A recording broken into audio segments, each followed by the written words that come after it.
that. Let me start off by saying, personal news wise, end of the broadcast yesterday, was getting kind of tired by the end of this. Okay. Was getting kind of tired by the end of the broadcast, and decided, you know what, I'm gonna call it quits. I'm gonna chill out and maybe watch a little bit of anime, which I did, which was fun, which was great. Denims raid. Hey, Denims. Shouts out to Denims. Thank you for the raid. Hope you had a good stream. All things considered, I hope everything is going all right. This camera angle is high up and interesting. I know. It's so that you can see Kaya. Also, it's because my main cam is kind of busted, as you can tell. It doesn't autofocus on my face. It has autofocus issues. It has some lighting issues.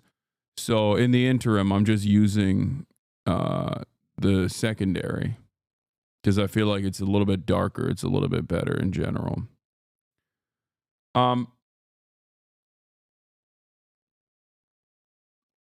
But yeah, are those shelves new? No, they're not. I mean, they're kind of new, but they've just been around.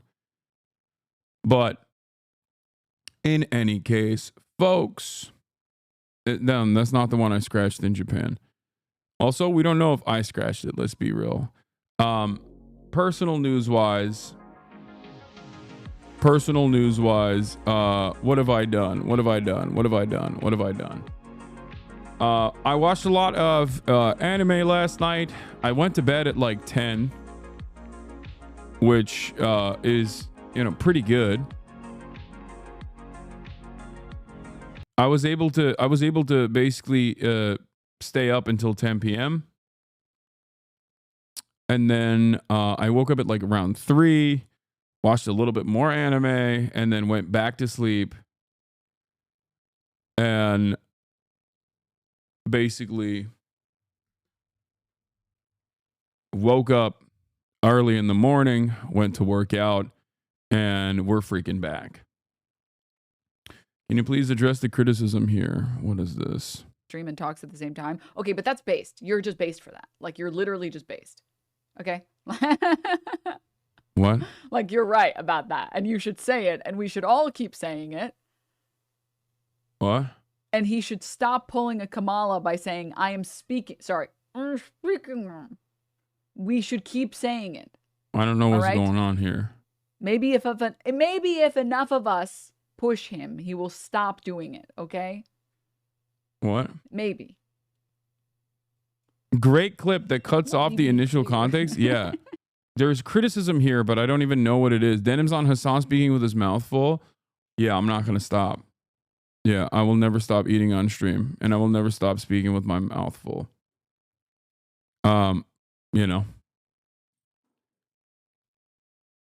She said you stole the shelves? Wait, what do you mean?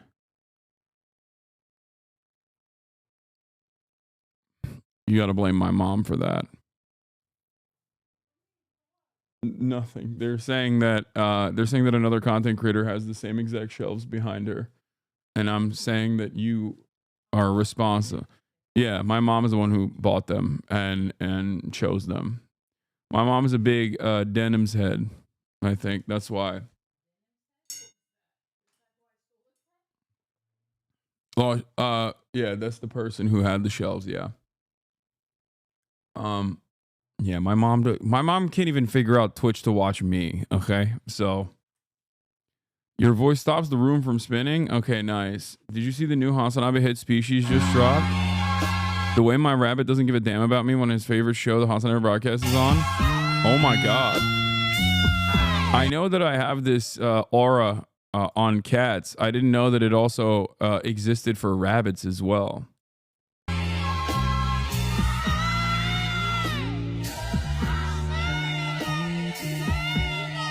That's so funny.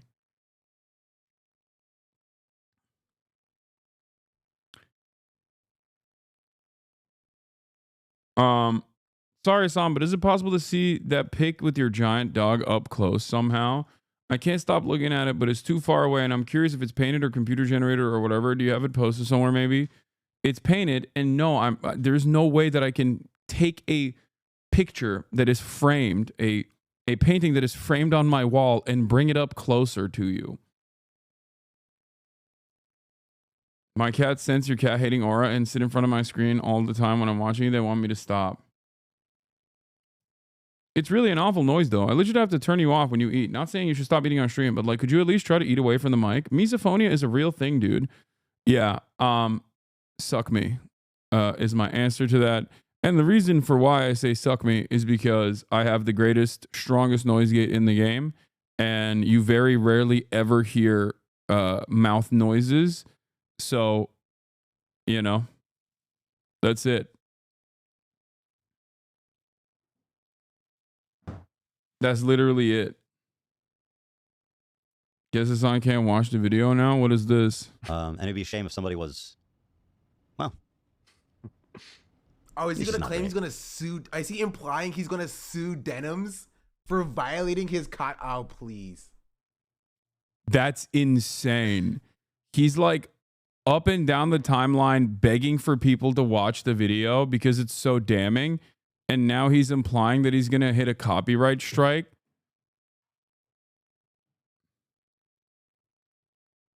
That's crazy. No, wow, no accessibility settings on the HasnAbi broadcast? Sure. Sure. Sure. Sure. Okay. So Hasan definitely should not watch his nuke then. Right? We were all in agreement Hasan should not and apparently cannot watch his video because Ethan Klein doesn't like people violating his copyright. Hasan. Wait, was this like the big 5-head move? Was it the big 5-head meta? Was that like I watch it and then he hits me with a copy strike?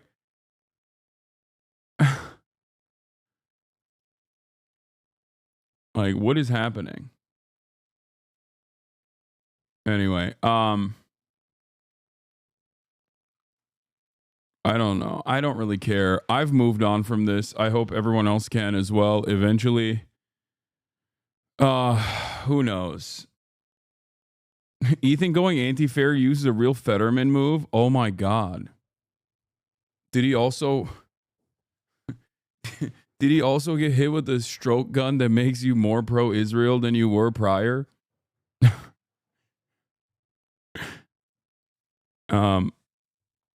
He didn't move on. I mean, I'm moving on. I'm moving on once again, and I hope he can move on as well. And, you know, that's it. I don't know what else to say.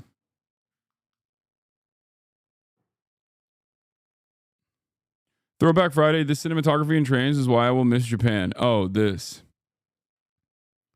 Oh, dude, this is going to hurt. Chatter, this is going to hurt watching this. In 55. Yeah. Yes, they're, well, they are revisionists. They're ultimately performing revisionist, understandably. Yeah, I don't think you can operate electorally in a country that America wrote the Constitution of if you weren't. Sure. Although one of the things they want to protect the most is that Constitution. Yeah.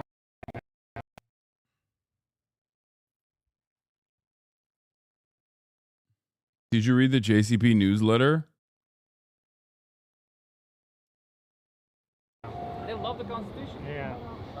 That's, again, fascinating, and I want to hear more about Yeah. The other thing is that, like, because they're also anti-occupation, right? of course, yeah, they were. But in the beginning, they thought that the occupation was going to be a liberating force. Talking about Marxist tendencies with the trains in the background is a vibe. Yes. Ugh.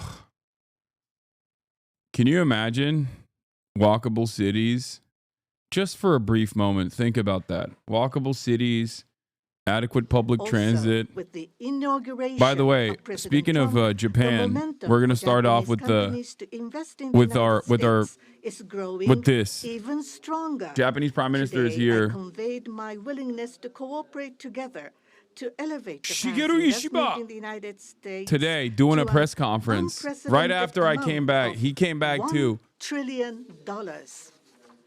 President Trump and myself also concurred to elevate the Japan-U.S. partnership to an even higher level through improving business environment and increasing bilateral investment and employment, strengthening each other's industries, leading the world in developing Yeah, we flew advanced together. technologies such as AI and leading-edge semiconductors, and strongly promoting efforts to harness the energy of the growing market in the Is he going to give us trains? He's not going to give us anything. What do you mean? Is he going to give us trains? He has no power. He has no motion. He has no juice. Cooperate to strengthen energy security between the They two are the countries, junior partner in this coalition. All right, I got to increasing blast exports off. of United States liquefied natural gas to Japan Bill in a Morgar, mutually thank you for the beneficial 50 manner. big ones. Regarding foreign exchange, as in the first Trump administration, close discussions will continue between Japanese and the U.S. finance ministers, who are experts in this field. We also held candid discussions on challenges the Indo-Pacific region is facing. We confirmed that we are resolved not to allow unilateral attempts to change the status quo by force or coercion, and to oppose such attempts in the East and South China Seas in order to fully defend a free and open Indo-Pacific. Trump We did also a 10-minute rant reiterated about the California important- high-speed rail and said he would try to stop it ASAP. Bro does not like trains. Yeah, I got the yay crash out as well.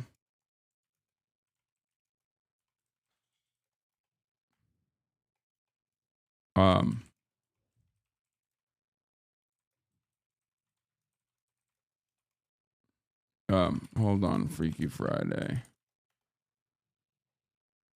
Continue to age. I conveyed my strong sense of urgency and determination directly to President Trump, and gained his renewed strong support for the immediate resolution of the abductions issue.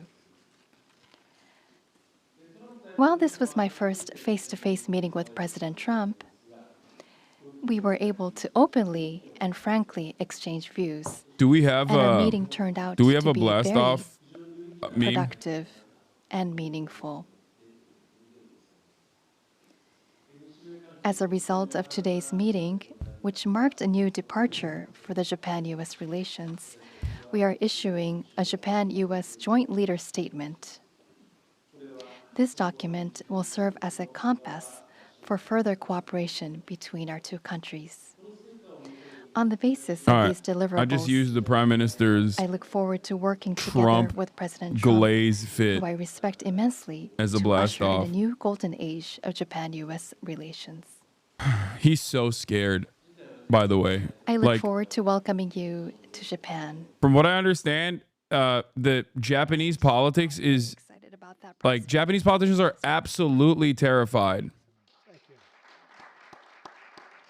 They are so worried about Donald Trump basically exploding all different kinds of trade, which is understandable. I love Donald Trump as much as a straight man can love another man.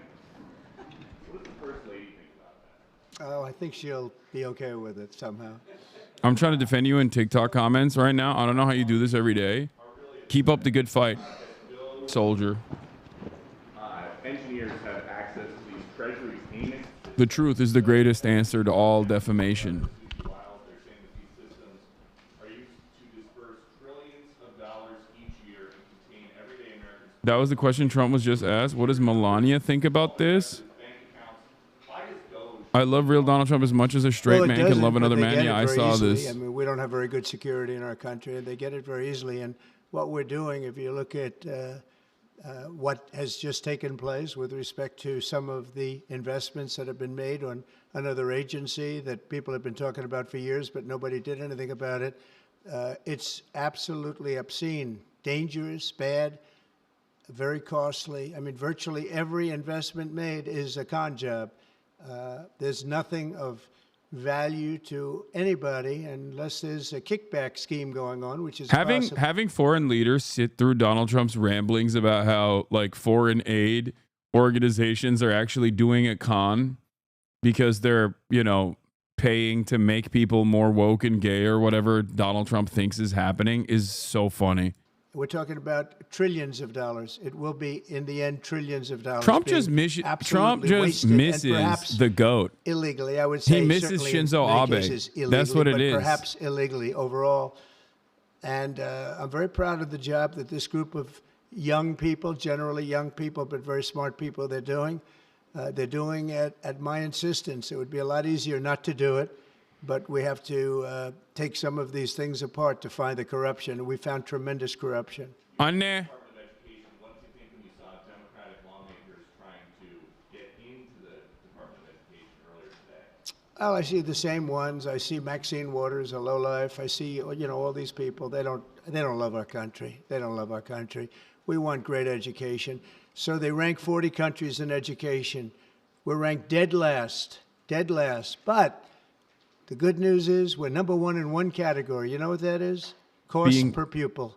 We spend more per pupil than any other country in the world. You look at Norway, Denmark, Sweden, various countries all up and down. Cost per pupil. Finland. China does very well in education. And then you look at us. We spend much more money than they do per pupil or any other way.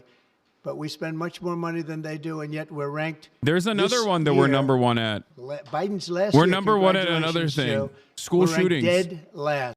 We're number one at school shootings per pupil and in totality, too. Choice, but beyond choice, long beyond choice, I want to see it go back to the states where great states that do so well have no debt. They're operated brilliantly. They'll be as good as Norway or Denmark or Sweden or any of the other highly ranked countries. They'll be.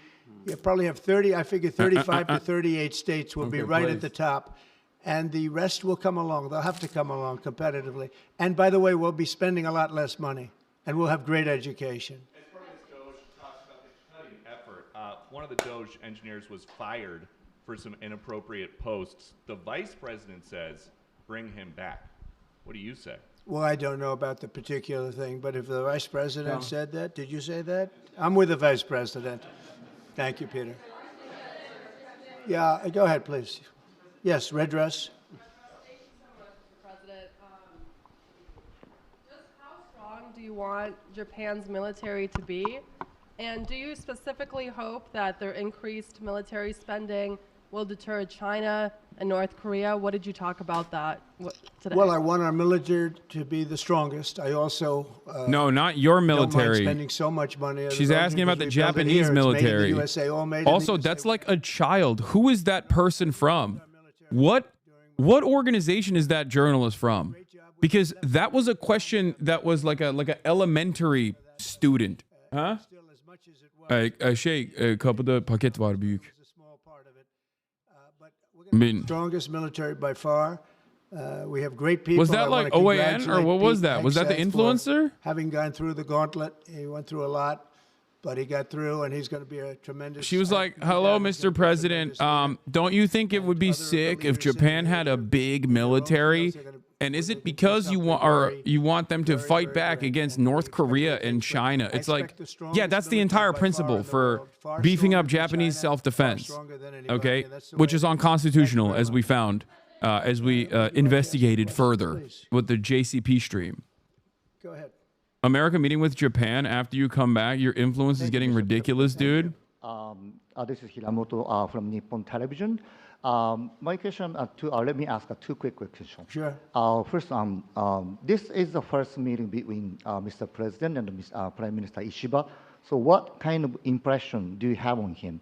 And number two, do you have an idea or do you have a plan to impose tariff against Japan so far? Thank you. I think that he is going to be a great prime minister. I think he's a very strong man, very, very strong. I have great respect for him. I've known him for a long time through a reputation.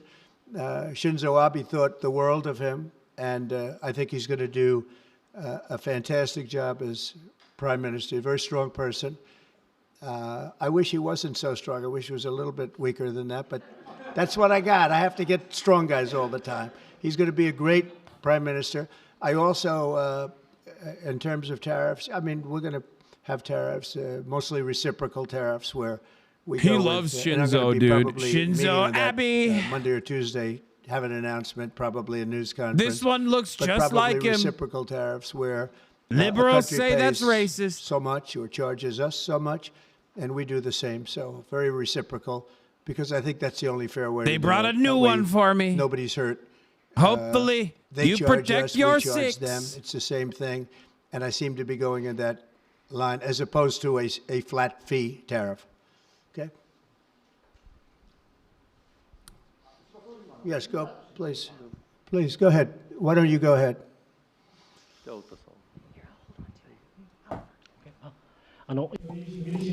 This is Ota from Yomiuri Shimbun newspaper. I have a question for Where's Prime Minister Akahata? Ishiba. So this is your very first summit meeting. What was your impression of President Trump? Were you able to build a good relationship of trust and confidence?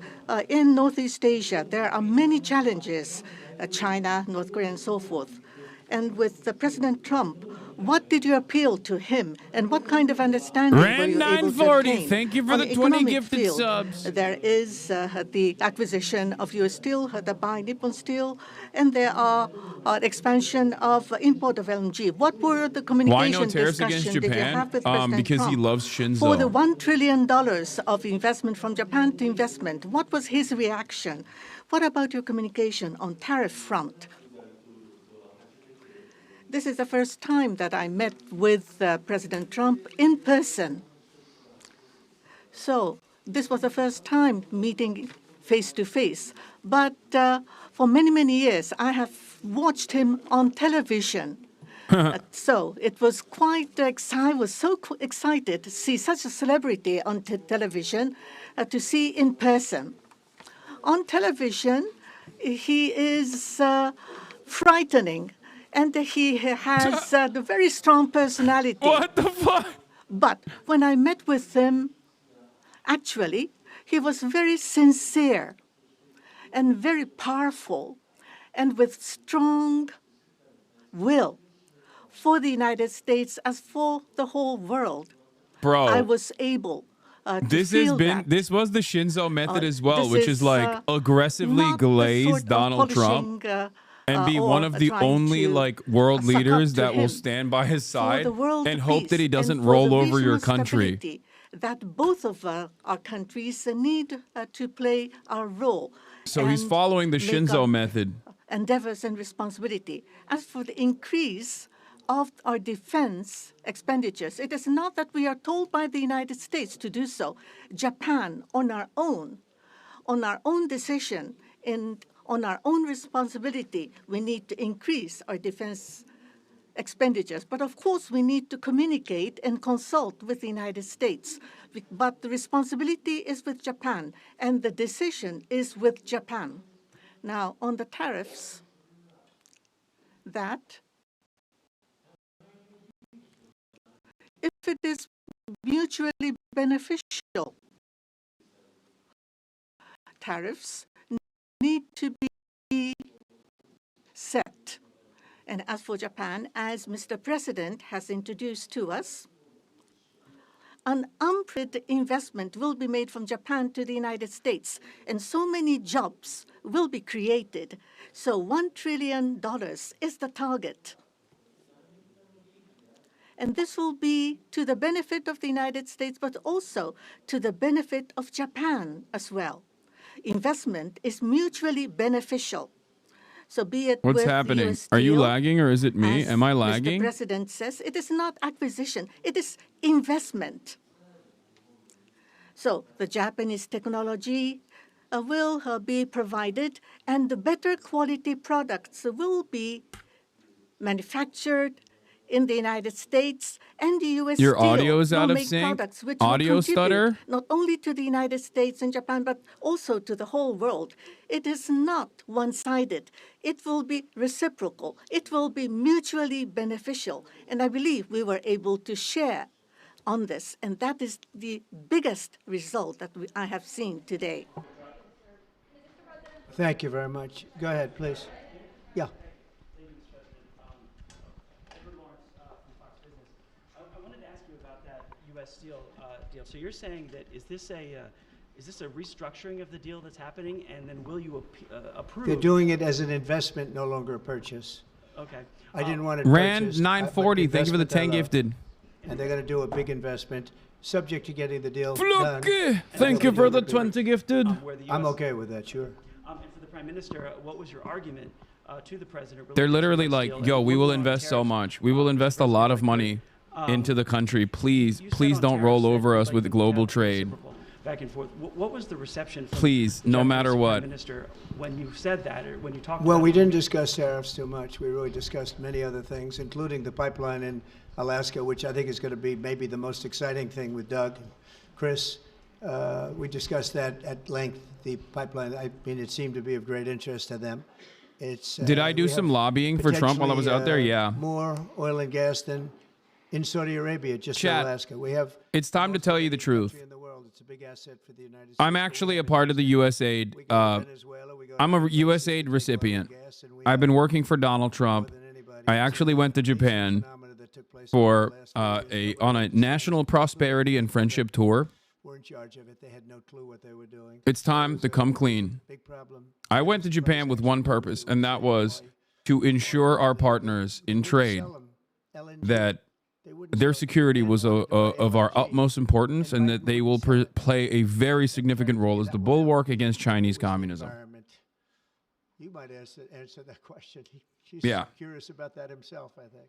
I'm actually not only a liberal, but a liberal of the highest order, a Fed. If you want to answer that, you may, about LNG, that the United States wouldn't sell you LNG.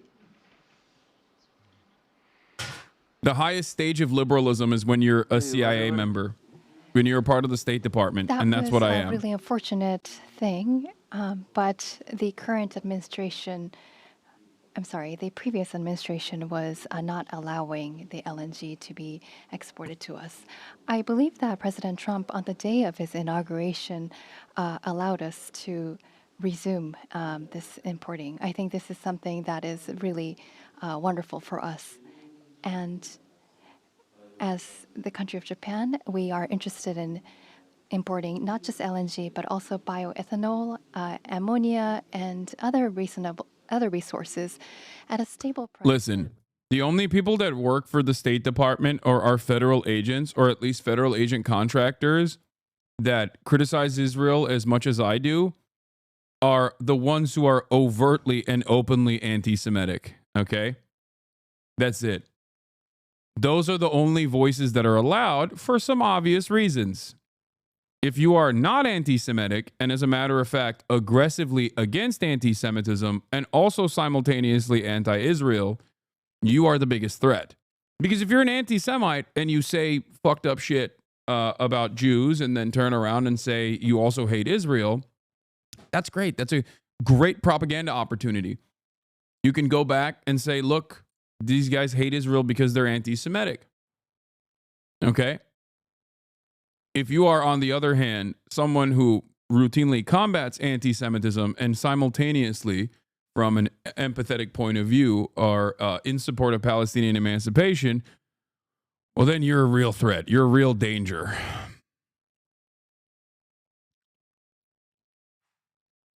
Right up in the front of the line. Yeah, go ahead, please.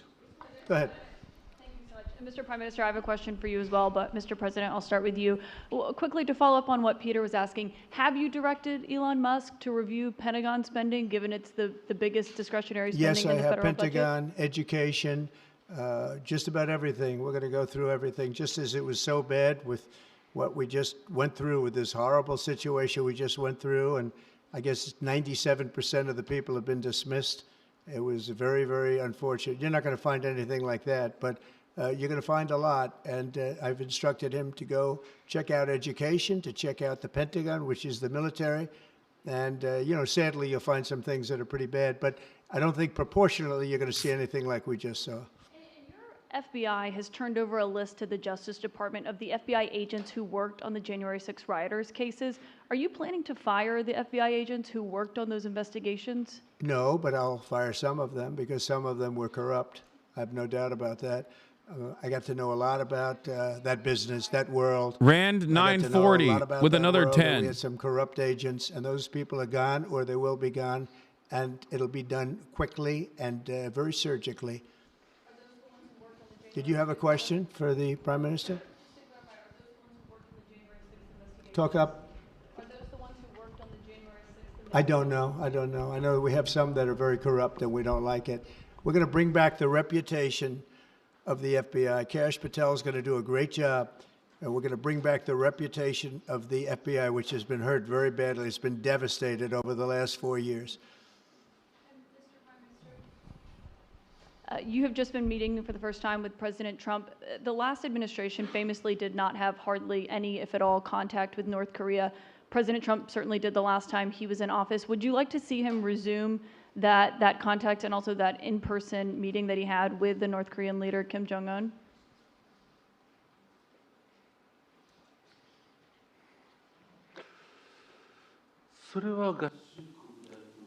That is something that the United States needs to determine on its own, and it's not something that we should request. Having said that, but for example, in Vietnam or Singapore, the President of the United States. Do you have to be a moronic idiot to be on Trump's cabinet? Yes. The dumber you are, the better it is. But most importantly, you have to be a loyal idiot. Okay? So now that President Trump is I think being a smart loyalist is a problem. Because if you're a smart loyalist, there are going to be instances where, you know, I'm skipping this press conference, by the way, because it's boring. Even I'm not that big of a weeb. All right. It's the most expected press conference of all time.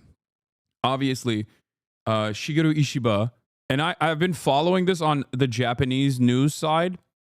The entire Japanese foreign policy or American relationship hinges on how hard you can glaze Trump. It's the Shinzo Abe method. This is something that Japanese news media has talked about quite frequently during Shinzo Abe's reign as well, where there's this one famous photo of all the world leaders that are like kind of trying to dominate Donald Trump, and he's just sitting there like this with a smug face and Shinzo Abe is actually the only world leader that is copying Trump, also crossing his arms. That is a picture that in Japanese news was basically a summary of how Shinzo Abe chose to deal with Donald Trump, and that is precisely what they're going to continue doing. That's what the LDP is going to continue to do. I think this is not a very here it is. This is not a very interesting relationship. Like, I don't think that.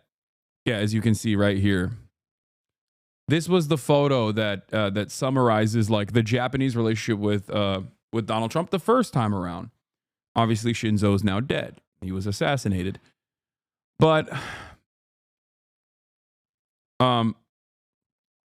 they've always had a fairly solid relationship because of this, and this is what the Japanese hopes are, that they don't get destroyed like Canada or whatever, right? Or even threatened like Canada, even if Canada is not getting destroyed and there's a pause put on the tariffs. So it's an uninteresting relationship overall. I think what is infinitely more interesting is what Donald Trump will do with South Korea. Because as you guys know, just wondering, but is this camera angle temporary? I like it, but not sure if it's about to go back to the usual one. Dude, I think this is one of the only negative aspects of streaming on Twitch with a neurodivergent audience, is that like you just don't care about anything that's going on. This is the real camera angle, and I will, once I fix the camera angle and fix the autofocus and fix the lighting, this is the camera angle I'm going to go back to, okay? But for the time being, enjoy Kaya. Anyway, as I was saying, I think the real interesting relationship, the real interesting dynamic will be with South Korea. Why? Because South Korea is a place where there is a lot of instability. The LDP's power and influence has diminished over the past couple of decades, and it's pretty significant because for the most part, Japan has been a one-party rule leadership, even though there's a lower house and upper house, there's a theoretical democracy, but ultimately it's mostly just the one party that has dominated the country's politics in perpetuity post World War II. Having said that, however, despite its influence diminishing a little bit, LDP's influence diminishing a little bit, what's really interesting is South Korea. South Korea has real instability right now. There was a martial law and a false coup that failed. And Donald Trump's relationship with South Korea has also always been interesting. Is the audio still not synchronized? If it's not synchronized, it's on your end. You might have to refresh. Okay, you are a fucking racist as fuck. Team Asiad? What? Oh, is it because you wrote in Arabic and it auto-tagged Fawzabot? Yeah. Sorry, Team Asiad. You can't write in Arabic. The reason why, or any other languages really, and the reason why is because, you know, I don't speak either of those languages, so I can't moderate adequately. You are not in sync. If I am not in sync, it might be because you need to refresh, like I said. What is this? Your ops got no motion? What? Dude, come on. Please stop. Even as a joke, I don't want to see what Ethan is doing, okay?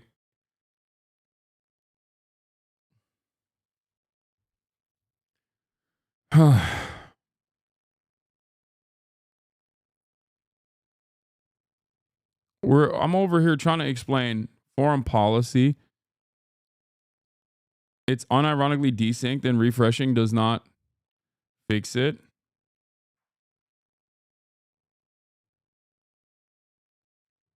Okay, I don't know.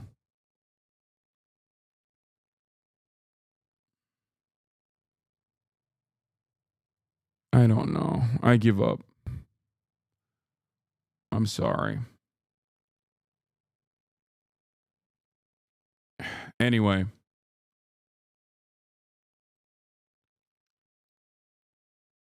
What Donald Trump will do with South Korea and North Korea will be more interesting than Japan. Japan is going to be business as usual.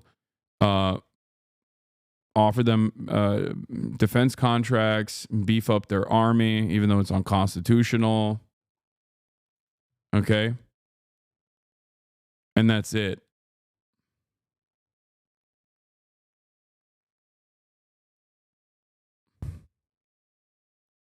非常にこの件に関してもこれから私たちが取り組む予定でありますけれども、特に自動車工場というものは素晴らしいものになると思います。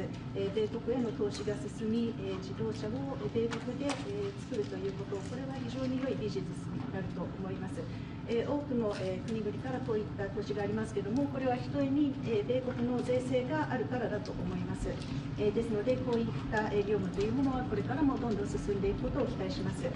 トヨタ市ですけれども、 Can you translate us on? No. あります。 Any other things? To what extent will you discuss North Korea today, sir? That'll always be a topic, especially with Japan. We will be discussing North Korea and many other things. We'll be spending pretty much the day, but that's always a topic. Mr. President, have you changed your mind about the sale of U.S. steel? No, I think we're going to be discussing that today. No, I haven't, and I hear we'll have some pretty good information on that. You might want to go, please. Are tariffs an option, Mr. President? Have you? Okay. President, are tariffs an option if the deficit doesn't get to equilibrium or to equality? Yes, they are. Mr. President, can you discuss what your plan is for reciprocal trade? Are you signing an EO on that today? I'll be announcing that next week, reciprocal trade, so that we're treated evenly with other countries. We don't want any more or any less. So I'll be announcing that next week. And many other things having to do not even with trade, but other things. But I'll be talking about reciprocal trade sometime next week. We'll have a news conference and we'll lay it out. Pretty simple. ご健康になりまして来週記者会見をします。 It affects everybody, yeah. Reciprocal. Yeah. We'll be talking about that next week. 首相にちょっと伺いたいんですけれども、今関税を課すっていう話になってるんですけど、関税が課されることについてはどのように考えていらっしゃいますか？お互いにそれが利益になるようにということが重要なことだと思っております。合衆国の発展、そして日本国の発展、そのために有益な制度となることを期待をしておりまして、具体的なことについてはまだこれからということになります。I understand that the key point in this regard is to make that for mutually beneficial. That means that would benefit the development of the United States as well as the development of Japan. And I do hope that whatever measures and actions should meet this criteria, meaning that serving the interest of both countries. But as to specifics, I understand that we are going to have further discussion. Correct. Mr. President, are there any specific concessions that you will be asking for from Japan that you can share? We'll be having, I think it'll be very easy for Japan. We have a fantastic relationship. I don't think we'll have any problem whatsoever. They want fairness also. それはうまく進むと思います。日本は素晴らしいパートナーですし、彼らもことがスムーズに進むことを期待していると思います。これは双方にとってです。Mr. President, do you have a reaction to the new Time magazine cover that has Elon Musk sitting behind your resolute desk? タイムマガジンにイーロン・マスクが大統領の机の後ろで No, don't translate that. Don't translate that. That's embarrassing. He does not like it. That's the type of stuff. That's the type of stuff that actually does get to Trump. Like, yeah, sure, it's silliness, but Trump is silly. That's it. That is exactly the type of stuff that Donald Trump actively gets annoyed by. ありますけども、それに関するコメントは何かありますか？ Is Time magazine still in business? I didn't even know that. まだタイムマガジンは廃刊じゃないんですか？ Elon is doing a great job. Yeah, they're like forcing themselves to laugh at this. They're like, ah ha ha ha, you are so funny. You are so funny, Mr. President. Yeah, we also hate Time magazine. It's like, bro, you're Japanese. What are you talking about? Why would you ever care about, fake news media and Time magazine?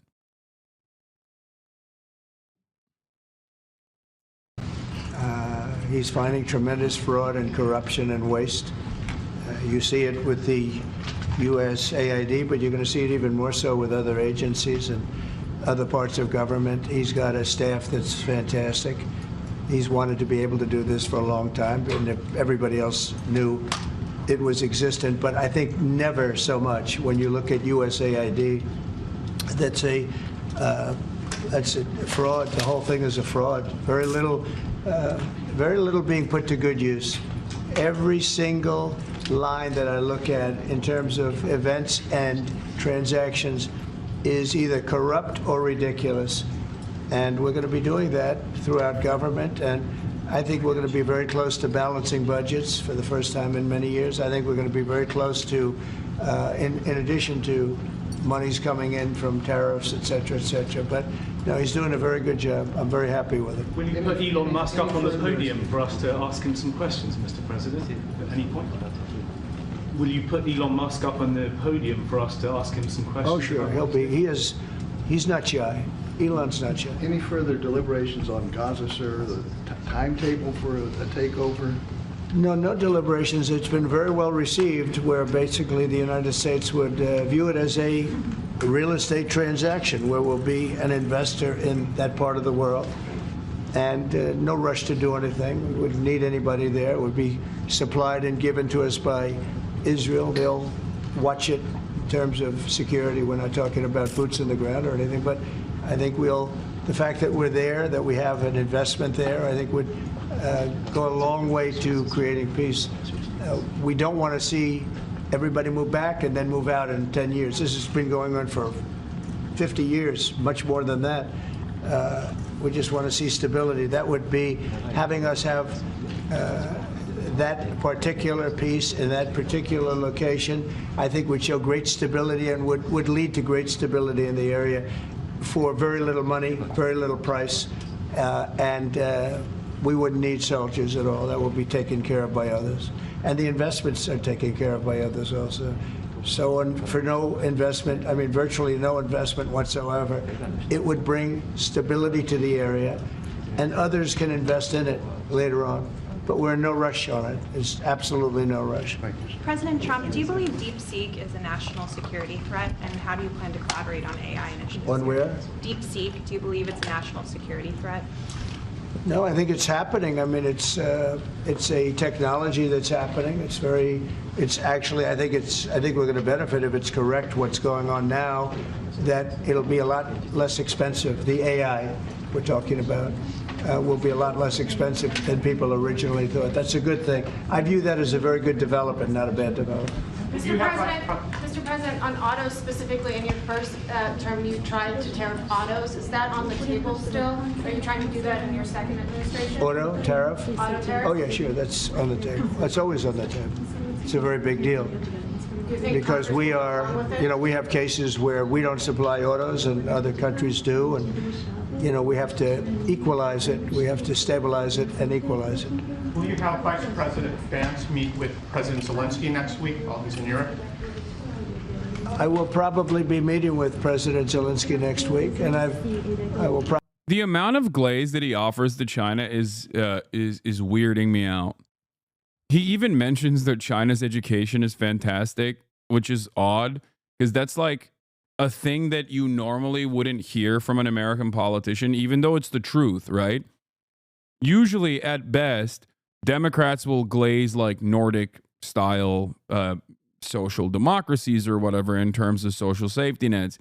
I don't ever hear from even the Democrats in terms of like what China is doing that is good. Especially odd considering that he is the #1 China hawk and he just regularly will glaze China and is also undermining a bunch of State Department cutouts like USAID. I don't understand it. I will readily admit, I suspect that it's because they want to, like I said, centralize USAID and stop with soft power and only go after hard power initiatives and just try to like bully countries rather than like offer any aid whatsoever. But it truly doesn't make sense. To President Putin, I'd like to see that war end for one primary reason. They're killing so many people. You're losing millions of people on a battlefield. In this case, mostly the battlefield. You have 800,000 or 900,000 Russian soldiers are dead and very badly wounded. And the same thing with Ukraine. You have probably 700,000 with Ukraine. The numbers they gave are a little bit lower than that, but I believe those numbers aren't correct. I'd like to see it end just on a human basis. It's terrible what's going on. They have open fields with no protection. The only thing a bullet can hit is a human body, and the human body dies as soon as it gets hit. Now, I'd like to see that end. It's a ridiculous war. It would have never started if I were president. That war would have never started. Putin would not have started that war if I were president. And by the way, you wouldn't have had October 7th if I was president either. That mess would not have started. But no, I would very much like to help out. One of the things we're looking at with President Zelensky is having the security of their assets. They have assets underground, rare earth and other things, but primarily rare earth. And we want to have security. Really, we want security because, as you know, Europe is putting up. Again, quiet part, but out loud. He's like, yeah, we want their rare earth minerals. We must secure them. Like, and it's not, I don't think it's rare earth minerals in general for Ukraine, but it's still like state-owned assets. I'm sure that there's like some mining contracts that they could get out of it too, but it's virtually every single state-owned asset or every single asset sold off to foreign investors. It's just like when he said, "Oh, we're pulling out of Syria, but also we're maintaining security over the oil rigs." That's it. Or when he basically said, "Who's going to buy these weapons? If we don't sell billions of dollars of weapons to Saudi Arabia, someone else will. Do you have $1 billion that you want to give me for weapons?" Donald Trump is a very frustrating figure for a lot of Americans because he does have a tendency to say the quiet part out loud and never really shelter from the truth, never really try to massage his takes to ensure that there is some semblance of defending the international rule-based order. Now, ironically enough, there is no difference between the modus operandi of Donald Trump and previous administrations in that regard. There are some exceptions to this rule, of course, but ultimately, it's just the difference. The major difference is like aesthetically, he just very openly states what he wants. He won't masquerade and say, "Oh, we must protect Ukraine because Ukraine is gay and woke or whatever," right? He won't say that. He'll just be like, "Yeah, we want mining contracts. We want their natural resources." That's it. Ukraine is not that gay. It doesn't matter. It doesn't matter whether it's true or not. I'm just making an exaggerated example of like the ways in which liberals oftentimes will try to offer additional context to why they're doing something in a way that liberals will be on board with, okay?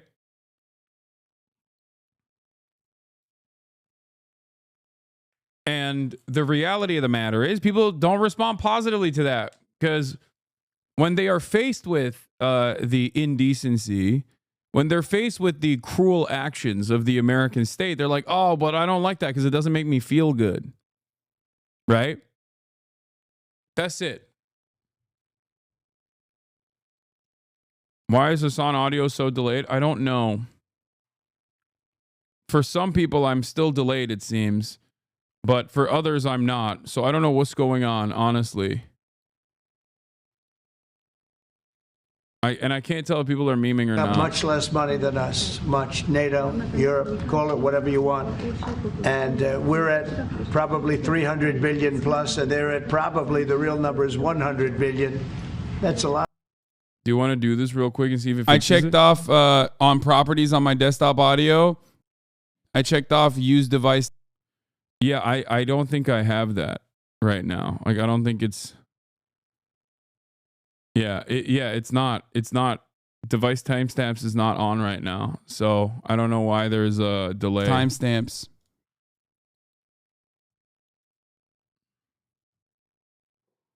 Toggle it, see if it fixes it. No, it'll actually make it worse if I... Here, I did use device timestamps. Let's see if it worked.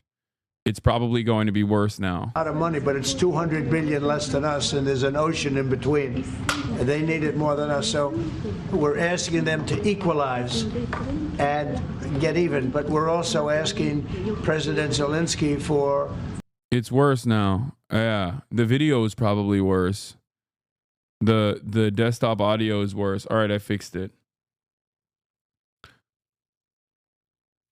Seems like a Twitch issue. I had to refresh and it started lagging. Yeah, I don't know what's going on. I can try to fix the ingest again. 1 second. You'll see a brief blip. There'll be a brief moment of effing.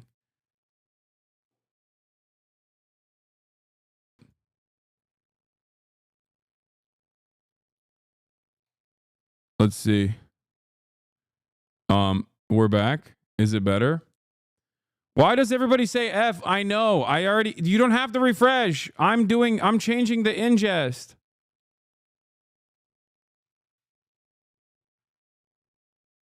God damn, everybody's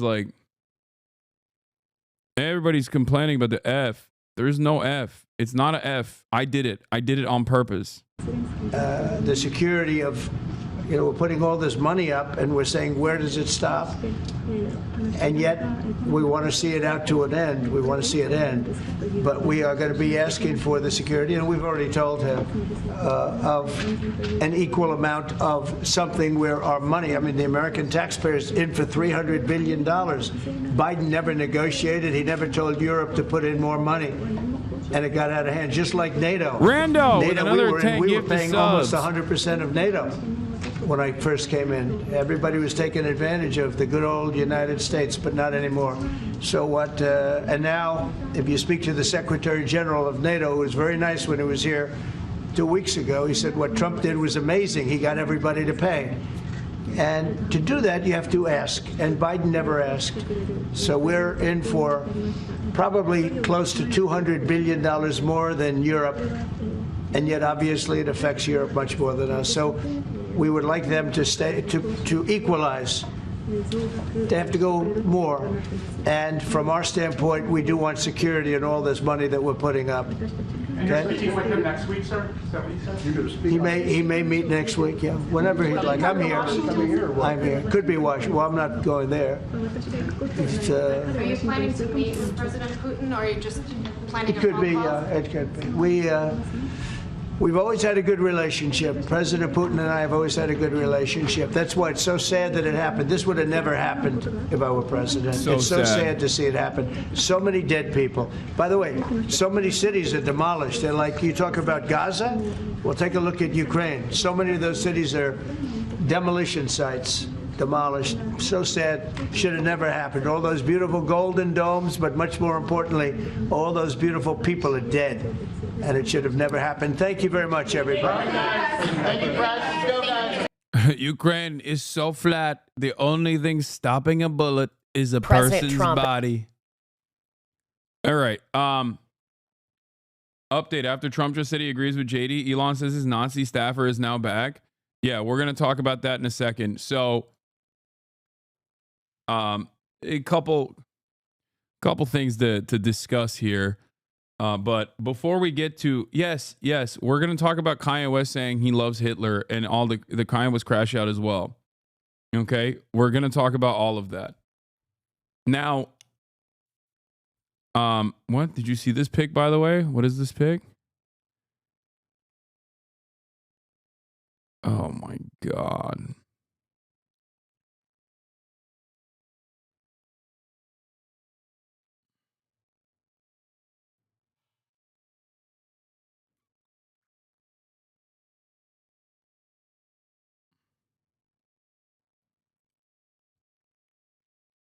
When I checked the Internet Archive an hour ago for URLs associated with their account, there were 20 pages of results. Now there are only 2 total saved URLs left, and the archive tweets I still have in my browser cache are excluded. Yeah. They're purging everything from the Wayback Machine, which is something I suspected would happen as well. They want to take out the Wayback Machine in general. They want to take out the Internet Archive in general. There has been an initiative to do that, which is obviously devastating.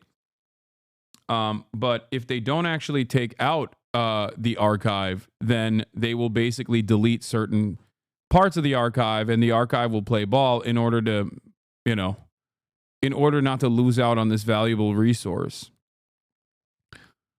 It is pretty gross. It is pretty... It's pretty disgusting.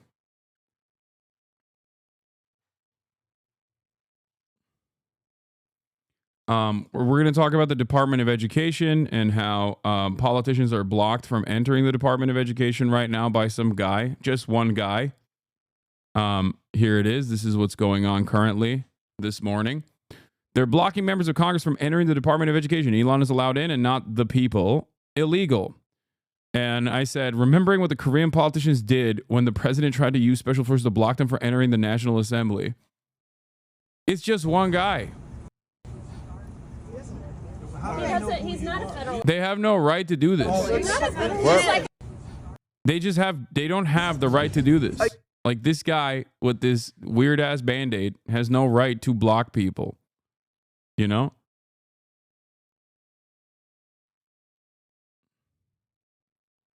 Classic Democrat resistance. State the obvious, do absolutely nothing, demand applause. Yeah. Hi. We really need better politicians, man. We really need better politicians. Department of Education are here because we pay for. And we just need younger politicians in general. Like, no disrespect, not to be ageist or whatever, but like this is a byproduct of all the top leadership in the Democratic Party being 800 years old.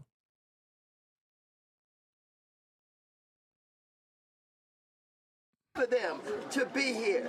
He's standing here today, blocking the door, and he can't give us a good reason why he's blocking this door. Make sure they see right here, all access entrance. Well, and I think it should be clear to parents in the United States, if you want to advocate on behalf of your children, you are not allowed to come into this building where you pay taxes.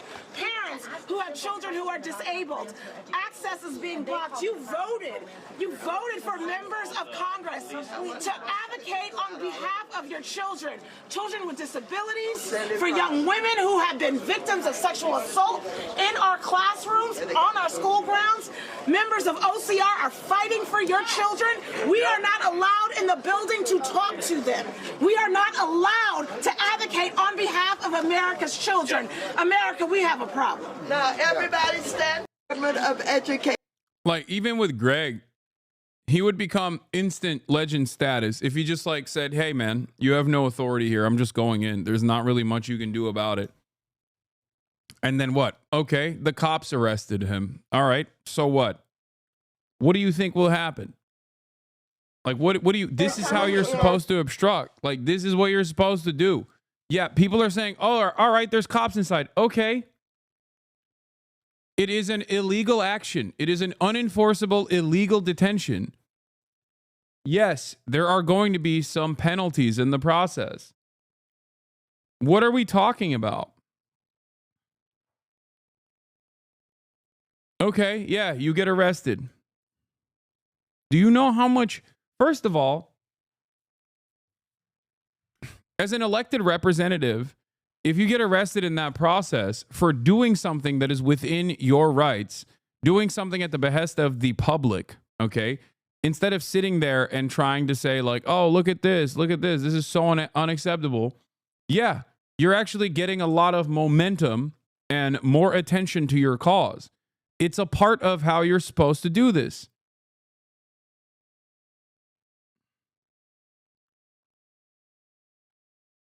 That's it. You would instantly shoot up within, you would shoot up in popularity instantaneously, okay? Instantly.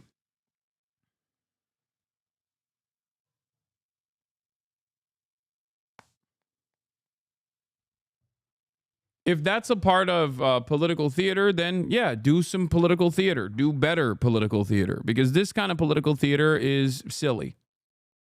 It's not enough. I'd like to speak with someone who works here. So what are you going to do? You're going to beat us up if we go in? I mean, you're going to, we want you to move out of the way. We're not steamrolling you. Get out of the way. This says all access Sure that entrance. we can't. Stand aside, sir. We're This members says of all Congress. access entrance. Please stand aside, sir. I'm not standing aside. Why not? Because my role is to make sure that... What authority do you have to block members of Congress from the oversight? We don't have oversight responsibilities. By what authority can you deny members of Congress their oversight role? You don't have a business reason to be here. You do not have authority, sir. You do not have authority. There is no authority for you to deny members of Congress their oversight responsibility. Bro, you're a member of Congress. You are an elected representative in the United States of America. That's just a guy. What is going on? Like, that's just some guy. What are we doing? Do you know how powerful you are? Did you guys forget? Did the Democrats genuinely forget what this looks like? Like, when you take a step, you are not just taking a step on your own. You are taking a step for all of your constituents. Okay? I don't get it. I don't understand it. I want to see some momentum here. I want to see some motion here. I want to see Democrats push back.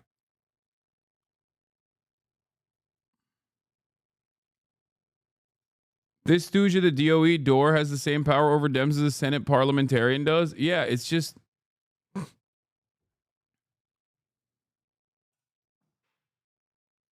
It doesn't make sense.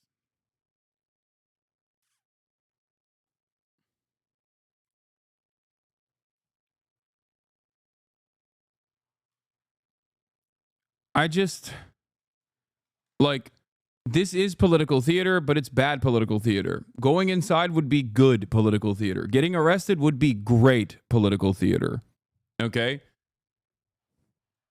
That's all I'm saying.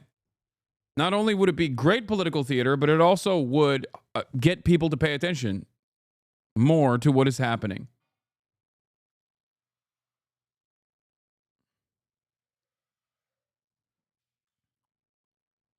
This is the perfect visualization of democratic resistance. When someone does something outrageous and illegal, you just stand there and yell, "You're actually not allowed to do this." Yeah, and then, you know, demand fealty from the voters. Or you have to have an escort. Let me ask you a question. It's also kind of funny because, like, their response is like, "Oh, well, if we get arrested, then we can't go and what? Vote for Trump's cabinet picks." Like, that's what you're... First of all, a member of Congress. You are not staying in prison, okay? That is ridiculous. That's like next level, we have officially moved on to full-blown autocracy nonsense, which we're kind of getting there. And especially if Democrats keep showing their bellies with every single act that the right-wing reactionary administration engages in, then we will get there eventually. Okay? Having said that, however, yeah, you're going to be detained for a couple hours. But if your response is like, "Oh, I don't want to be stuck in jail. I don't want to go to jail," and do what? Like, what? You're going to miss votes?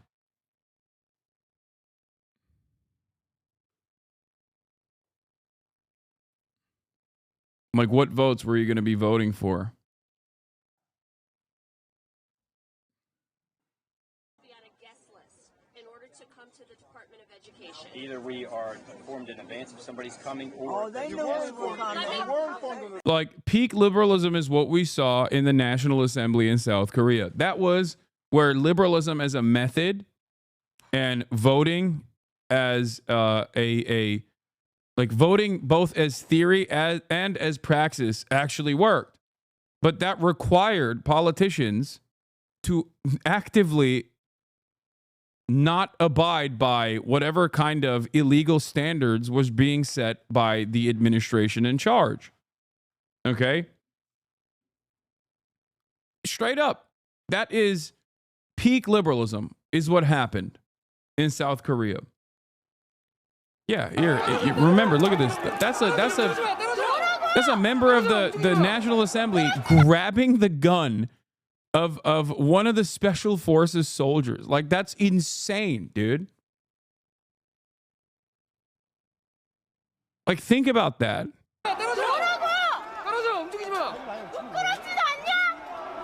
Do you know how fast any American would get shot in that process? They would get shot before it got there, okay?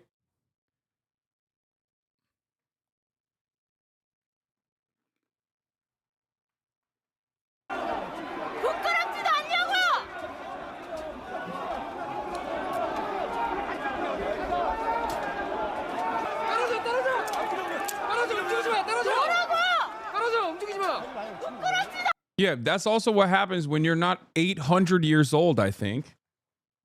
But then again, Greg Kazar was there, Maxwell Frost was there, and they're young. They didn't put their bodies on the line either.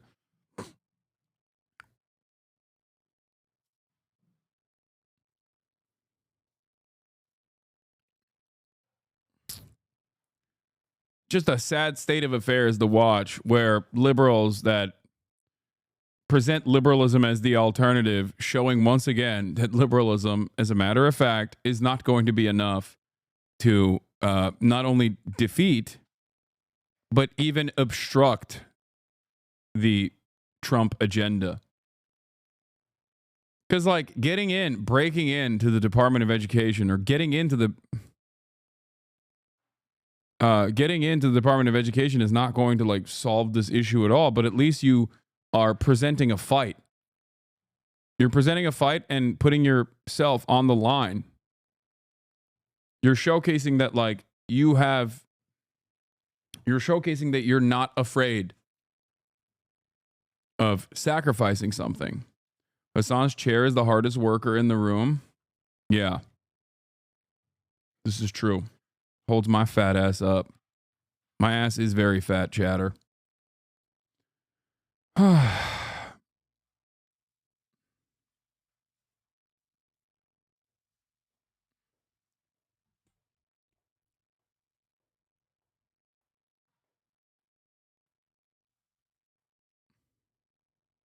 They should have had their security teams escort that guy away for obstructing congressional movement and duties. Yeah.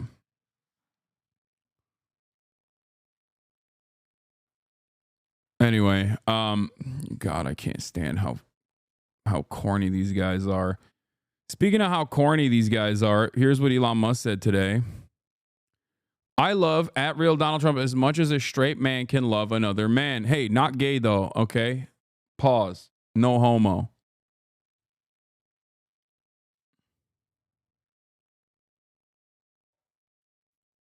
Like, he had to specify. He couldn't just say, I love Donald Trump. He had to specify. He's like, I love Donald Trump, but, like, not in a gay way, okay?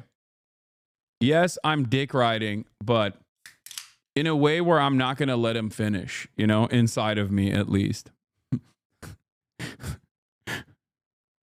That's what he's saying here. He's like, look, I'll ride it till the moment, all the way to completion.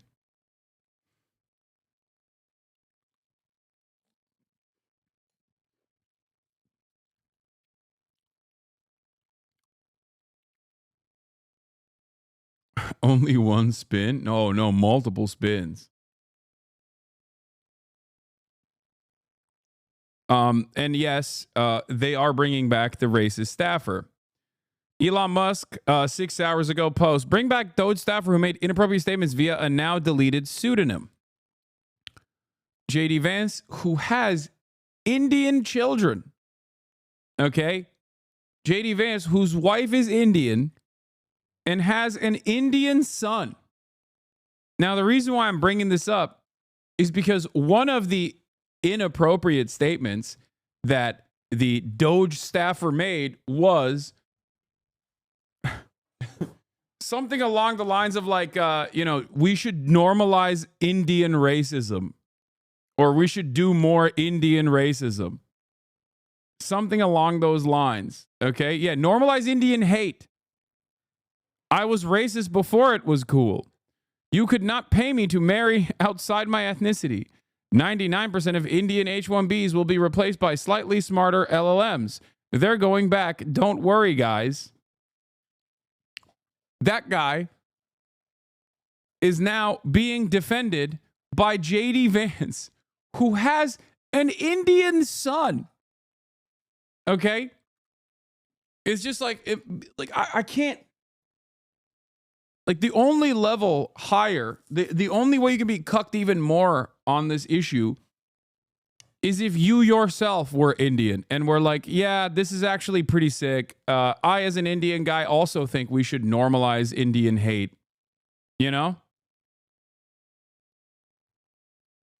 And Ro Khanna did hit him hard on this. He said, are you going to tell him to apologize for saying normalize Indian hate before this rehire? Just asking for the sake of both of our kids.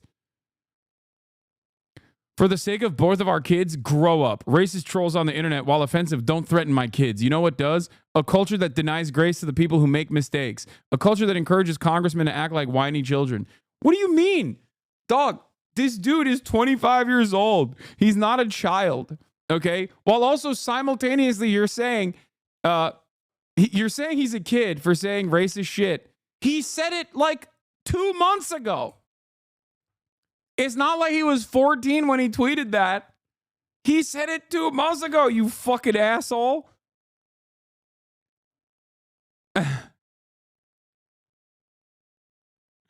What the hell? He literally, it's not like he's a child when he's making racist comments, but also an adult. How dare you say he's a child? A capable adult that is tasked with having all of your social security information. But also a racist troll that he is openly admitting is a racist troll on the internet. What is the argument? Kaya, please. The argument doesn't make any damn sense. My son loves being socially ostracized, actually. Like, if he's just a kid, he shouldn't get top security clearance. Kaya, please. Kaya. Go. Get down. That's crazy. I cannot overstate how much I loathe this emotional blackmail pretending to be concerned. My kids, God willing, will be risk takers. They won't think constantly about whether a flippant comment or a wrong viewpoint will follow them around for the rest of their lives. They will tell stupid jokes. They will develop views that they later think are wrong or even gross. I made mistakes as a kid, and thank God I grew up in a culture that encouraged me to grow up and learn and feel remorse when I screwed up or offer grace when others did.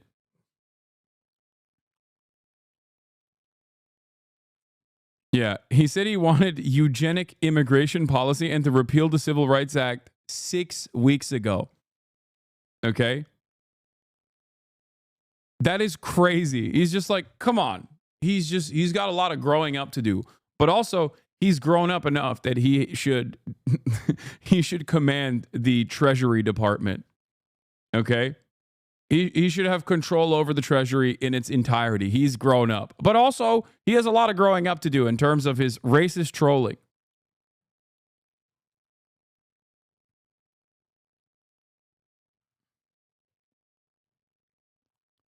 I don't worry about my kids making mistakes or developing views that they later regret. Like, this kind of trolling old comments is incredibly stupid and unproductive when it's 10 years old or when it's someone who said it when they were like 15.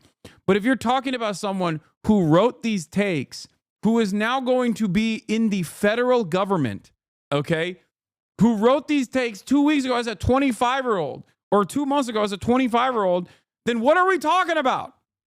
Like, he just said it. That's not like, how can you combine a reasonable position about like influencers or whatever who have changed and who have grown from their past positions with something that is happening right now? Like,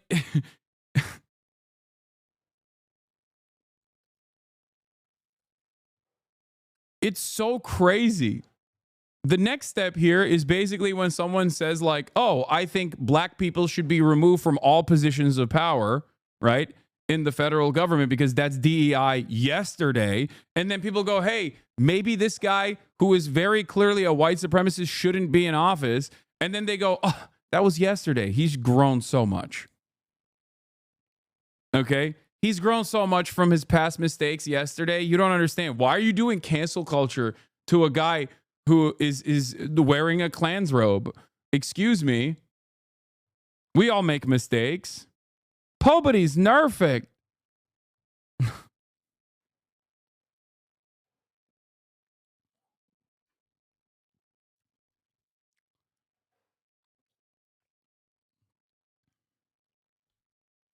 This morning was a time of great personal growth for me. Yeah.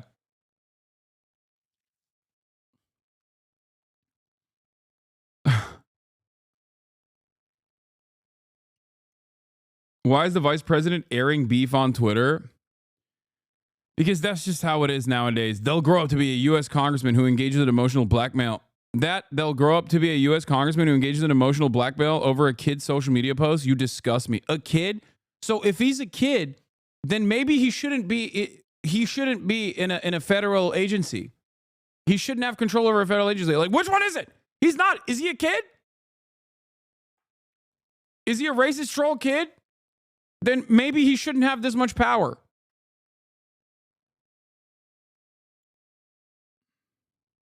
Big scoop. Musk's Doge teen was fired by cybersecurity firm for leaking company secrets. Edward Korestein posted online that he had retained access to the firm's servers. Now he has access to sensitive government information. Elon Musk about to be like, this is illegal to report on. Here's the article. Here's the second. Mr. President, a second controversy from Elon Musk's Doge team has hit the towers. Okay.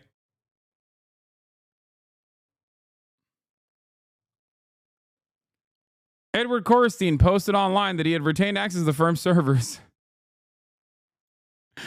19-year-old member of Elon Musk's squad that crisscrosses U.S. government agencies was fired from an internship after he was accused of sharing information with a competitor. Edward has been terminated for leaking internal information to the competitor, said a June 2022 message from an executive of the firm, Path Network, which was seen by Bloomberg News. This is unacceptable, and there's zero tolerance for this. A spokesperson for the Arizona-based hosting and data security firm said Thursday, I can confirm that Edward Korestein's brief contract was terminated after a conclusion of an internal investigation into leaking of proprietary company information that coincided with his tenure. Afterward, Korestein wrote that he'd retained access to the cybersecurity company's computers, though he said he hadn't taken advantage of it. I had access to every single machine, he wrote on Discord in late 2022. Weeks after he was dismissed from Path Network, according to messages seen by Bloomberg. Posting under the name Rivage, which 6 people who know him said was his alias, Korestein said he could have wiped past customer supporting service if he'd wished. He added, I never exploited it because it's just not me. Amazing. Anne?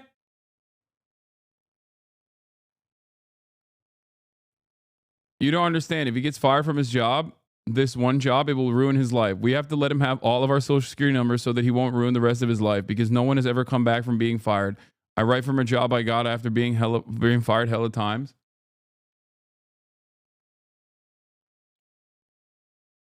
Yeah. Yeah, woke journalist Catherine Long, who doxed Doge staffer, has ties to USAID. Catherine Long, a Wall Street Journal reporter with connections to USAID, just doxed Doge team member Marco Elez and got him fired, conveniently after targeting him as a Doge audits her former agency. This isn't journalism. She should be fired immediately. First of all, doxing is revealing private information about random citizens, okay, about private citizens. Journalists that are uncovering the names of government employees is not doxing, it's just reporting. Okay? And also, mentioning their past behavior that is from the not so distant past, such as 2 months ago, is also ridiculous. Like, that's not, like, what are we doing here? This is a public servant. Do you want public servant? I mean, I guess I don't want to hear the answer to that question. I was about to say, do you want public servants to have like overt, openly racist attitudes? And the answer for Elon Musk and the right wing is yes, absolutely.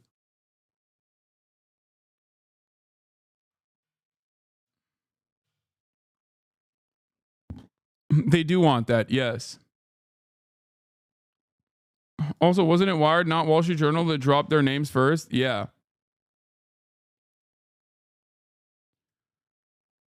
And it's wild because we're talking about someone who is tasked with regulating, controlling sensitive information, and will have and is going to have a lot of control over federal regulatory agencies in general. Whereas Elon Musk's favorite account on his neo-Nazi website Twitter is Libs of TikTok, who literally does this deliberately, knowing full well that they'll get bomb threats, to like random teachers that she claims falsely are pedophile groomers.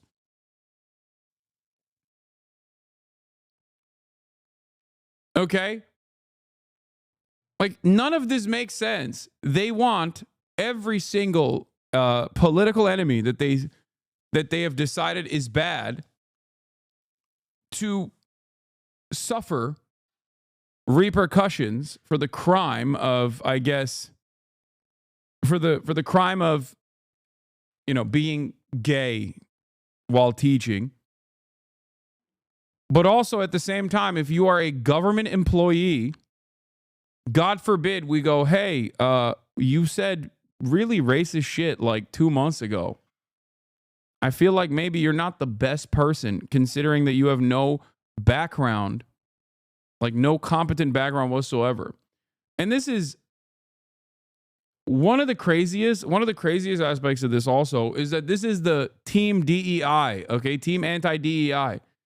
You got like black and brown women of color that have to work extra goddamn hard to get to a top position.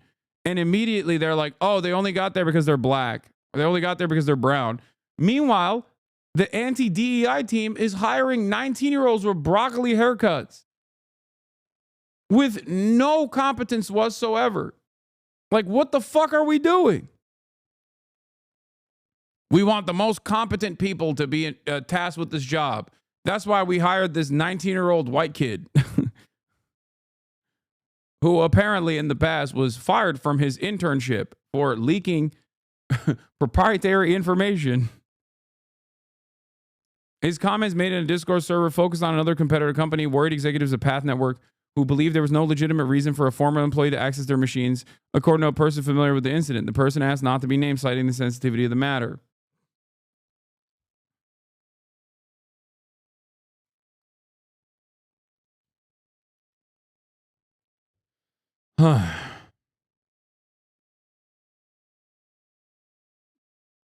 Several of Corstein's online peers and former coworkers said they were surprised that the teenage friend they knew has been brought into one of the most high-profile teams in the Trump administration.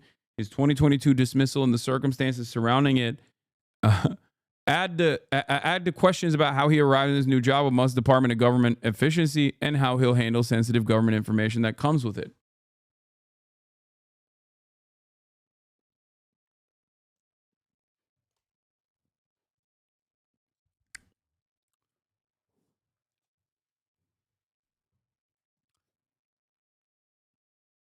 Great stuff overall. Giving Elon Musk goon squad access to systems that control payments to Social Security, Medicare, Medicaid, and other key federal programs is a national security nightmare, said Senator Ron Wyden, an Oregon Democrat and a member of the Senate Intelligence Committee.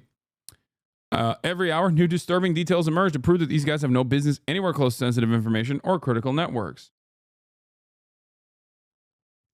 Yeah. We hate DEI. That's why we hired Pete Hegseth. That's why we appointed Pete Hegseth to lead the second largest hiring body in the United States of America. Okay. Even though his past experience is being the weekend host of Fox and Friends.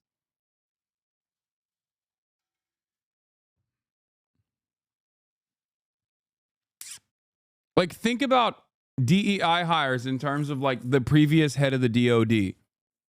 That's DEI. Okay. Why is that DEI? Well, you know why. You know why he's DEI. Okay. Pete Hegseth, on the other hand, not DEI. I wonder if DEI has anything to do with the actual competence demonstrated or the background of the individual at all.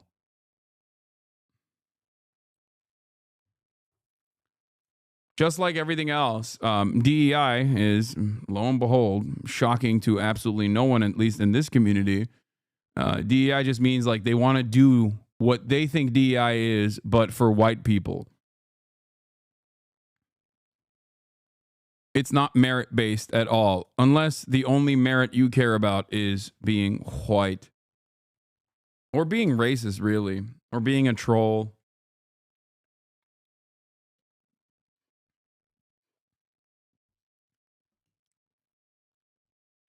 which is interesting because that's kind of the reason why affirmative action and DEI was implemented to begin with. Because in the history of the United States, when you think about it, the only group of people that have ever actually been DEI recipients are white people. You know, at a time when black people and brown people were and there's still remnants of this, obviously, but at a time when black people were not allowed to get these jobs, or women were not allowed to get these jobs at all. And it had nothing to do with merit and everything to do with the color of your skin. So, yeah.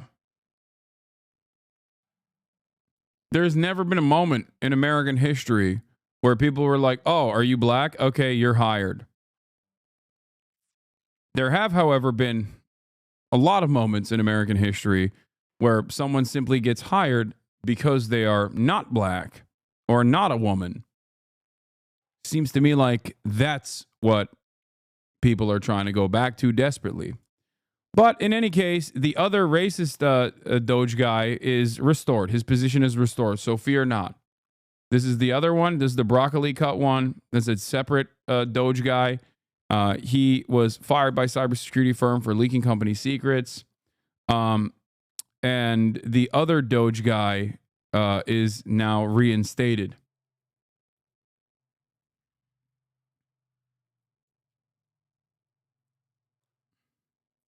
Elon said it's criminal for the reporter to be a reporter. What the hell? Certainly improper, possibly criminal. Catherine Long, the journalist of the hit piece that got a Doge employee to resign for a spicy post, is a USAID employee. How is this not a conflict of interest?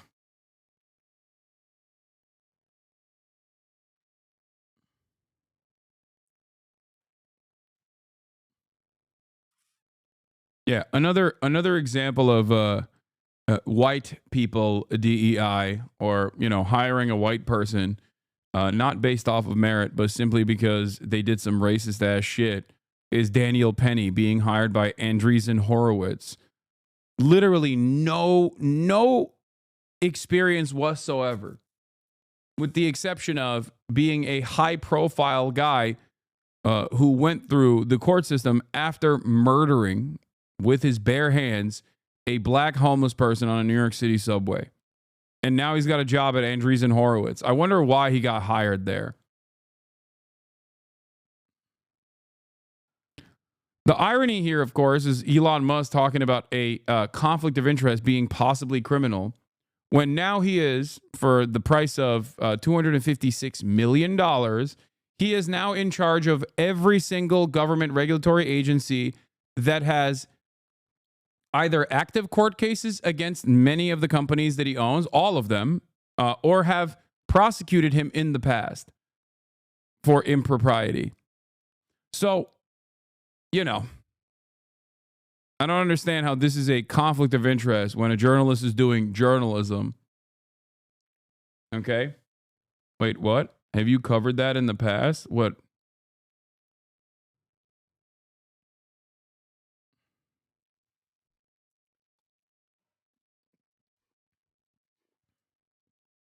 I've noticed that Elon is now saying everything he does not like is criminal. I know. It's definitely a little scary.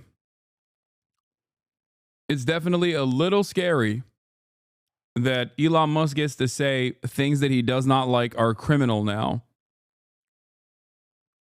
Especially when, he does have a tremendous amount of influence over the current administration. He already got the Department of Justice to respond by saying that they would actively prosecute people that mention the names of the Doge employees in general. Don't know if they're following up on that, but just something to consider as Elon Musk escalates.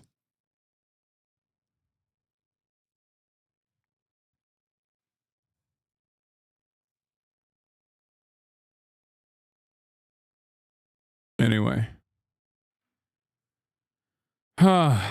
Here's Ezra Levin from Indivisible, co-founder of Indivisible, reporting on Hakeem Jeffries. Jeffries, after holding a House Dem leadership presser focused on Musk Doge concerns, does not commit to Dems withholding votes on government spending deal or debt ceiling over issues with Musk's efforts. At a presser minutes ago, Jeffries says he's powerless. Journalists asked, to what extent will Dems withhold votes in negotiations? Jeffries responds, Republicans control the trifecta. It's their government. What leverage do we have? We're going to continue to try to find bipartisan common ground. I'm Brian Kilme, and this is the collapse of America, okay? I'm Brian Kilme. Let's find bipartisan compromise, bipartisan common ground. What are you saying?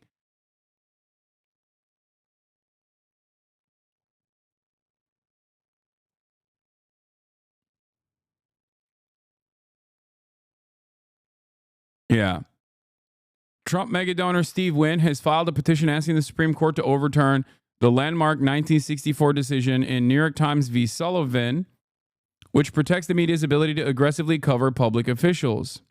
This is part of a long-running conservative campaign, which has already gained support. This is David Enrich from New York Times Business Bureau, which has already gained support among at least 2 justices to curtail press freedoms by attacking Sullivan. The story of how we got here is pretty wild. It's all in Murder the Truth. A lot of people are asking about the backstory of Wynn's petition. In 2018, the AP reported that he'd been accused of rape. Wynn sued for defamation. Nevada courts ruled that the reporting was protected under New York Times v. Sullivan. Wynn is appealing to SCOTUS, another casino billionaire that is in Trump's corner. Great stuff.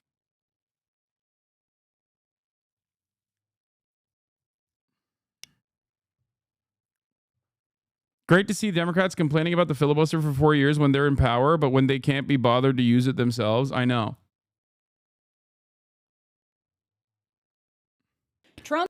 Leisha Miller has a Why Aren't the Democrats Doing Anything video, which we will be watching in a little bit as well. But yeah. And another scary aspect of this is that, as you guys know, I love the Internet Archive. I love the Wayback Machine. It is an immensely valuable resource. And obviously, people in positions of power have long hated this immensely valuable resource for some of the reporting that comes out of it. Some of the reporting, such as, you know, the Doge guy. Okay? The Doge guy's racist tweets from literally 2 months ago. Now, they've been actively trying to destroy the Internet Archive, but I guess now they're just going directly to the Wayback Machine, the Internet Archive, and demanding that they delete stuff. So yeah, why did the Post say, when I checked the Internet Archive an hour ago for the URLs associated with that account, the racist account, the eugenics immigration policy guy that is now reinstated. Okay, Charlie Kirk is your dad. I watched him slam you in a debate the other day. If you watched that debate and you thought Charlie Kirk slammed me, I think you need to stop slamming your head into walls. I am genuinely concerned about your safety. I assume that your entire house is padded to ensure that you don't accidentally kill yourself while, you know, getting out of bed in the morning.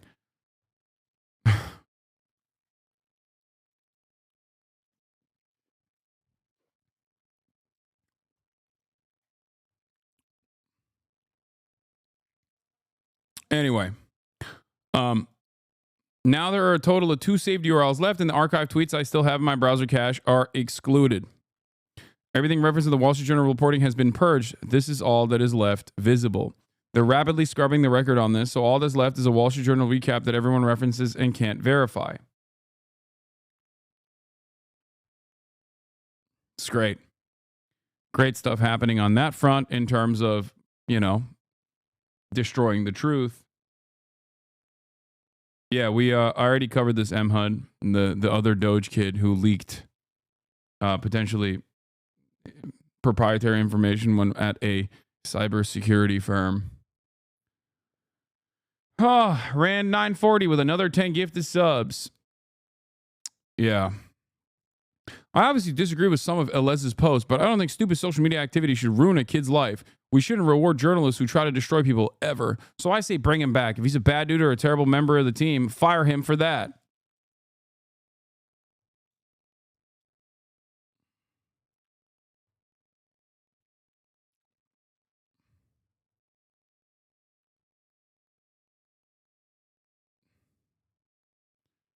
Yeah.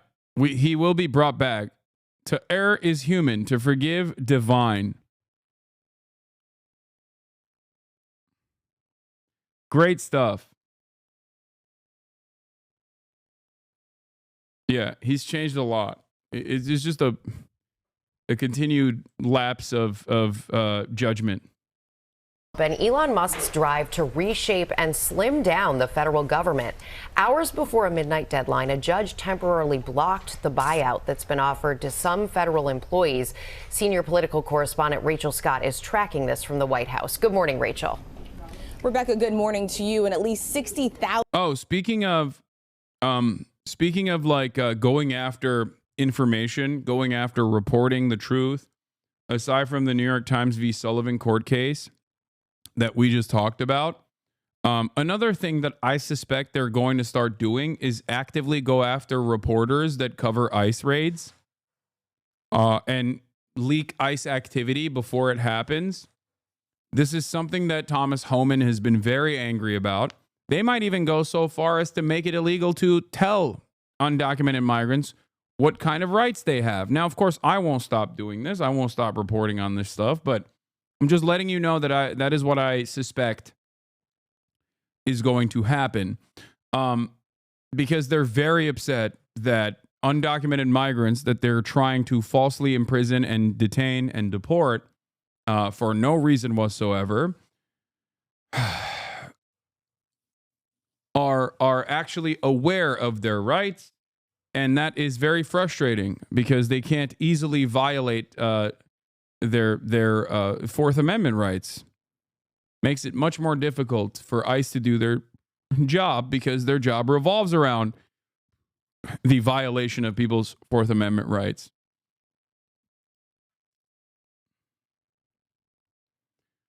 Anyway, here's a judge that put a freeze on Trump's federal buyout plan. 1,000 people opted into this buyout program from the federal government. But this morning, the judge putting that on pause right before the deadline. It's prompting widespread confusion for those who want to resign and those who want to stay on the job. This morning, widespread confusion for federal workers. It's been just over a week since 2 million federal employees received this email with a stark choice: resign now and be paid through September, or run the risk of being laid off. It's just all kind of a mess. Shonda Loader, a mother of 2 in Kentucky, works for the Department of Veterans Affairs. She took the offer, but hasn't gotten any clarity since. New data shows that the majority of the 8,200 people arrested by ICE have no criminal conviction of any kind. Oh, what? What? That's crazy. Dude, I'm so shocked. Thank God for fucking ProPublica, by the way. This is what I've been saying from day one. Okay? Remember, I was like, where are the journalists? Why are they not logging through all of this data to figure out if these guys actually have any sort of criminal convictions whatsoever? Because the first couple of weeks of ICE activity was immediately met with onboarded Fox News commentators that were doing ride-alongs during these deportation processes and claiming that these were some of the biggest, some of the most prolific rapists of all time. Okay? One of the guys that they detained at an immigration court hearing was a DACA recipient who is a middle school teacher in Florida. This happened yesterday.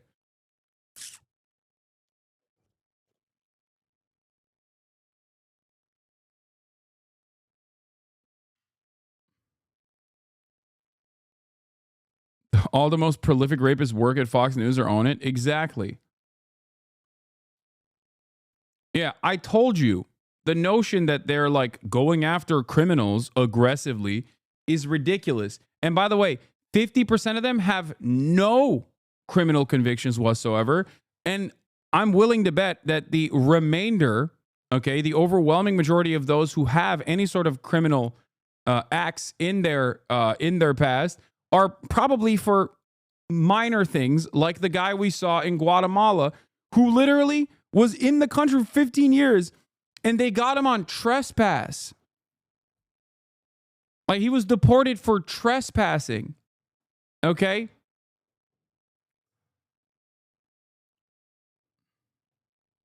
Yeah. Also, in terms of the criminal prosecutions that are coming down for reporting on ICE activity, okay?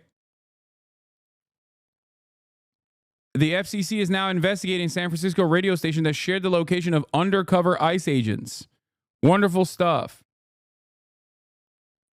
The Federal Communications Commission has launched an investigation into KCBS radio after the San Francisco station broadcast information on live locations of undercover U.S. Immigration and Customs Enforcement agents in San Jose. FC Chairman Brendan Carr told Fox News the commission had sent a formal letter of inquiry to the station in response to its January 26th discussion of ICE operations, which he called really concerning. He said that the station had a matter of days left to explain how this could possibly be consistent with their public interest obligations under the FCC license. You had ICE agents undercover doing operations in East San Jose and part of the town known for violent gang activity, and you had this radio station broadcasting a live location identifying the unmarked vehicles that they were in. Have you talked about the Kanye tweets? Not yet. I will get to it. Also, it is utterly irrelevant that Kanye West is once again, behaving like a neo-Nazi in an effort to pump some attention to his upcoming shitty-ass album, okay? There is no one that is this washed. It is the final stage of being washed. I'm sorry, okay? It is utterly ridiculous. He is so fucking washed that he is just simply trying to do the lowest form of attention seeking, which is rage baiting. It is like, it's like when a child is screaming, okay, and shitting in their diapers to get attention. Except this time the child is 50 years old, okay?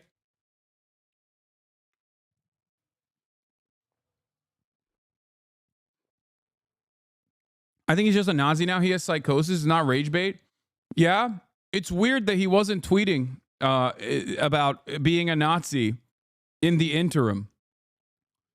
And right up until he decides that, he has a new album coming out, or if he has to do like cryptocurrency or some shit, like right up until the moment where he decides that he needs to be in the public eye again. Is he manic? Yes. Okay. Did that make him more vulnerable to believing ridiculous conspiracies or becoming a neo-Nazi? I'm sure it did. Having said that, however, the timing of this is awfully suspicious. Okay? Jesus Christ. Let's get back to this for now, okay?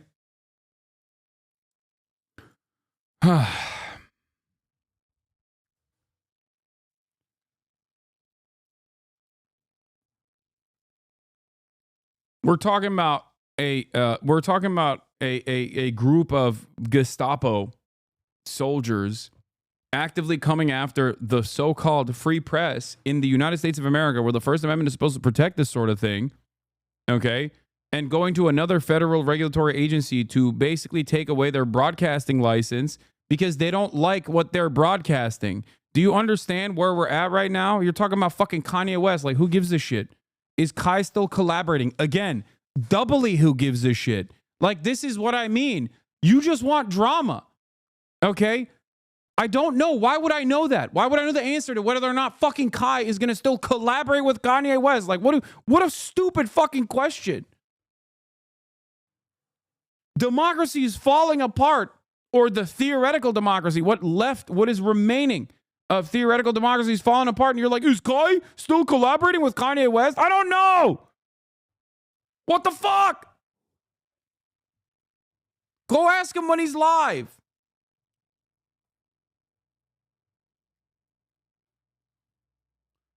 It says in the Constitution, as woke is expressly not allowed.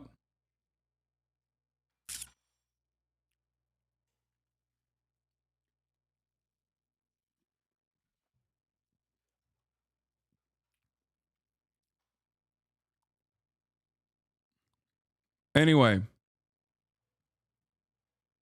ridiculous shit.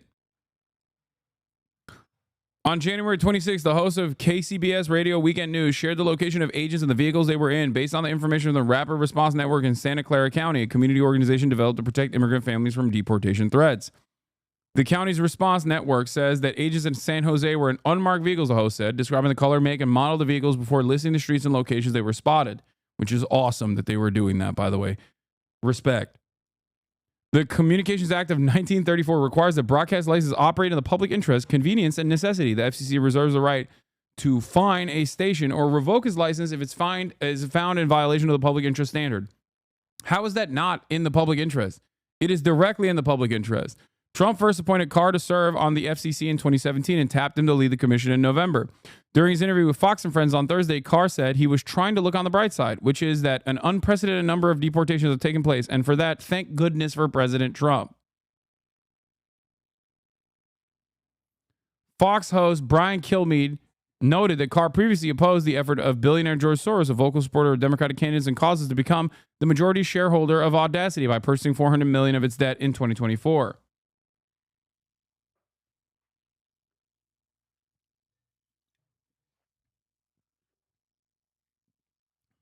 The FCC approved this restructuring of Audacity in September.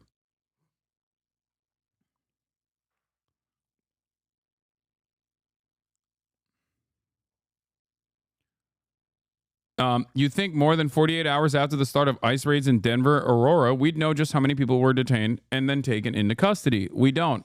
And that's now the story. Let's talk about it. 2 days ago, the feds said it was trying to arrest 100 Tren de Aragua members.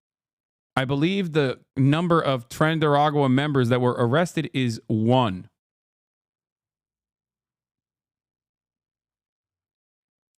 Yesterday, we asked ICE how many were detained. Seems like a simple request. Fox News, after all, had reported 30. Keep in mind, Fox has a reason to know. They had a team embedded with ICE on Wednesday. Problem is, 30 was nowhere near 100. But what's even more telling is that as of now, ICE has confirmed that just 1 Tren de Aragua member was detained on Wednesday. 1 is quite a bit less than the 100 that they wanted. We also don't know how they concluded that there were 100 plus Tren de Aragua targets to begin with. It is clear that the Trump administration is trying to spin this as a story about a leak. I addressed this yesterday. So yeah, I'm going to talk about this right now. The Aurora, Colorado situation. Okay? If you recall, the story became one of national prominence when virtually everyone on right-wing media, were, without any evidence whatsoever, relying on a slumlord claiming that a Venezuelan gang had overtaken his apartments. Now, of course, this CBZ management, that ran a bunch of different slumlords, not a bunch of different slumlords, ran a bunch of different slums. Why are we not talking about Kanye West? Because I will get to it later, and it is, you know what? I'm going to fucking permaban you, you dumb fuck. Okay? Just a couple more times. Fucking idiot. We're going to get to it inevitably. You won't be able to chat, okay?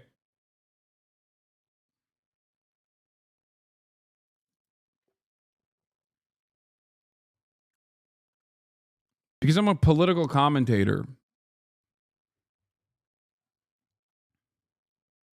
And there's more pressing matters to cover, like the one I'm talking about currently.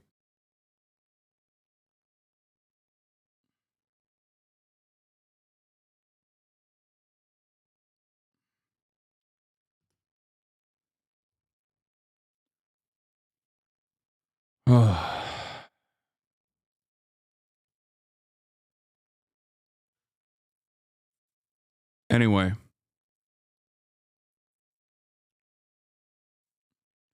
So they try to do this thing where they try to make a big show of this falsehood initially. Initially, it was built around a slumlord who managed a bunch of slum properties, low-income housing,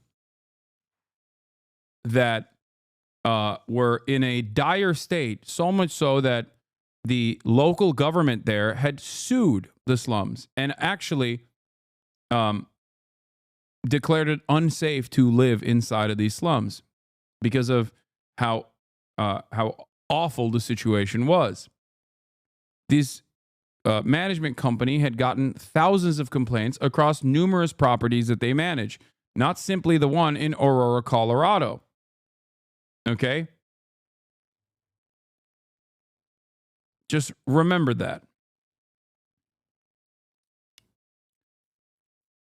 But it did not matter.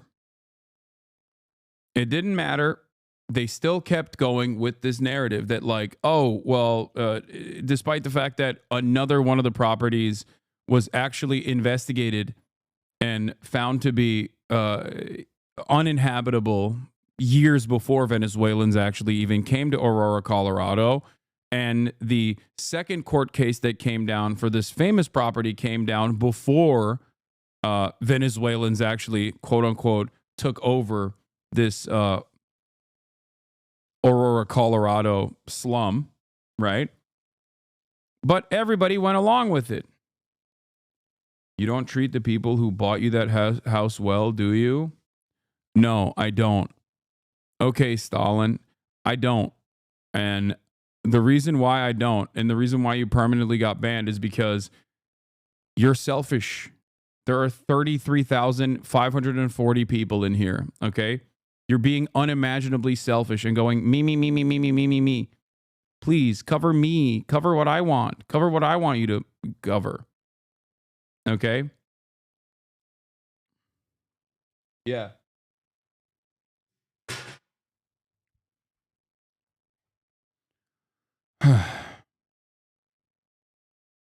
It's ridiculous. It's ridiculously selfish for the 33,500 other people in the chat. Okay? Narcissistic.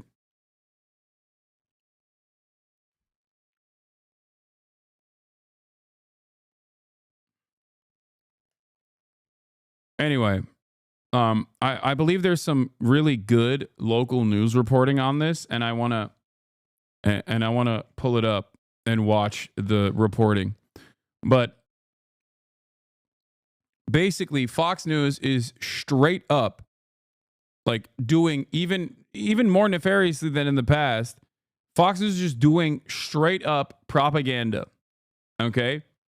Now, the difference here, unlike in the past, is that Fox News is doing this propaganda under its objective reporting wing.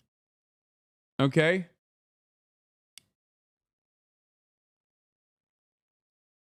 Initially, Fox News used to do this on the editorial side, but now they're doing onboarding. And they're supposed to have an objective news reporting side. And their objective news reporting side is also doing egregious propaganda. Okay? It's ridiculous.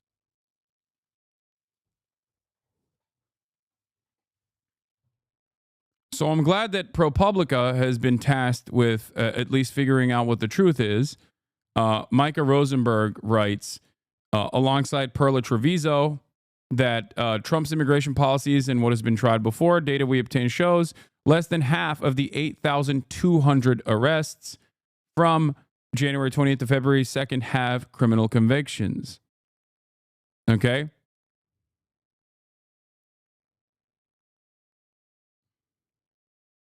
Cool Denver article? No, I want the specific Denver local news video coverage on this because it was pretty good. I don't care what side of the debate you're on. If you're in favor of the raids, you should want to know if there are more than performative acts. Here. Oh, this is the one. Yes, thank you. The local. Here, look at this. Homeland Security Investigations Denver office framed raids across the metro area in simple terms. These actions were targeted operation focused on violent criminal aliens. Bro, why does he also sound like Tom Homan? Why does everybody at the Department of Homeland Security sound exactly like Tom Homan?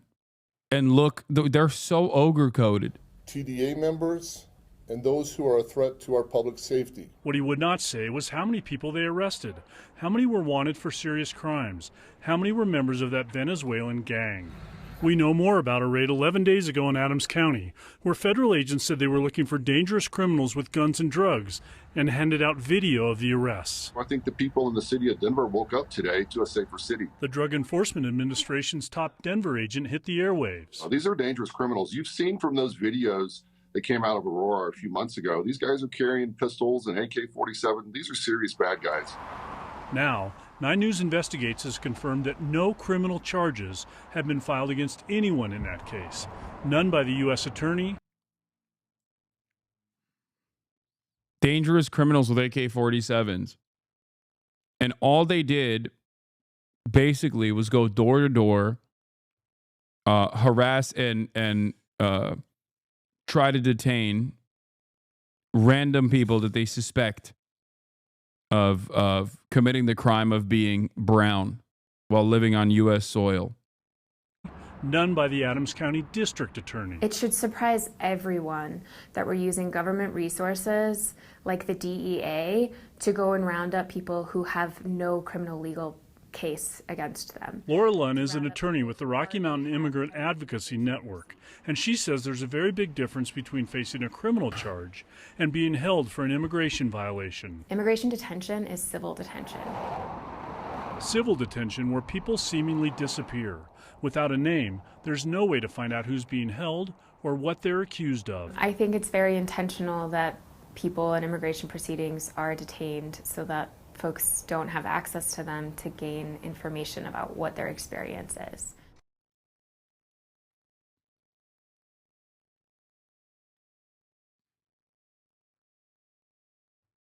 One of my comrades, a teacher, the parents of one of their students never showed up to pick them up from school. They now have family friends watching them. Still aren't sure what happened to the parents.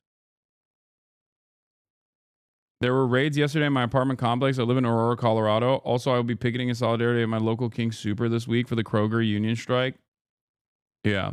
They're going door to door. They're doing door-to-door operations and basically trying to snag as many people as they possibly can. Road offer. Checking out the massive and quite weird eagle population on the edge of the no, this is the said they only made yesterday. Members of the This is all of the cover. Results announced today by Fox News Channel. ICE agents said they were going after 100 members of the Venezuelan gang Tren de Aragua in Denver and Aurora yesterday. Now, while the feds refused to tell journalists just how many arrests they made and how many of them were TDA members, the Fox News reporter embedded with agents said they only made 30 arrests, and just one was a TDA member. Fox News and the Trump administration are now blaming local media outlets for the lack of success. Yeah, this is what I was going to say. This is the other angle of this that I wanted to cover. They're claiming that the reason why they can't actually apprehend these like crazy criminals is not because they're not really interested in apprehending these, you know, really violent, crazy criminals or whatever, and simply trying to do a racist dragnet. Despite the fact that they're claiming that they're going after these like super violent criminals, it's because the media is reporting on it. And it's leaking it. It's leaking it ahead of time. And then, you know, everybody gets to run away.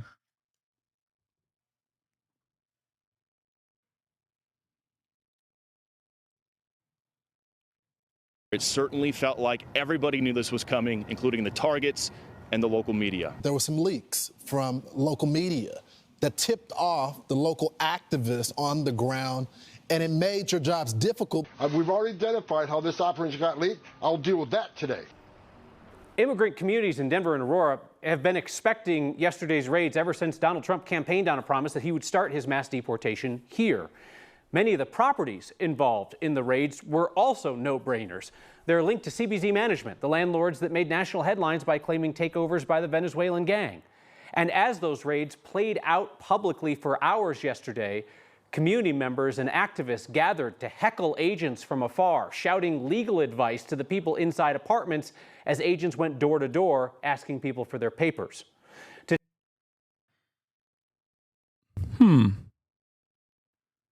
Interesting. I can't seem to put my finger on what this reminds me of, you know?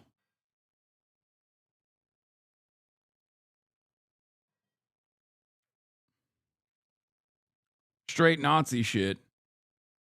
That's what.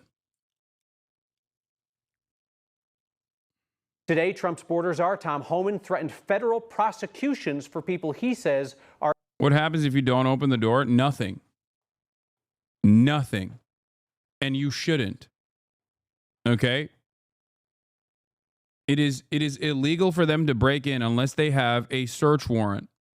Okay? That's it.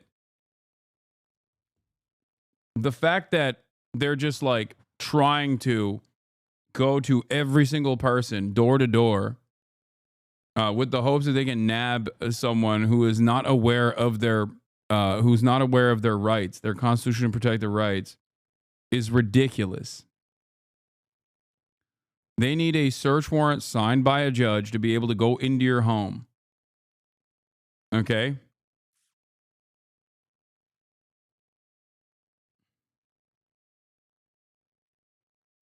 Are impeding their operations. Now, the feds say they were targeting violent criminals. We continue to ask just how many of the people arrested in Colorado yesterday were violent criminals, as opposed to people who had civil immigration violations and were picked up because they couldn't show papers. Why are you adding Zach Rohr in my chat? Zach Rohr, why are you saying that like it's not literally what MAGA believes? I think you're in the wrong chat. Chatter. Suggested today that the lack of success in this week's raids means more non-criminals will be arrested in the future. We go on these operations, the operations got leaked somehow, it makes us less successful. Again, when you leak an operation, it means more bad guys are not being arrested, which means more bad guys are walking the streets. So as we address that, you're going to see the arrests increase. As the aperture opens up beyond criminals, you're going to see more arrests. So let's look more closely now at the Trump administration's claim that this week's ICE raids failed because the local media in Colorado leaked the operation. You may recall that multiple national media outlets reported that these raids were supposed to happen last Thursday. That operation was apparently pushed back after it became widely known ahead of the fact. Our Evan Krugel's along now to explain that when these raids did happen, Evan, federal agents had Fox News along for the ride, and this was a pretty conspicuous parade around town. It was, Kyle. It's worth noting ICE did very little to hide or disguise those operations yesterday. We got multiple calls from community members who saw them staging in a large parking lot in southeast Denver. So we showed up and decided to follow at a distance as they made their way up I-25 to Thornton.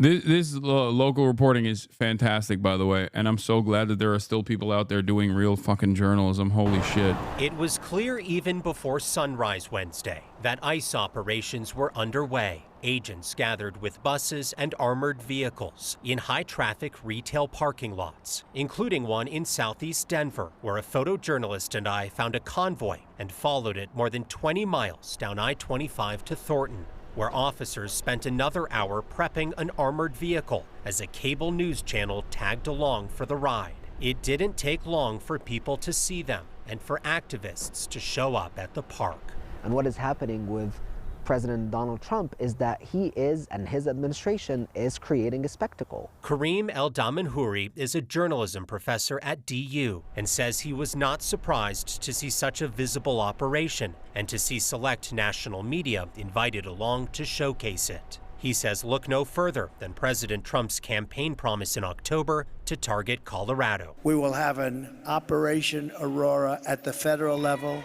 NBC reported the operation was supposed to start last week, but it was pushed back after the plans became public. The operation was leaked, and again, we're going to hold those people accountable once we find out what those leaks occurred.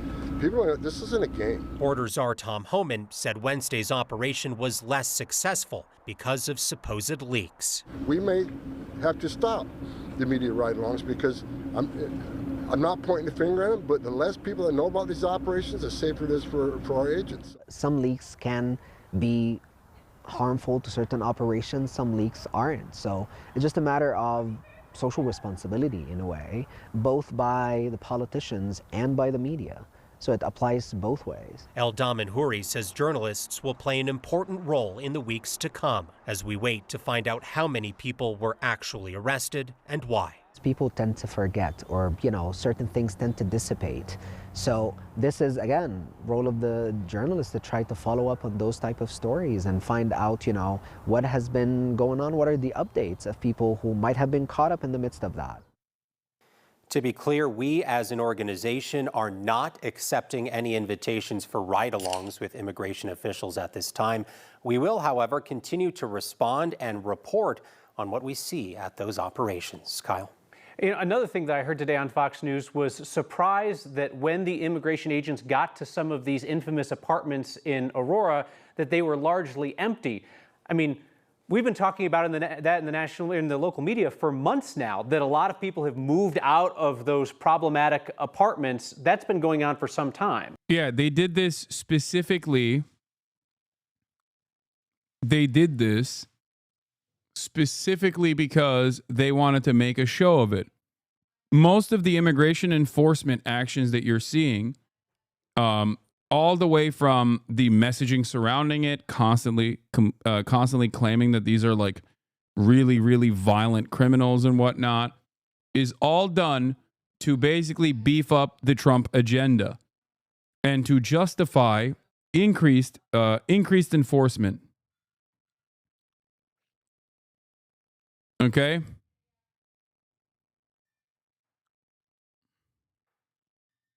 That's why they're lying and claiming that they're apprehending violent criminals when in fact they're not doing that. They're actually just going after whoever they can that they catch that is undocumented or sometimes literally documented, but are not a natural born U.S. citizen, like the DACA middle school teacher that was apprehended at a immigration court proceeding. Like that's a documented immigrant. That is not an undocumented migrant. That is a documented immigrant, okay? That's crazy.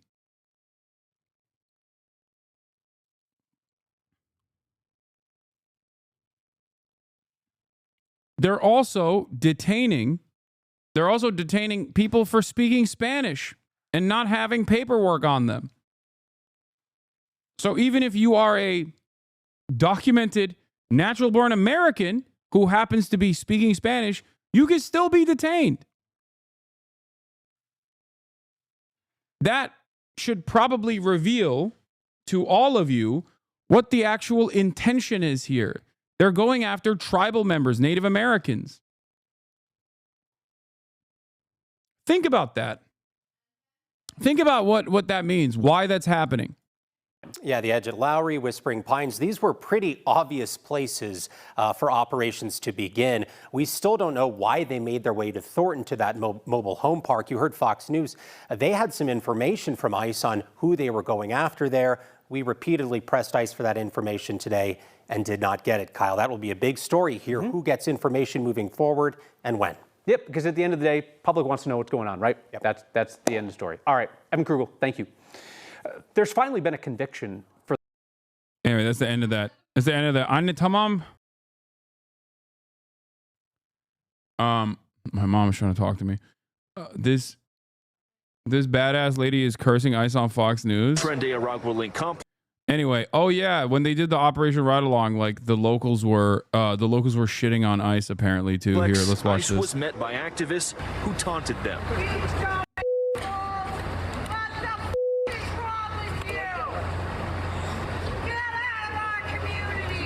And others who used megaphones to coach those living inside.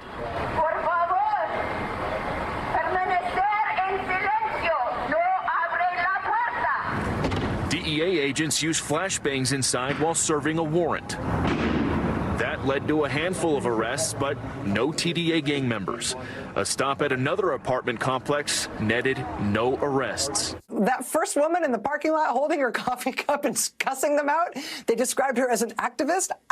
I don't know, maybe she is. Looked to me like a super annoyed neighbor who was angry to see a bunch of ICE agents dressed up like the 82nd Airborne in her apartment building's parking lot. The day after that footage was released, Trump's border czar Tom Homan announced that these media ride-alongs might be coming to an end because of operational security.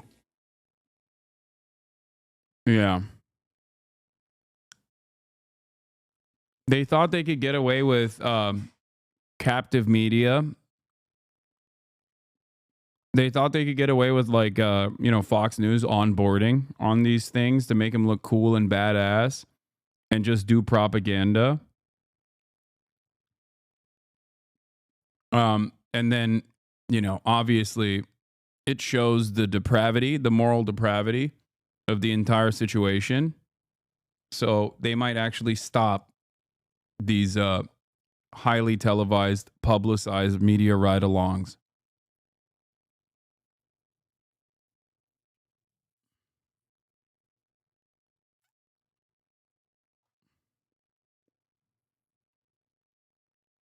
Ugh.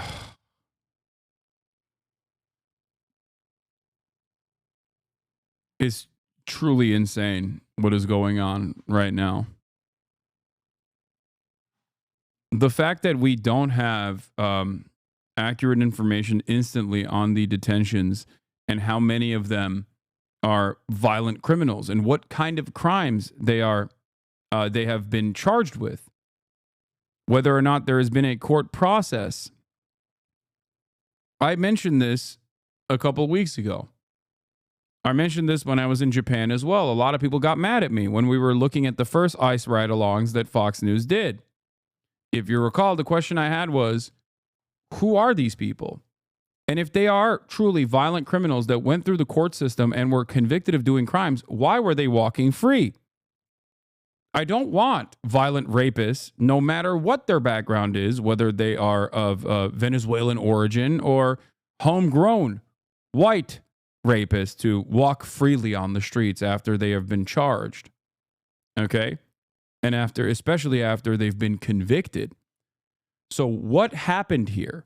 Because if the Republican administration's propaganda on this matter was correct, okay, they would have a significant upper hand. Okay? They would have a tremendous opportunity to propagandize by saying, this guy is a convicted rapist, and Joe Biden's activist courts and Joe Biden's activist judges allowed him to roam freely because he was undocumented. If that was the truth and not simply a lie that they present, then, oh my God, that would be a fantastic opportunity. You can't even find one? You can't find one guy? That's all you guys claim. That's what that's what the right wing is claiming. That activist judges allow undocumented migrants to walk freely after being caught doing heinous crimes. Okay?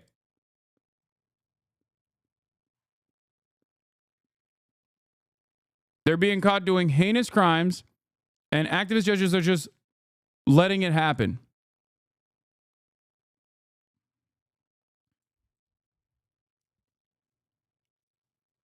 And that there are 20 million migrants, undocumented, living on U.S. soil, that are all responsible for death and destruction. And for some reason, they're just walking away free. Okay?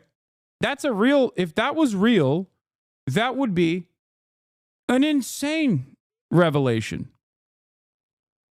That would be massive. So why is there no evidence to show that?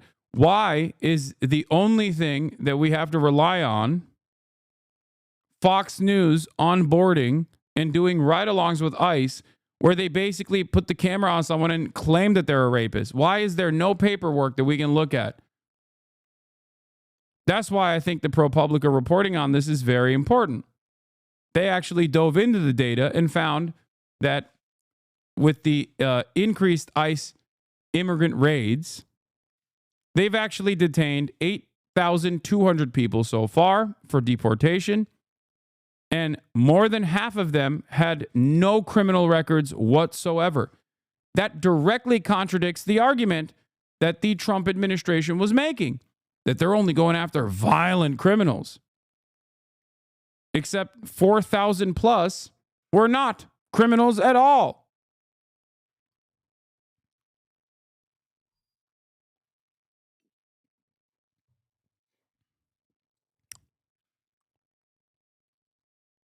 The Trump agenda is exactly the same as the first go-around. Declare a national emergency at the border, halt refugee admissions, end catch and release, make asylum seekers wait in Mexico for U.S. hearings, Promote third country asylum agreements. DNA test some of the immigrants. Expand who was targeted for deportation. Okay. Focus Homeland Security investigations on immigration enforcement instead of, like, literally pull from other aspects of Homeland Security, like actual drug detentions, like units that are tasked with investigating drug-related drug trafficking are now tasked with doing dragnet operations on random immigrant neighborhoods. Think about that. Expansion of expedited removal, put pressure on recalcitrant countries to take back deportees, create an office to assist victims of crimes committed by immigrants, limit temporary protected status, increase scrutiny of work permits, target sanctuary jurisdiction, information sharing, denying public benefits to unauthorized immigrants, travel bans, denaturalizing U.S. citizens is like the final stage of this. Actively trying to do that is going to be the last aspect of this. Expulsion based on public health concerns. A version of this already occurred with the CDC move. Donald Trump kept saying COVID is fake, it's not real, whatever. But it was simply used as a tool to deny immigrants access into the country. Title 42, if you recall, was the only COVID prevention measure that the administration actually utilized.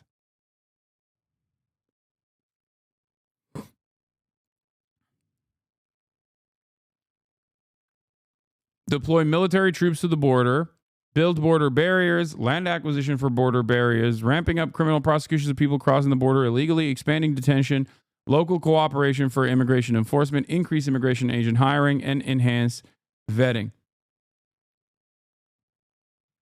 Policies he hasn't tried before that he wants to are ending birthright citizenship, making the border a military priority, seeking to end birthright citizenship, and Biden-era humanitarian programs at the border, immigrant registration, invokes a law requires all non-citizens to register and present their fingerprints to the U.S. government or be subject to criminal penalties,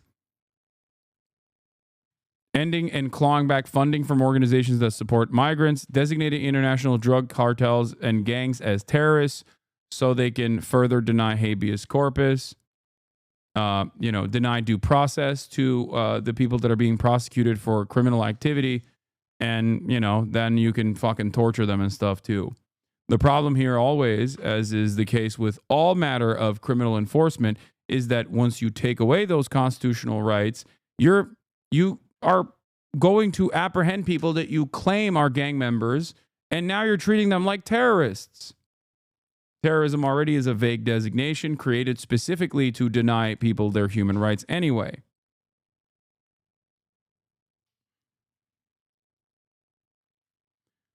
I'm a denaturalized citizen, and it scares me that this could actually happen. I've worked for the federal government. I've been a good citizen. It's pathetic that because I'm brown, I could be stripped of my citizenship. You're a denaturalized citizen? What do you mean?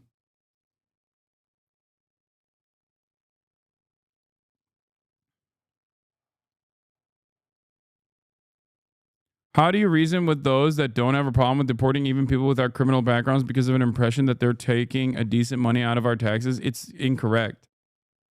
Undocumented migrants literally put more into government coffers than they take out. There's already a limited amount of social safety nets to begin with, and undocumented migrants are not capable of taking advantage of any of those programs regardless. The only burden that undocumented migrants have on government resources is actually emergency rooms. When they get, in the off chance that they get any sort of health care whatsoever, and they go into an emergency room and then they don't actually pay. It's just factually wrong. Yes, it is. Philly D right-wing turn. What? USAID Why? has been propping up sites like Politico, giving them media stealing walkthrough. This whole debacle, it started. I doubt that he's saying he's anti. Wait, what? Yeah, no, you're crazy if you think that Philip DeFranco is going to do right-wing misinformation on USAID. You're on crack. No, he's baiting you in.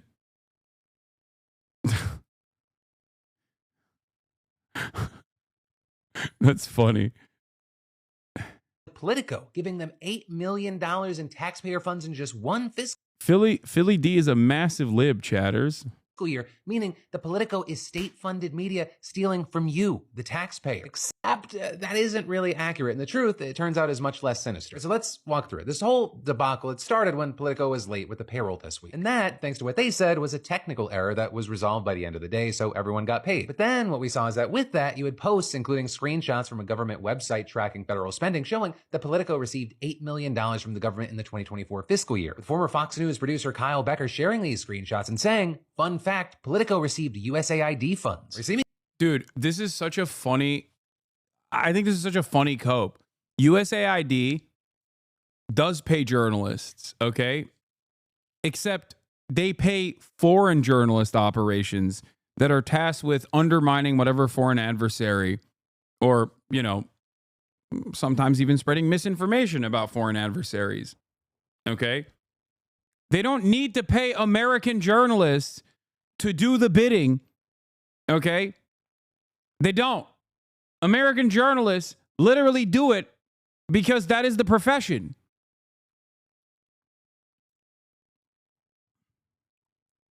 Their job is to literally do State Department propaganda anyway. That's how they do it for free. Well, not for free. They get paid for their jobs, but yes, Voice of America is different than Politico. That's who actually gets paid for it. In case you're out of the loop, people like Asman believe that the government basically smeared Gamergate.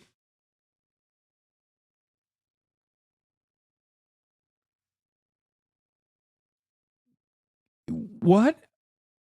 People think that like domestic news producers actually were paid by the government to attack gamers? Like the government.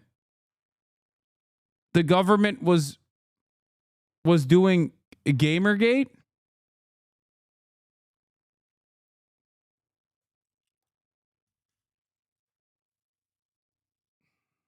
I quit. I have to. I can't do this any longer. I think I might be done. I think we have officially reached a level of stupidity that I could not foresee us ever reaching. This is the dumbest, most self-involved, most self-entitled, most self-elevated story of all time. If you truly believe this, if you even entertain this as a thought, okay, you have to be institutionalized for your own safety.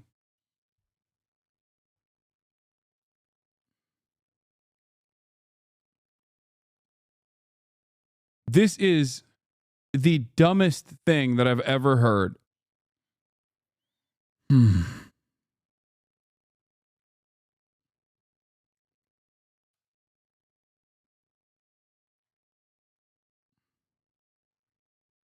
Chattels, people will learn about like Operation Mockingbird, and then they'll turn around and be like, well, this was still continuing with Gamergate.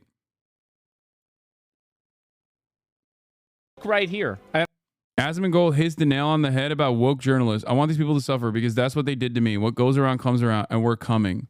You should have left my video games alone. I'll show you. Like, people think I'm fucking crazy. I'm not. Look at this. People wonder our tax.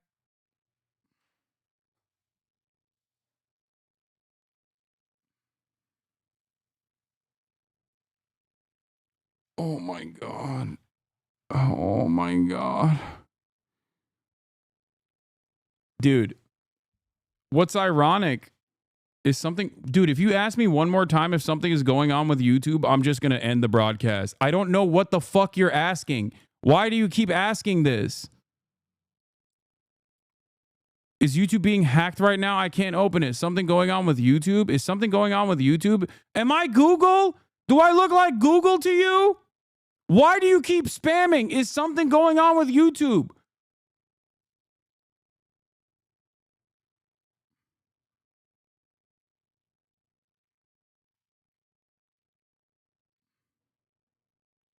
Look, you are one of my primary news sources other than what I read in my email, so this is just breaking. I'm asking you because I really want background noise while I watch you because I'm mentally ill, like I will not deny. So I'm simply wondering if you know why YouTube is down. If you do not know, that is okay. I will shut up.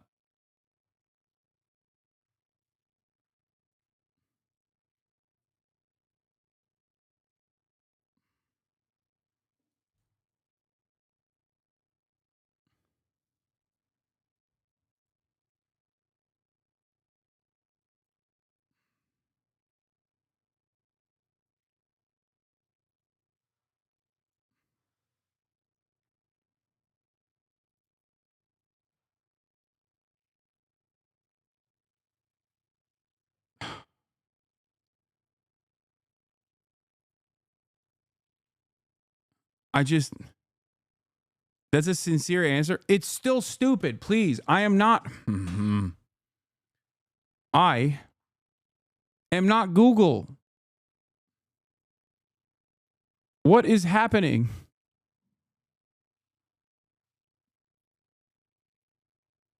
Chatters will have like a personal issue with their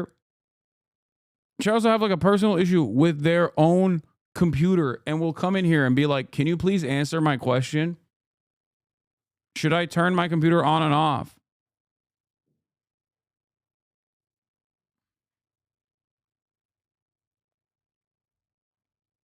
Anyway, getting back to the most pressing issue of all time, how Politico actually got paid by the federal government to undermine gamers, which is really funny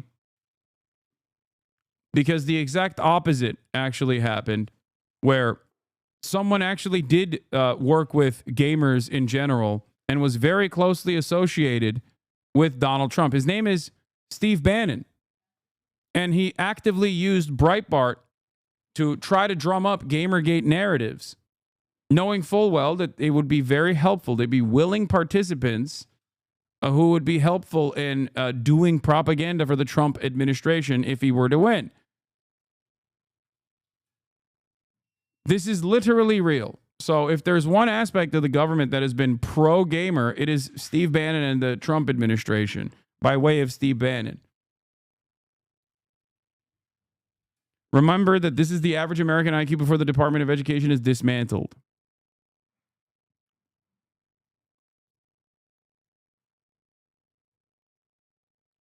Gamergates being freaks and then being mad at people covering them being freaks. Yeah, how could they have done this to me? People wonder are tax dollars used to promote wokeness in video games? Answer is yes. USAID paid Politico millions of dollars a year to write pieces like this one, which promotes diversity and describes Gamergate as... Dude, oh my God. This is just wrong, man. I don't know how to explain it. It's just fucking wrong. Okay?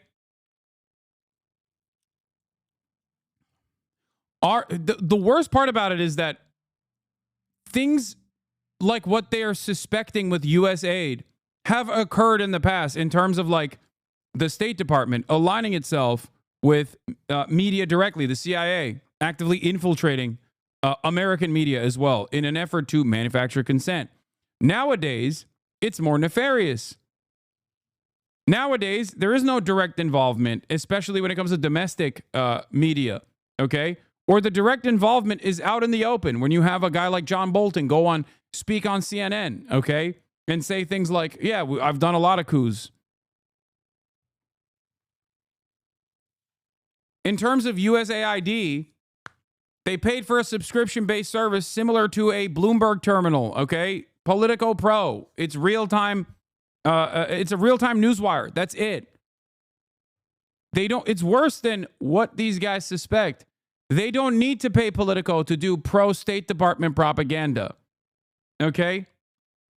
Dude, who is even on your side amongst political streamers? Are you on your own? There's plenty of awesome political content creators and political streamers in general that recognize the truth. Okay? How is he so popular, man? Is it that easy? Yes, it is that easy. Straight up. Claiming that the USAID actually funded Politico to write articles and influence articles, specifically targeting gamers, by the way, okay, is like saying they actually funded Microsoft to also target gamers because they bought Excel. They bought Microsoft Word subscriptions. I can't believe it. How deep does this rabbit hole go?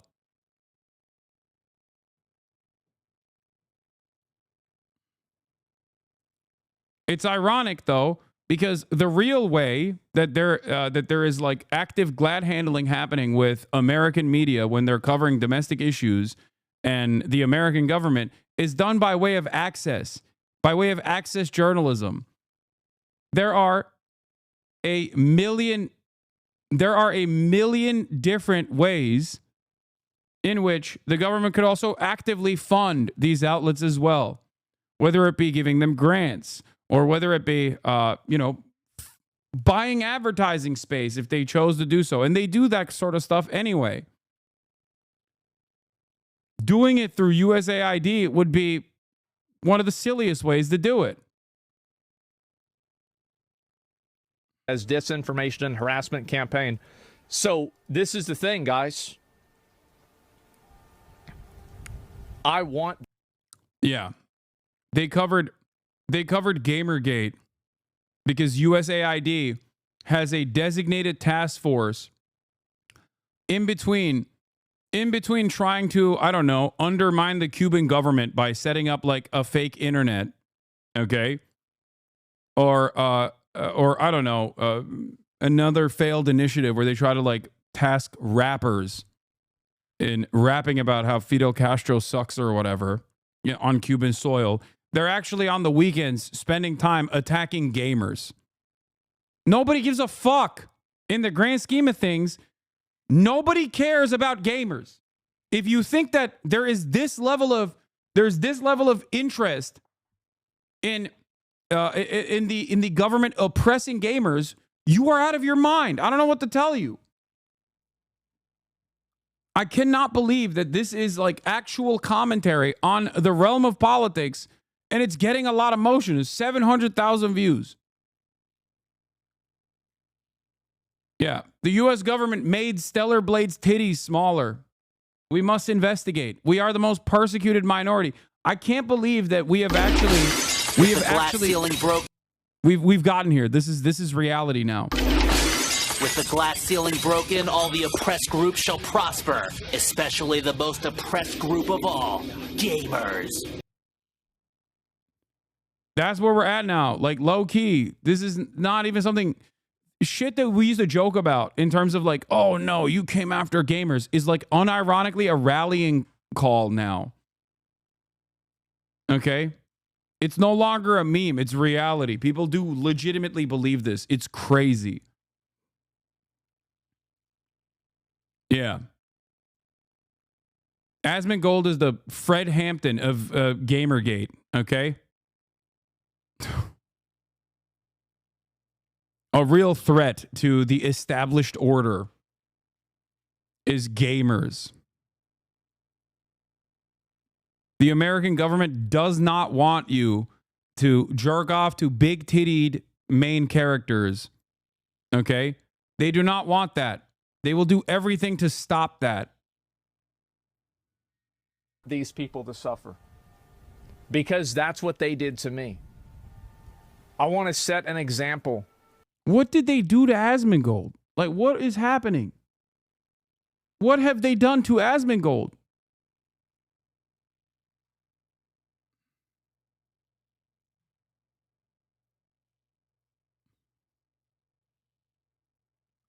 They made his games bad?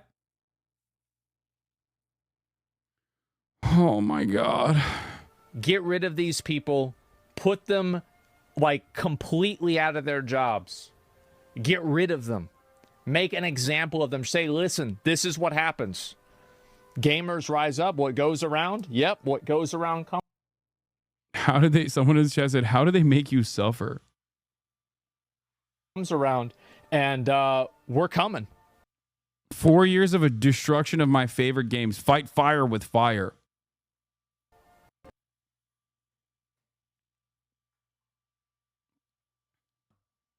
Like, this reads as a parody. And if someone had actually sent this to me as a joke and they were like, look, Asmongold is doing parody of like the sweatiest nerd you've ever seen. Isn't this funny? I'd be like, yeah, this is actually pretty good. It's pretty solid in terms of parody. Turns out it's not. This is something truly. This is something that like, you know, lolly PFP accounts unironically believe.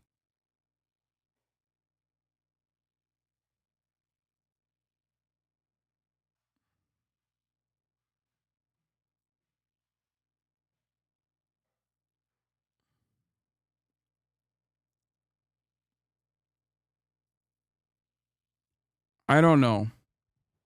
I really don't understand. Can you explain, please, what's happening? Here, let me uncover the layers of misinformation. Number one, USAID's funding gets cut. The Trump administration rolls back USAID initiatives. Okay, USAID, created by JFK, is a separate department that is tasked with doing aid all around the world. A big chunk of that is to beef up America's soft power capabilities, but also a big chunk of that is also to engage in covert operations at the behest of the CIA to engage in foreign destabilization against our foreign adversaries. Okay? Which leads me to be confused by Trump's decision overall, but I guess it doesn't really matter. Anyway, so obviously the aid for soft power or even to, defend American destabilization in other nations is still actively a good. And you can't have that, okay? According to the Trump administration, you can't do something that helps people, even if it is aiding a larger cause that will end up aligning with American interests, okay? You can't do that. God forbid. Anyway, that's the first start of the story. And as Philip DeFranco also correctly explained here, there was a technical error with Politico paying their staffers, but that kickstarted the story of people claiming, oh, it's because U.S. aid was funding the entirety of Politico. Let's take a look. Shots from a government website tracking federal spending showing that Politico received $8 million from the government in the 2024 fiscal year. With former Fox News producer Kyle Becker sharing these screenshots and saying, fun fact, Politico received USAID funds, or seemingly claiming that the $8 million came from USAID alone. And then in a follow-up post, he connected Politico's late payroll with the recent crackdowns on USAID's spending. And from there, the situation just exploded with big names on the right chiming in and spreading this far and wide. And even had Trump on Truth Social this morning saying that... Yeah, that's the other aspect of this, that Donald Trump is just straight up saying that this is fact. It's not. I just want to reiterate, this is incorrect. Okay? Which is crazy. I fucking don't like Politico. I'm not the biggest fan of USAID. And here I am having to seemingly defend it because I'm not defending either of these institutions. I'm simply defending the truth.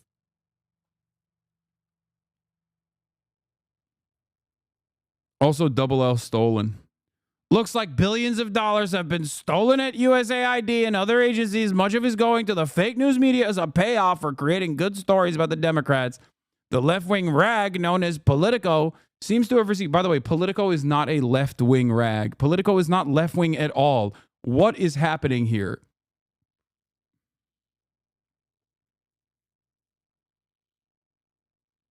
Asman is currently doing a deep dive into the clip of you showing the Houthi war music to Nick, and Chad is eating it up. Yeah, I don't care, man. Yeah, okay. Great. Yeah, I need to get banned. This guy must get banned. Okay? This guy must get banned. Houthi propaganda, unacceptable. Nazi propaganda, well, that's all right. It's homegrown American Nazi propaganda. Okay?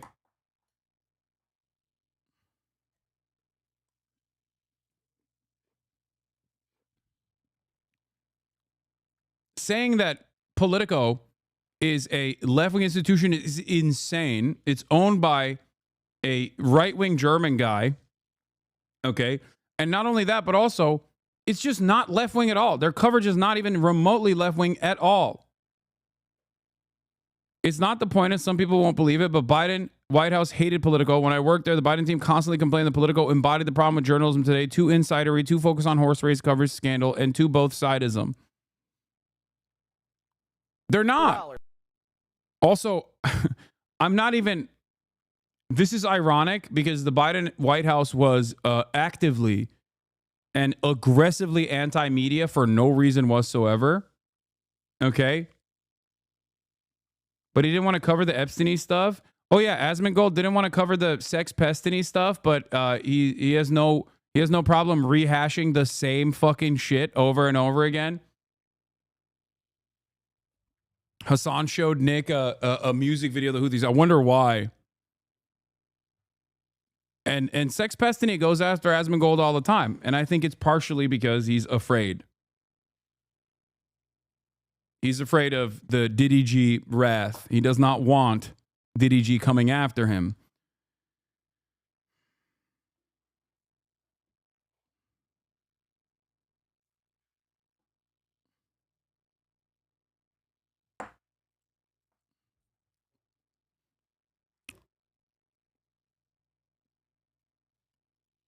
Anyway.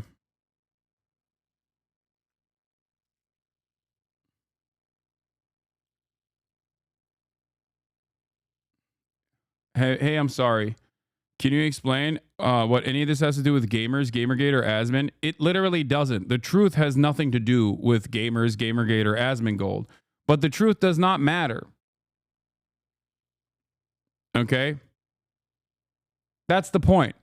Because Asmongold is claiming that on top of this misinformation that came out, that he wanted to add his own layer of silliness to the conversation by, I guess, reading a tweet from a Lolly account, a Lolly PFP account, that claimed that Politico was actually getting paid by USAID to do anti-gamer coverage.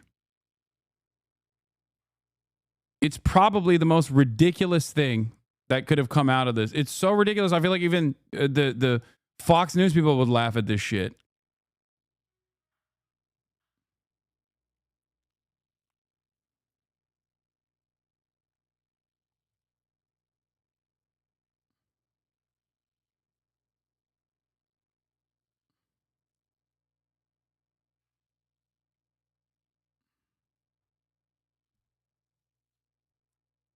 You spending all 2025 on media literacy of your colleagues? What do you want me to do, man? What do you want me to do? One, you guys sent me this link. And two, Asmongold is currently the biggest political content creator on this platform. Okay? Billions have been stolen from federal agencies like USAID and gone to, quote, fake news media as a payroll for creating good stories about the Democrats, and then adding, this could be the biggest scandal of them all. Perhaps also, it still stems from misinformation coming from the fucking president. So it's not like Asmongold is just like making shit up on his own. Okay? He's adding on to the pre-existing fake bullshit that's running around.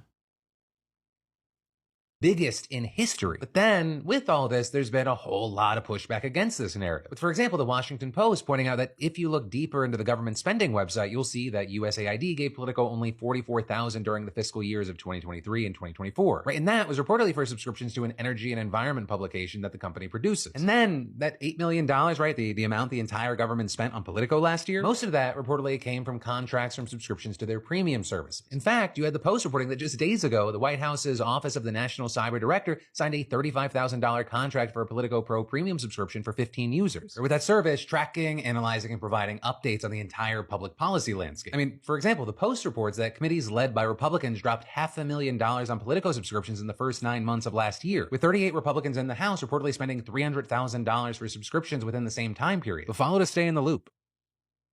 Yeah. That's it. USAID is not funding Politico. Politico does pro-State Department propaganda because that's what the American media is tasked with doing. They don't need to get paid directly by the government. They don't need to be incentivized in that way. The incentive structure nowadays is simply elevating people who already get that level of access. The incentive structure revolves around access. They play ball with the government and beef up government narratives and rarely ever undermine the established hierarchy, because those are the people that get elevated to the top. Okay? They are stenographers.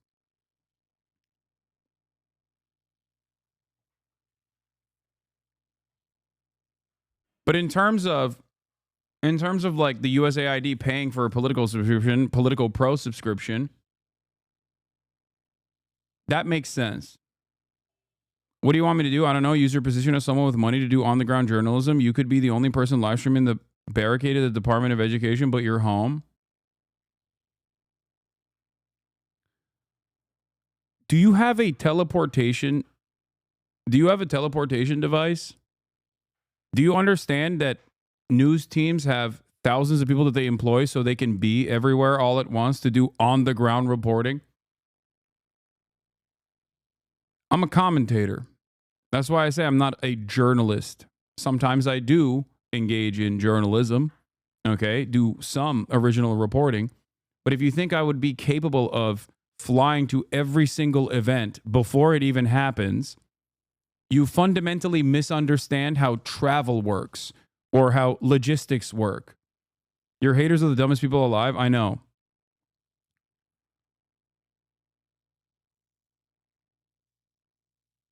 This is not my issue. I don't think you understand how any of this stuff works.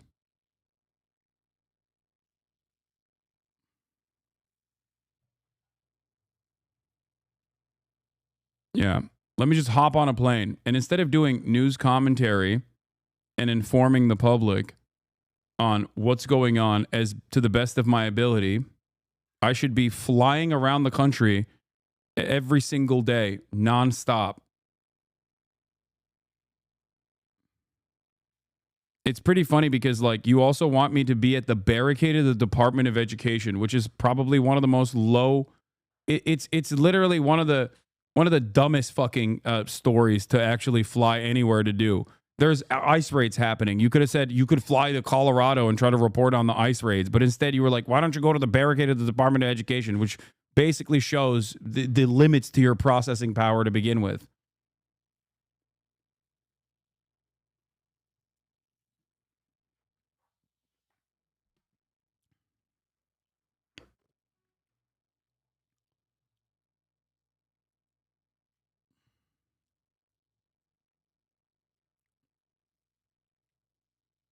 Anyway.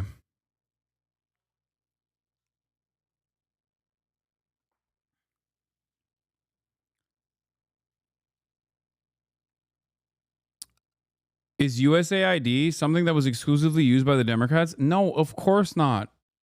What? No, obviously not.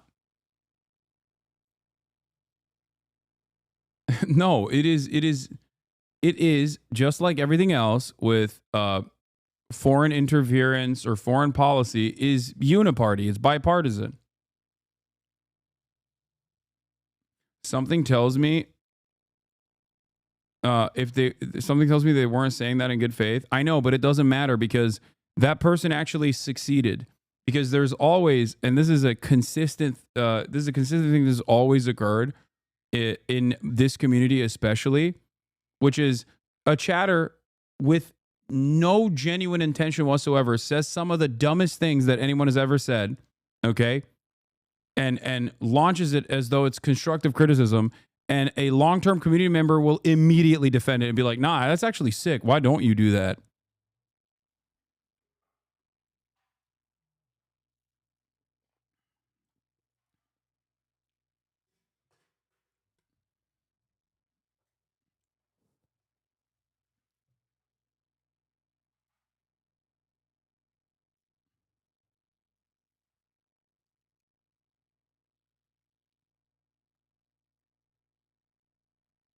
Anyway.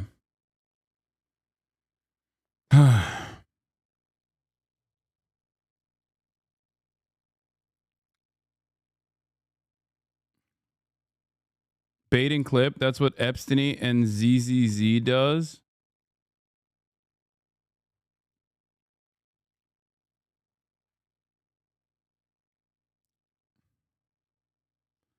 All right, let's continue. The Trump Vance department just approved $7.41 billion in weapons sales to Israel, $6.75 billion in bombs and weapons guidance kits, $660 million in Hellfire missiles. This sale will increase interoperability with U.S. forces, the administration writes. Good thing we're taking money out of like cholera medication or, combating famine on the U.S. aid stuff so that we can open up our coffers for unlimited funds to Israel more. I think they were being genuine and you're being defensive because they're right. I love you. See, this is what I meant. I love you in the stream, but you're kind of spinning your wheels here. If you want to call out the useless Dems not pushing through that guy, maybe it's time to be the person to encourage. Protesting a little too much, man. They're kind of right, though. Love you, but like this is spinning your wheels. Why not? Remember what I said? That's why that chatter said that thing, because there's like a bunch of schizophrenic losers in the chat that will immediately go, actually, I do agree. The logistics of this is virtually impossible, but I think you should be doing that. This doesn't work, okay? What you're describing is logistically impossible. There is a reason why news media operations and newsrooms hire journalists literally around the fucking planet. What you are describing is impossible. Please. You respond to bait, I know. I respond to this kind of stuff because I want people to open up their minds a little bit, okay? And try to comprehend, like, the limits. I understand you can't take a supersonic flight there literally right now. Okay, let's say tomorrow breaking news occurs in Washington, D.C. Should I be flying to Washington, D.C. tomorrow as soon as the breaking news occurs? What do you think? How do you think this would work? Walk me through this. Fast travel is not within my capability, okay? I stream 8 hours a day for 7 days out of the fucking week. I flew to Japan and I still kept up my news coverage in Japan. I came back the next day and still kept up my news coverage the next day. How do you foresee me flying to every area where news is happening in real time? Do you think I have teleportation capabilities? Do you think I'm clairvoyant? Do you think I can see the future, for example? Can I see the future and predict where news is going to occur so I can fly there in real time as fast as I can? How am I supposed to do that?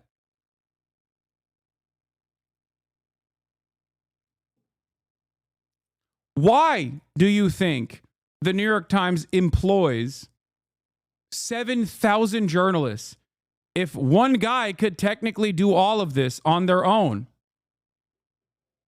Why are these silly guys hiring thousands of journalists all around the planet? Why do they even have beat reporters? One guy could just be doing all the beats.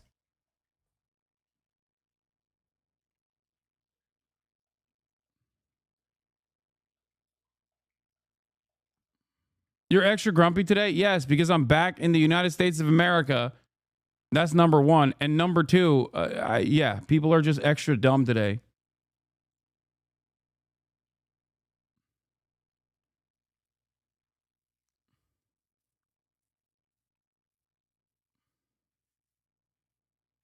Like, please, dude. I am a political commentator. I am not a journalist. That's number one.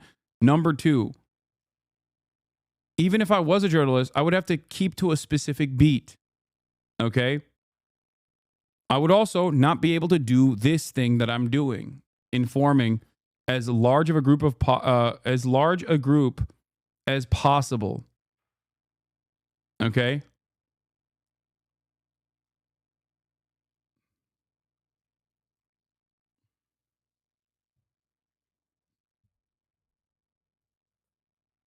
Anyway. Notice how they stop responding when you walk through their dumbass argument? They do.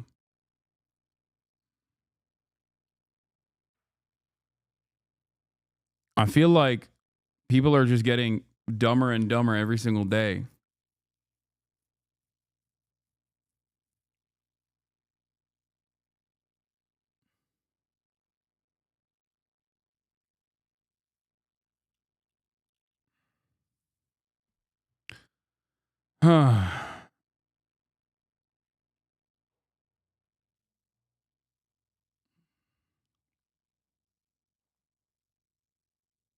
Anyway, now let's get to the Democrats. Why aren't the Democrats doing anything? By Leisha Miller. Trump and his cronies, including unelected, deluded, low IQ, ugly, socially awkward, loser dork billionaire Elon Musk, are stripping people of their rights, placing people in camps, invading our privacy, and gutting the federal government. And to those of you in my comment section saying personal attacks and name-calling undermine my arguments, no, they don't. No, they don't. I can bully Elon Musk and create sound legal arguments at the same time. Watch me. And yes, I'm going to be saying swears a lot in this episode because I'm mad. The uncensored version is available on my Patreon linked below. And in response to this tyranny, this all-out war on democracy, on the very foundations of our country, of the rule of law and of the Constitution, our lawmakers are, sending strongly worded letters, tweeting, holding press conferences. I don't know about Hasan, you're playing dumb. It's not about teleporting. It's about scaling up your operations. Scale the logistics of HasnAbi Productions. That's all I'm asking. I'm still responding. Stop fucking ignoring me. Scale up your operations. That's all we're asking. Okay. I'm going to respond to this the last time. Okay. Considering that I am currently doing news commentary for 8 hours a day, 7 days a week.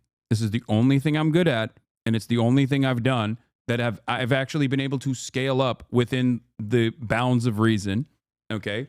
When you ask me to scale up my operations, what you are demanding is that I go and I hire managers.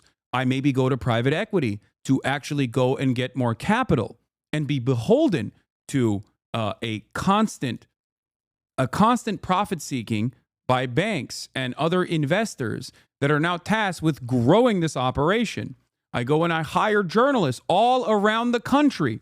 I spend a good deal of this time not doing commentary, but instead management. I'm not good at management. I cannot do management, okay?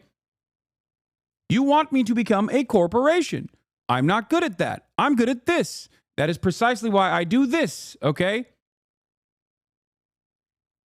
Not if you're smart with contract law. What the fuck are you saying?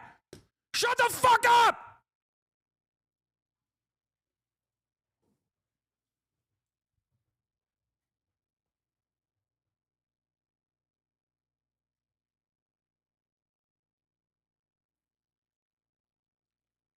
Let me become smart with contract law.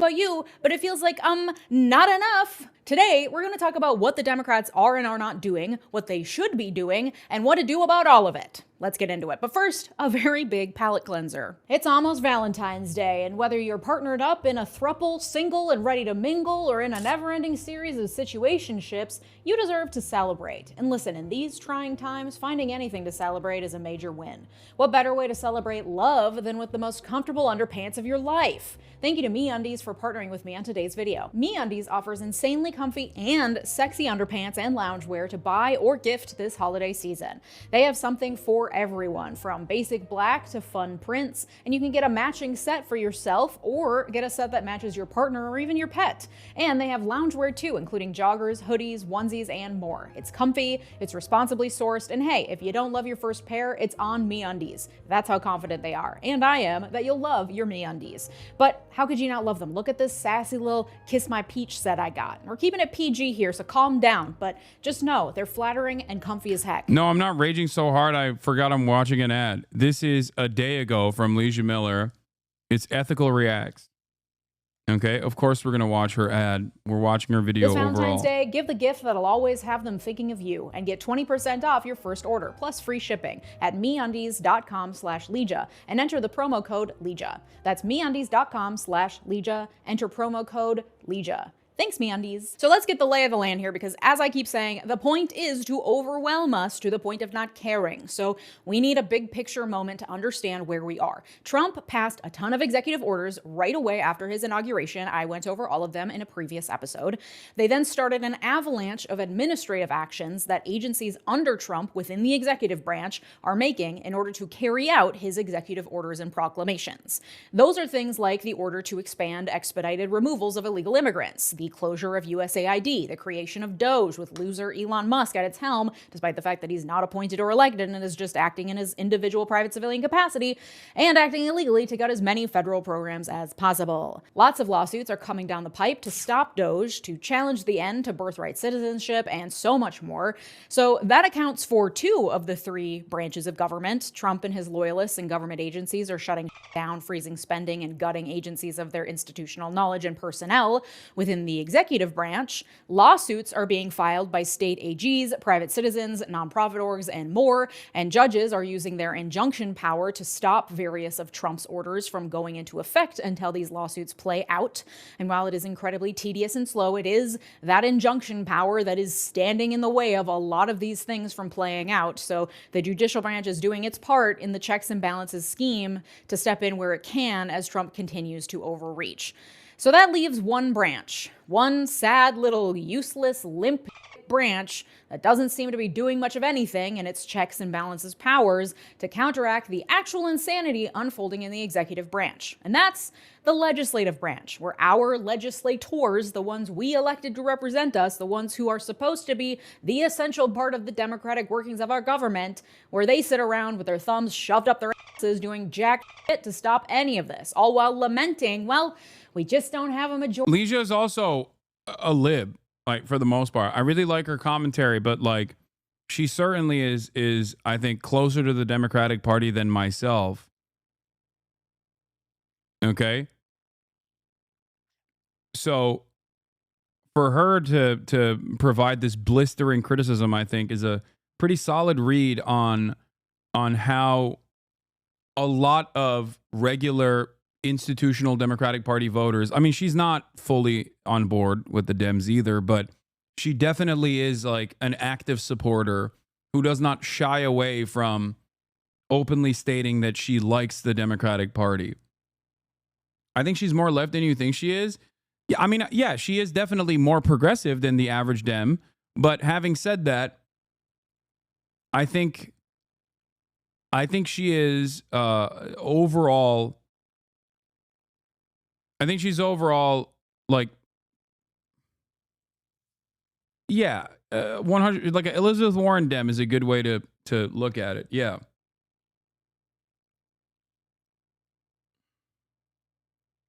But regardless, her commentary is solid always, okay? And that's precisely why I rely on her coverage and her commentary on a regular basis. Now, having said that, I think this is a fairly decent assessment on even people that are, you know, on the progressive wing of the Democratic Party feeling a little angry with the Democratic Party. Oopsie, sorry, guess there's nothing we can do. Or playing lip service to our outrage through strongly worded letters to Marco Rubio or some shit. The classic trope I've talked about before. Republicans openly violate the laws in the Constitution, and then the Democrats say, hey, but I mean, you can't do that. So here's a basic rundown of what Congress has done since Trump was inaugurated. The Senate has confirmed 13 Trump appointees and passed the Laken-Riley Act, the first official law Trump has signed. Laken-Riley was passed with bipartisan support and allows for the complete suspension. This was so unimaginably. She's the type of person who thought the January 6th Commission was going to do something. I don't know about all that. Anyway, it doesn't really matter. But the Laken-Riley Act being passed with bipartisan support was so incredibly cruel, so ruthless, so ridiculous. Of due process rights for undocumented immigrants accused of crimes. Not just violent crimes, but also theft, Reminder that we give due process to everyone in this country, at least in theory, meaning notice and an opportunity to be heard by a judge, the right not to be held indefinitely without a trial and forcibly removed from the country. We give that to everyone, including those accused of even the most heinous of crimes in this country. But the Lake and Riley Act, combined with Trump's executive orders declaring an emergency at the border and pausing all immigration, including of refugees and asylum seekers. Yeah, the fact that it had no resistance is so sad and disgusting. No resistance. It's worse than that. There was support. That's what makes it so insane. Support from the Democrats on the basis of something that the Democratic base cares about, which is bipartisanship for the sake of compromise and nothing else. The fact that this was presented as a bipartisan bill, and the fact that Democrats passed alongside, like Democrats offered a veto-proof majority, a filibuster-proof majority by voting for it, was insane. Why wouldn't they support it? First of all, they should support nothing that the Republicans are advancing. If Republicans, when Democrats are in charge and they advocate for bills that actually Republicans want, the Republicans still obstruct. That's number one. Why do they do that? Because there are only benefits for obstructing in this partisan way. Okay? But number two, for this bill specifically, it is an incredibly cruel bill that denies due process on the basis of your documentation. Okay? If you are suspected as an immigrant, both documented or undocumented, if you're an immigrant and someone suspects you of stealing, ICE can come and detain you permanently and deport you. Okay? This is unconstitutional. It is completely unconstitutional. Seekers and the resulting agency actions like the expansion of expedited removal all provides for a blanket suspension of due process rights for immigrants of all kinds, including those seeking and using legal means to be here. The elimination of due process rights is a key ingredient in fascist takeover because it allows for human rights abuses to go unchecked and tends to be directed at vulnerable minorities because people already hate their fucking guts, so it's easy to turn a blind eye, whether they're Jews in 1930s Germany or Mexicans in 2020s America. And the Lake and Riley Act passed with bipartisan support. 12 Democratic senators and 46 Democrats in the House voted in favor, along with every Republican in both houses. Here's the list of Democrats who voted in favor. If you are their constituent, you should be the most annoying person on the planet for them right now. Get to work. The House, for its part, has introduced a ton of bills, many of which are symbolic and will not even make it to the floor for a vote, 25 of which have passed and gone on to the Senate, and that's about it. Though Senate and House Minority Leaders Chuck Schumer and Hakeem Jeffries introduced bicameral legislation this week to try to challenge Doge and Elon Musk by preventing unlawful access to the Treasury Department's payment system, which Doge operatives took over last week, as we talked about in my episode on Monday. They called their new bill, wait for it, the Stop the Steal Bill. They were very proud of themselves when they announced the name and received some chuckles from the audience. We call our legislation Stop the Steal. And that's when it hit me. Oh yeah, part of the reason why Democrats aren't getting done is that legislators are a bunch of nerds in suits, and many of them are old as dirt. Of course they don't know how to talk to the American people or create a cool, engaging social.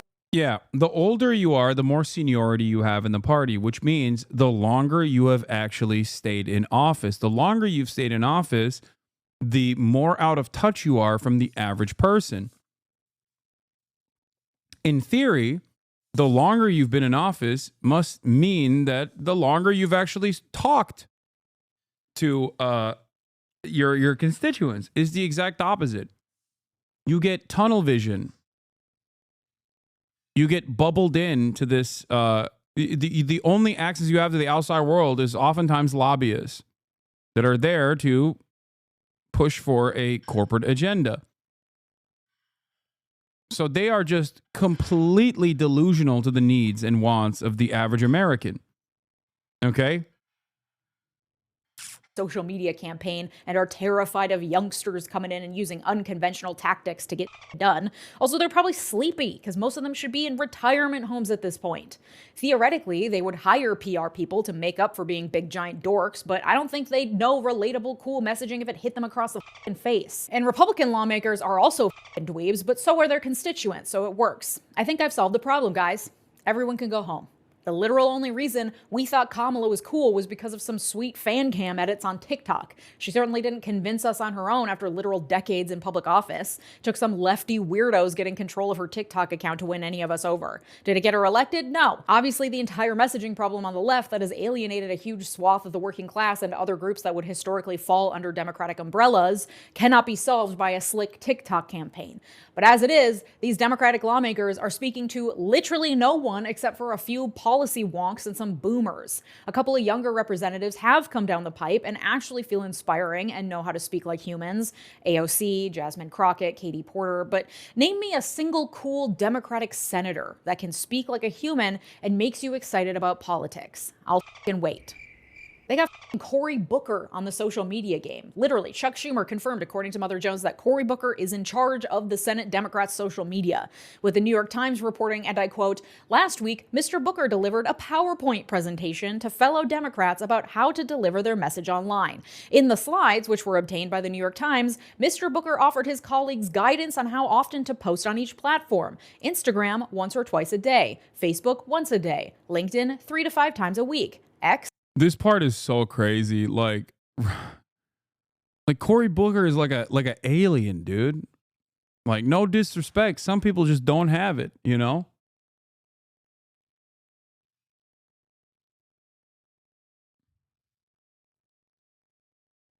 It's crazy.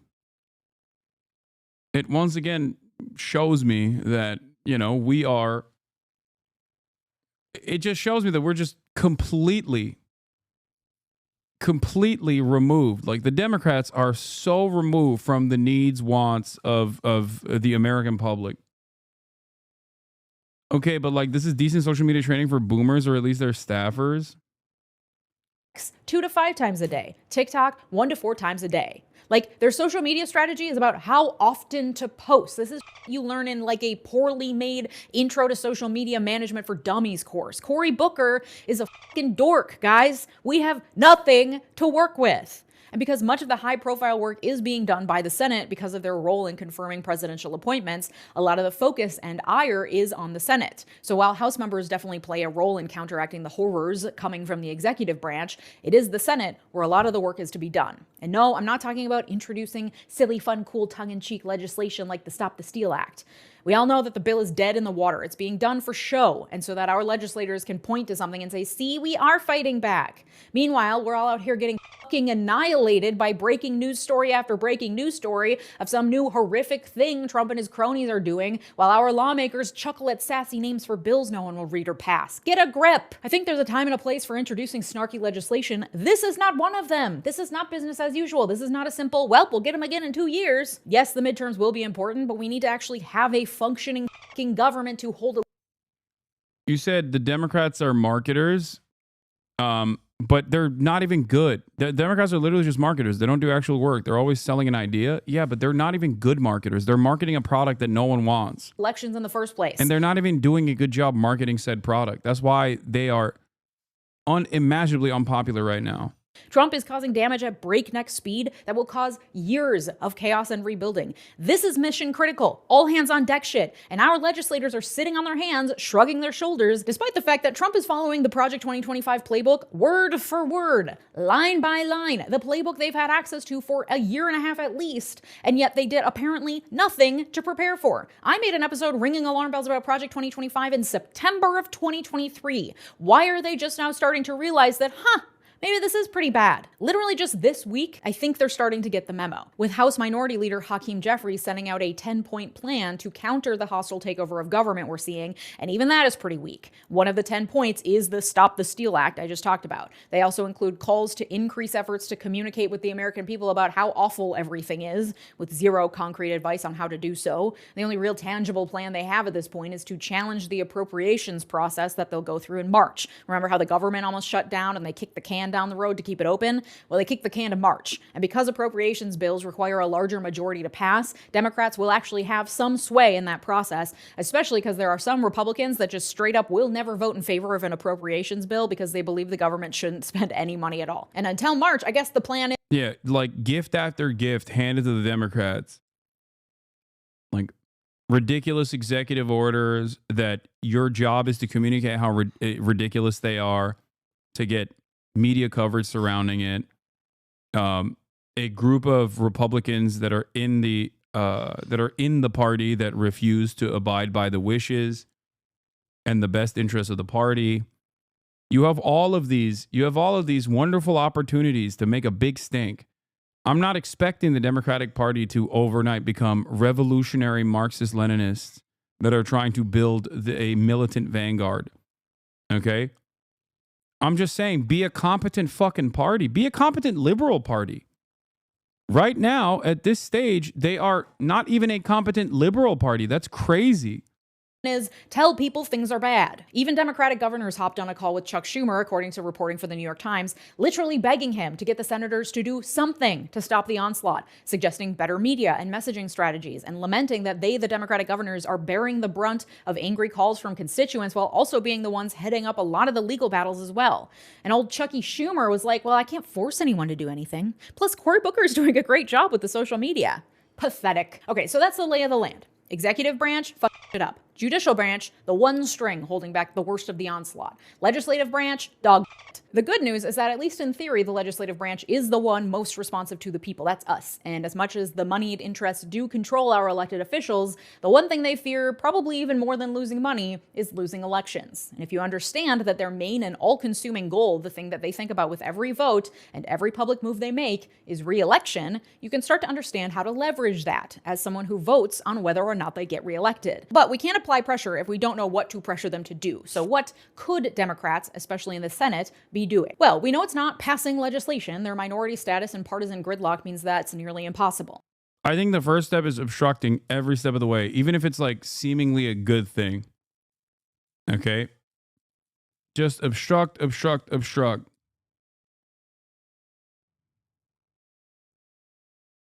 Gumming up the appropriations process in March is also something they should definitely be planning for. They absolutely should be hiring better social media managers and talking more publicly about how awful things are.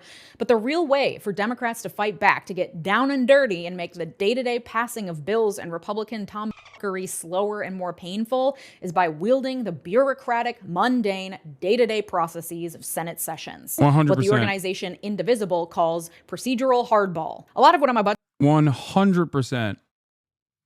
This is also part of the reason I am completely in agreement with Leisha here. This is also part of the reason why I get really annoyed with like liberal commentators, not Leisha. I'm saying like the liberal naysayers who will regularly just defend the Democratic Party instead of demand that the Democratic Party do more. Okay?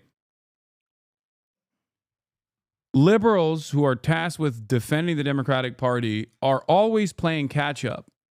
And they constantly will yell at people like myself. They'll say, Hasan, you just want like incredible pie in the sky ideas, right? You just want the Democrats to be socialist and radical Marxists or whatever. It's like, no, I'm talking about the minutia, the day-to-day operations, things that are within the realm of Democrats' possibility, things that are entirely in their control. Things that they're refusing to do. Okay? That's the difference. I understand process. And that's why I regularly criticize the Dems when they're in power or out of power for not utilizing the process or claiming that procedural hurdles sometimes undermine their agenda when they can so easily do away with it, like the Senate parliamentarian, for example. Okay? That's it. Those guys don't understand process. They don't know anything. They're just there to fucking defend the Dems, which is weird because even like MSNBC has a better understanding of process and will do a better job of talking about the Democratic Party than the average liberal influencer who is tasked with defending the Democrats with very limited knowledge. That's why they're wrong all the time. About to talk about is from Indivisible's explainer on how Democrats can play that hardball. It's linked in the sources in the description. The day-to-day functions of the Senate include huge amounts of standard protocols, business as usual rules and procedures that provide a veritable treasure trove of opportunities for Democrats to take actions that will provoke. This is why I love David Dayen's work initially at the American Prospect. David Dayen put out like a 150-point plan on what the Dems could do with executive orders. Like how far the Dems could take it. You know? Wait, what just happened? My chat broke. Something that I regularly pointed to as far as like what the Biden administration can do, right? Of course, they didn't really do it.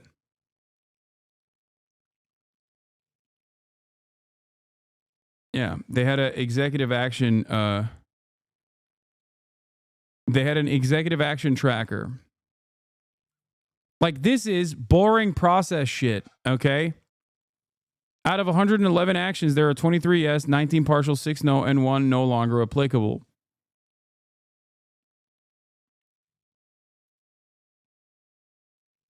Like, there are plenty of people who are very progressive that urge the Democrats to do the right thing for free.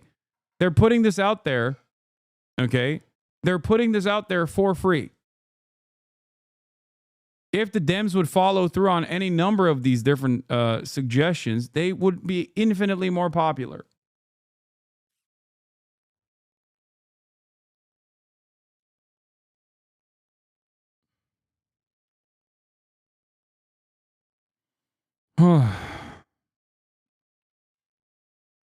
Time-consuming, incredibly boring procedural actions that will eat up valuable floor time and make the process of getting anything done absolute hell for Republicans. Republicans are trying to get federal employees to quit by making their jobs a living hell. Democrats can do the same to Republicans on the floor of the Senate. Specifically, there are 3 tactics laid out in that Indivisible explainer that senators could take. Number 1 is simple blanket opposition. Every nominee, every resolution, every yes-no vote that furthers Trump's agenda, it's a no. Even if the nominee seems like a reasonable Republican, they are still being put in place as a Trump loyalist. It's a no. Democrats have been voting yes on certain nominees, and there needs to be consensus among the entire Democratic caucus that it's a no vote every single time. Taking this a step further, there are ways for Democrats in their individual committee roles to muck up the process further. Democratic Senator Brian Schatz of Hawaii is doing just that. He's on the Foreign Relations Committee, and in response to the shuttering of USAID, he's placed a blanket hold on all of Trump's State Department nominees. Marco Rubio has... Repeating exactly what you said? Yes, because she's correct, and so am I. And this is... You know what this video is? It's 22 minutes of Leisha saying... Democrats should behave like Republicans when it comes to playing politics. Okay? That's it. That is the message that I have had as well. Republicans play politics all the time. They play hardball all the time. They do it very successfully. Okay? Democrats don't. They're constantly seeking out bipartisan compromise for no reason other than the concept of bipartisan compromise being a virtue in and of itself. That's it. There are no tangible policy goals attached to it. They just simply do compromise for the sake of compromise alone. It is ridiculous. Has already been confirmed as Secretary of State, but every official below him, from his deputy to major ambassadorships, have not yet been confirmed. By placing a blanket hold, Schatz isn't completely blocking the confirmation process, but it requires Republicans to jump through a number of additional procedural hoops and waste valuable floor time to get any new person confirmed. It slows down the process. And that valuable additional time gives all of us a chance to breathe and a chance to respond and react to each new thing instead of it being a constant onslaught. Blanket opposition, combined with tactics like blanket holds, will show a united front within the Democratic caucus and will help to slow Republican actions even if they can't stop them completely. Next tactic is weaponizing quorum calls. Technically, according to the Constitution, the Senate cannot conduct business unless there is a quorum present, meaning a majority, meaning 51 senators. However, in reality, there is hardly ever a quorum actually present, but typical Senate decorum, the friendly thing to do, is for senators to not ask if a quorum is present before conducting official business. business, because if it is officially established that a quorum is not present, the work of the Senate grinds to a halt. They can't do anything, and they have to either adjourn for the day, or the sergeant at arms has to literally call senators back to the Senate floor and forcibly retrieve them. What's fun is that any senator can call for a quorum check at any time. Calling for a quorum check forces the clerk to do a roll call of all 100 senators out loud. If the roll call is finished and a quorum is not met, the Senate cannot proceed. So Democratic senators can call for quorum checks, forcing Republicans to prove they have a quorum anytime they try to do anything. They can also stage a walkout, assuming that there are some Republicans. How can you stop Elon? Okay. There are a number of different committees that Democrats sit on. They can use those committees to open up investigations into Elon Musk. Republicans have done this for infinitely sillier shit. Republicans literally did this to basically beef up the lie that Hunter Biden, for example, was somehow connected to Joe Biden, and the entire Biden crime family was doing crimes. This was a falsehood. They knew it was a falsehood, which is precisely the reason why they didn't do open door meetings. They did closed door meetings instead. And then they would leak details to Fox News with the hopes of lying to the public even further. Okay? And under other circumstances, they also actively undermined Hillary Clinton with the Benghazi investigations. It was more costly and more time consuming than the 9/11 Commission. Okay? That's how much they actually spent time on Benghazi, making it seem as though Hillary Clinton deliberately murdered like 7 fucking diplomats or whatever in Benghazi, if you remember. Kevin McCarthy famously took credit for ruining Hillary Clinton's credibility by keeping her preoccupied with the Benghazi meetings. Okay? Like, he openly said it. It wasn't a lie. This is a real thing that they admitted. Benghazi was a valid investigation that was weaponized against Hillary Clinton and the Democratic Party. And the Hunter Biden stuff was not a valid investigation that was weaponized against Joe Biden. Okay, I'm giving you 2 different examples. One is a real thing, okay, and understandably investigated, even though the degree to that investigation is obviously political.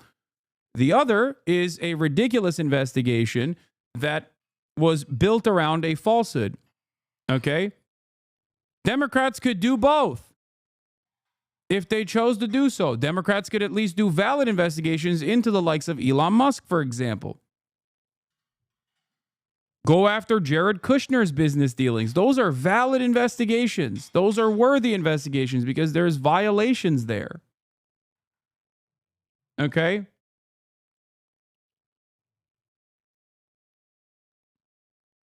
That's it.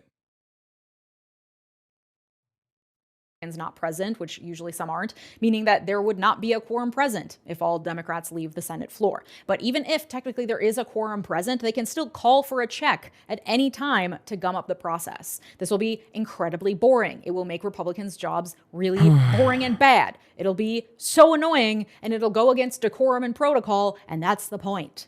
And then the final tactic is blocking unanimous consent. Unanimous consent is used to skip over procedural requirements involved in things like setting dates, moving things on the schedule. Pretty much nothing can happen in the Senate unless there are no objections. But by saying unanimous consent, they're assuming there are no objections, and they just kind of jump over that.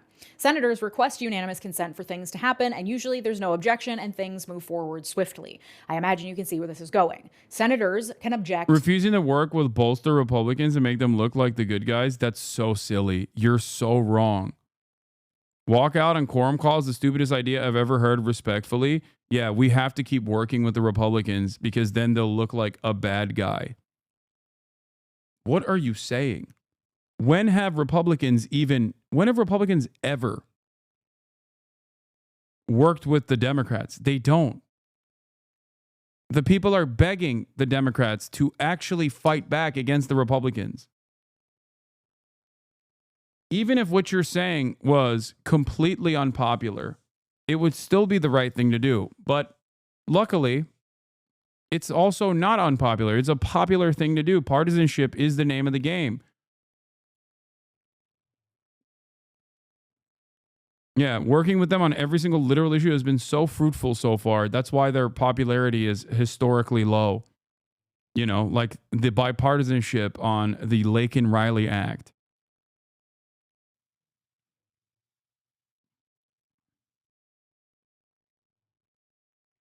You'll look mean.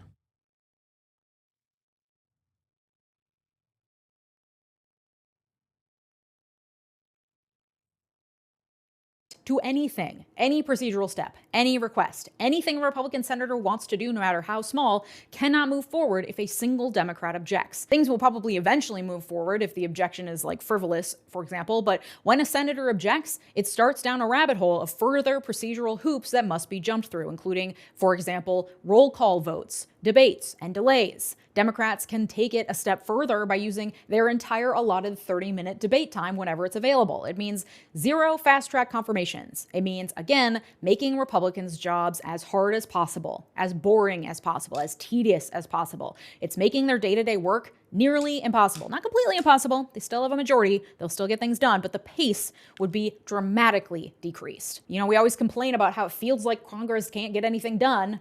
Might as well make that fact work in our favor. Often, blocking unanimous consent and requiring quorum calls can go hand in hand. Typically, because senators need time to have informal discussions, negotiations, take time to figure things out, they will pause work on the floor of the Senate by... Like, the saddest part about it, this isn't even... Like, this is below bare minimum. Okay? Like, that's what's so crazy about it. It's below bare minimum. Like, this is what you should be doing already, and then we should get mad at the fact that you're not doing more of it, okay?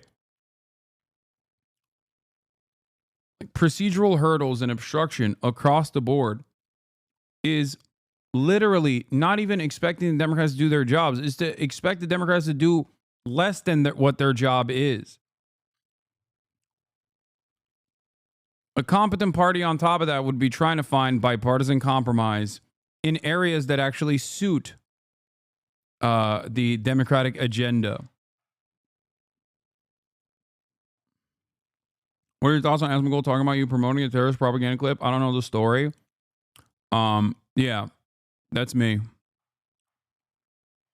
You're probably wondering how I got here.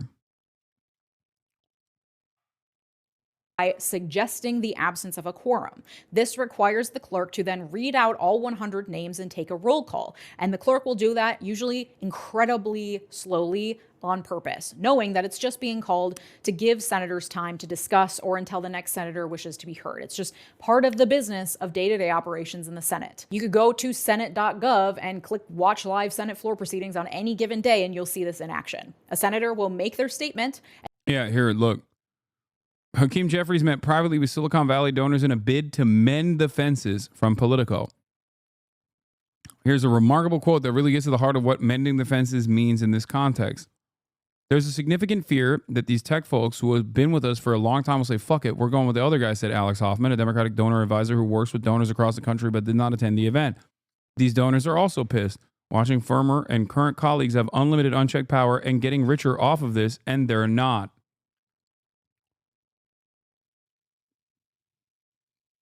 They're going back to their Silicon Valley boosters and saying, oh, please don't leave us to get the unlimited unchecked power from the Republican side. We will give that to you once we are back in office. This is the exact opposite of what the Democrats should be doing. We're completely hostage to the whims of capital. It is crazy.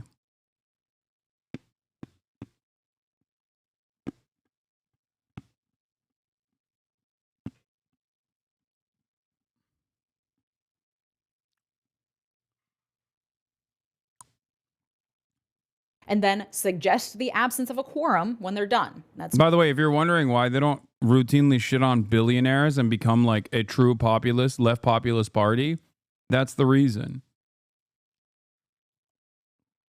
Democrats could so easily turn around and behave at least like social democrats, right? I'm not expecting revolutionary Marxist principles out of nowhere. Okay? Just simply like a competent social democratic party that cares about expanding the existing welfare state and protecting areas that the Republicans are attacking, that will use left populism as a message Okay? Ironically enough, people are sometimes confused when I say stuff like this. They're confused and think I am also a social democrat. I always maintain the position that I am perfectly comfortable and happy with social democracy in the interim, given how devastating American capitalism looks like, and given how limited the American left actually is in this country, where people have an inherently reactionary attitude towards any sort of socialist initiative. It's the Bernie method. If you listen to Bernie Sanders, while he simultaneously says that he is a democratic socialist or a socialist or an anti-capitalist, his advocacy revolves around social democratic principles for the most part. The reason for that is because he is trying to do as much harm reduction as he possibly can. That's it. And even then, he is treated like a radical. It's normal. The clerk will start calling names, but then when the next senator stands up and is ready to speak, they will request unanimous consent to end the quorum call. It will be granted, the senator will speak, and then they'll suggest the absence of a quorum again, and the clerk will once again start very slowly reading off the names. Anytime that unanimous consent is requested so a senator can speak, any Democrat can object, requiring a full roll call vote on whether or not to move forward. So they'd object to the senator asking for an end to the quorum call, triggering a full vote tally on whether or not to end the quorum call, which would require listing off every senator and taking their vote. And then if it's not unanimous, there could be a debate that follows. It could eventually lead to allowing the quorum call to finish, showing an absence of a quorum, grinding Senate work to a halt. Like, it would be so stupid and so boring. And they can just do that over and over and over. Anytime any Republican asks for anything to be done with unanimous consent. Again, things will eventually get done, but it will be so much slower and it will be so painful and so boring. The name of the game is block, delay, obstruct. The reason Democratic senators aren't already doing this, because you know that they could be, is the same reason why you wouldn't want to do it either. It's boring as It's also embarrassing because it goes against decorum and, the way we do things. So they'd have to make themselves look a little ridiculous by standing up and objecting to things no one ever objects to and that are actually pretty absurd to be objecting to in the first place. That's the point. Democrats always try to take the high road, to stick to the way things are, the rules and regulations, because they think it makes them seem more legitimate, more credible, because they're following the rules. That's not Surely the Dems are doomed to terminal decline. Isn't that a good thing? I mean, this is something that I talked to Michael from Pennsylvania, Central_Committee, in the lead up to the election. He has a more positive outlook on this process. I do not. I just don't think that when the Democrats perish, that there will be a Labor Party that is born out of the ashes. I think that when the Democratic Party perishes, we just have, fascism, which is what's going on right now.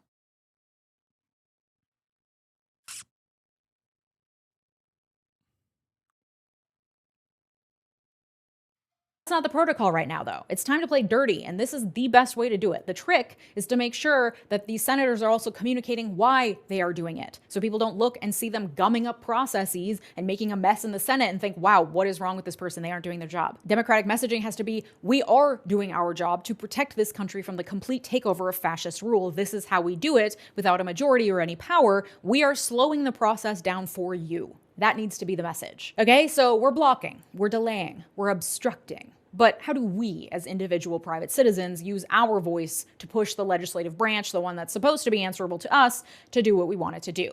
Well, much like we are asking our Democratic senators to do, we must also be annoying as hell for the good of the nation. That means that if you have Democratic senators, keep an eye on what they're doing and call them and tell them what I just told you. Send them the link to the indivisible explainer I linked in the sources. Tell them you expect them to vote no on everything. Push them to delay through playing procedural hardball. Show up to their state offices. Yes, your senator has an office in your state where you can go and make your voice heard. In-person visits are the most powerful way to influence them, especially if it's an in-person visit of you and 15 of your friends. Indivisible actually has a toolkit for that very act. I'll link that in the sources as well. If they do something you like, support them and cheer them on. If they do something you don't like, for example, my Senator Amy Klobuchar voted yes to confirm Trump's nominee for Veterans Affairs, going against the lockstep anti-Trump no votes that we need in our Democratic coalition. If they do something like that you don't like, you berate them. Same with Marco Rubio. Like, even with Bernie Sanders, who voted to confirm Marco Rubio. Like, that's completely unacceptable. Like, what are we doing? And it's crazy to me that there is no motion whatsoever, no interest whatsoever from the Dems at all in dealing with that.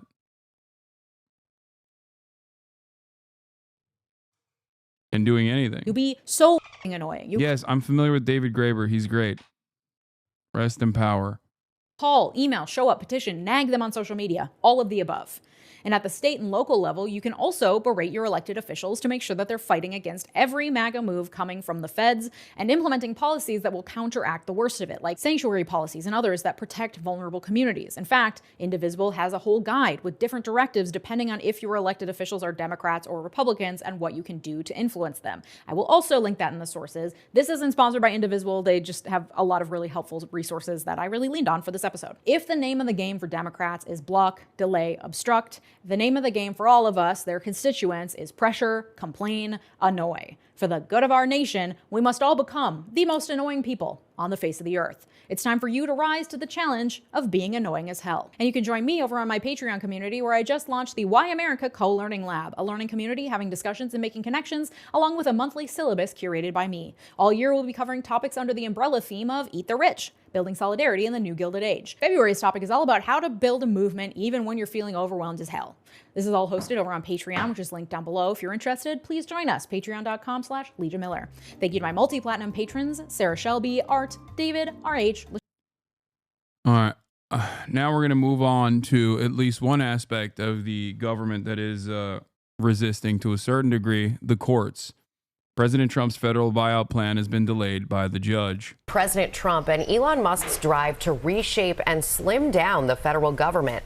Hours before a midnight deadline, a judge temporarily blocked the buyout that's been offered to some federal employees. Senior political correspondent Rachel Scott is tracking this from the White House. Good morning, Rachel. Rebecca, good morning to you. And at least 60,000 people opted into this buyout program from the federal government. But this morning, the judge putting that on pause right before the deadline. It's prompting widespread confusion for those who want to resign and those who want to stay on the job.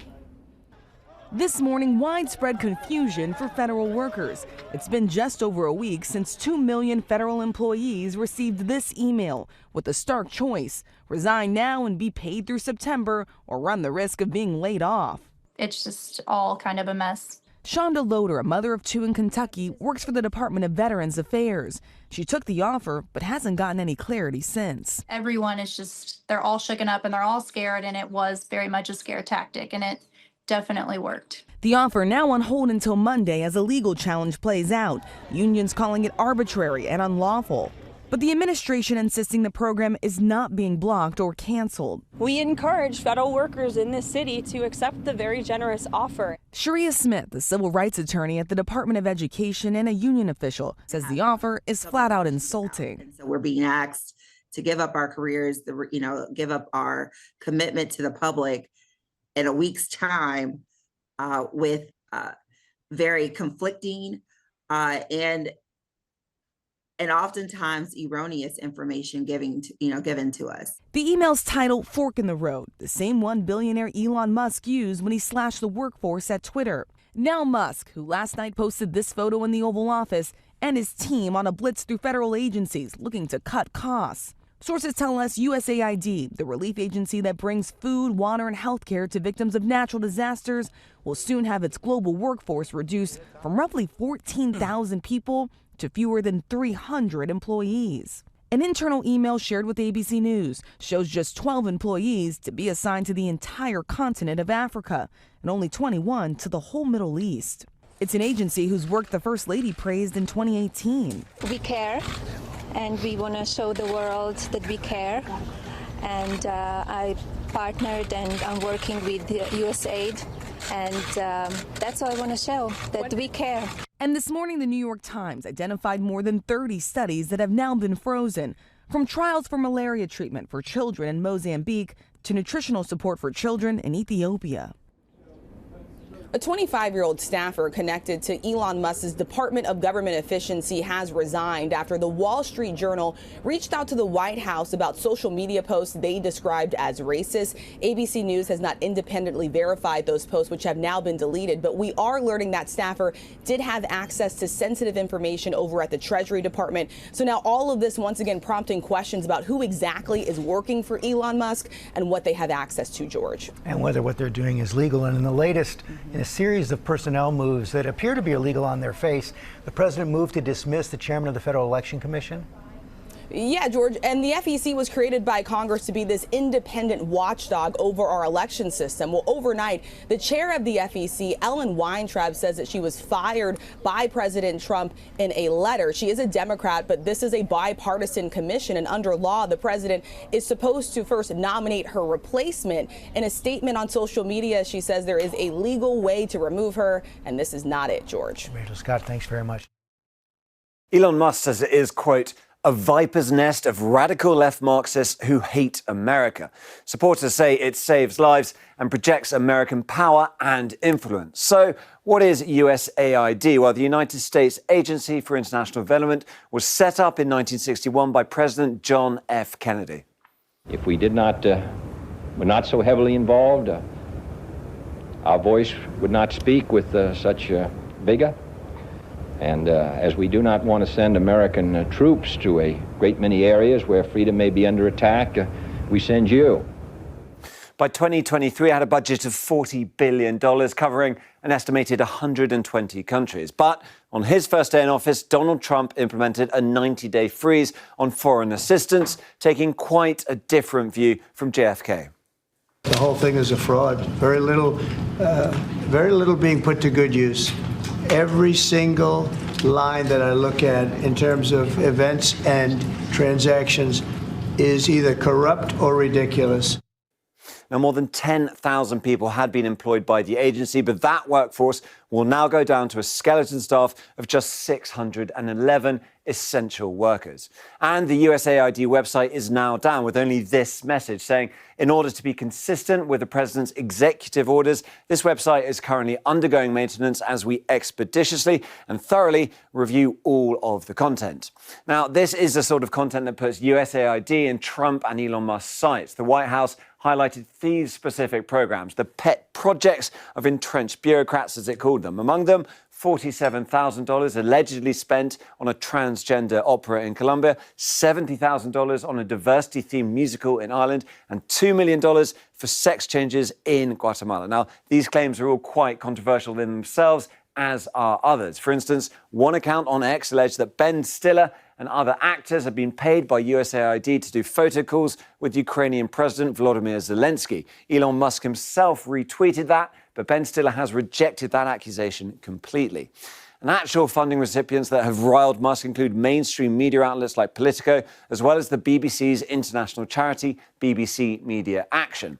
All of these, though, are cherry-picked examples. They're also very small pieces of fruit in the overall pie. This shows where all that money goes. It includes USAID, but other sources of US foreign aid, $70 billion in total. You can see the largest chunk goes to economic development. Then you've got peace and security, humanitarian assistance, health down here at the bottom.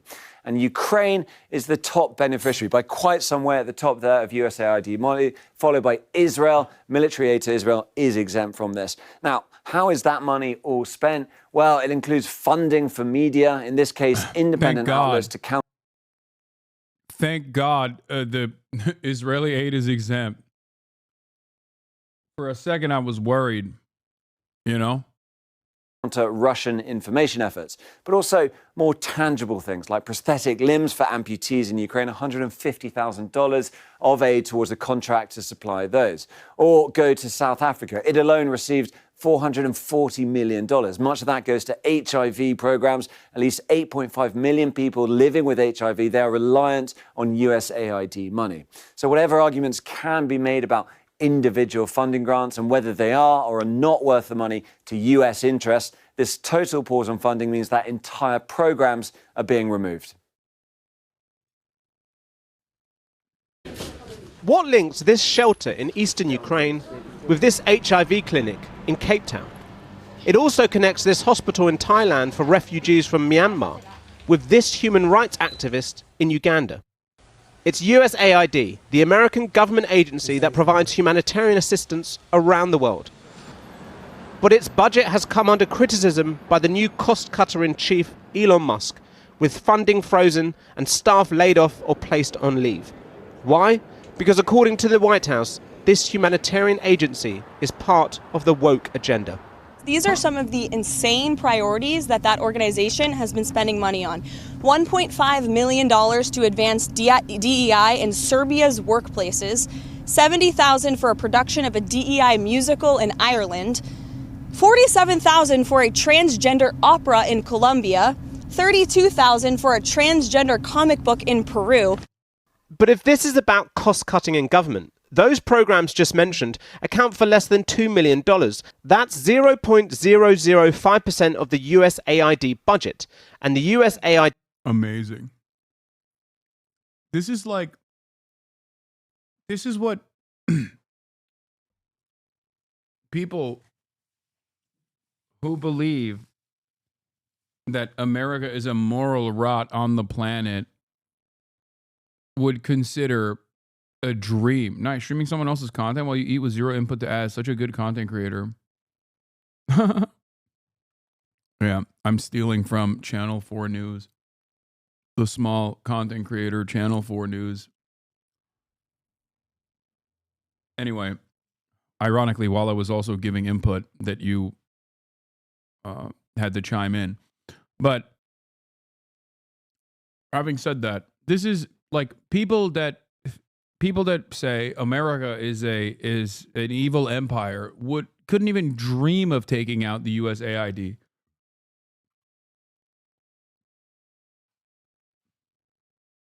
It's insane.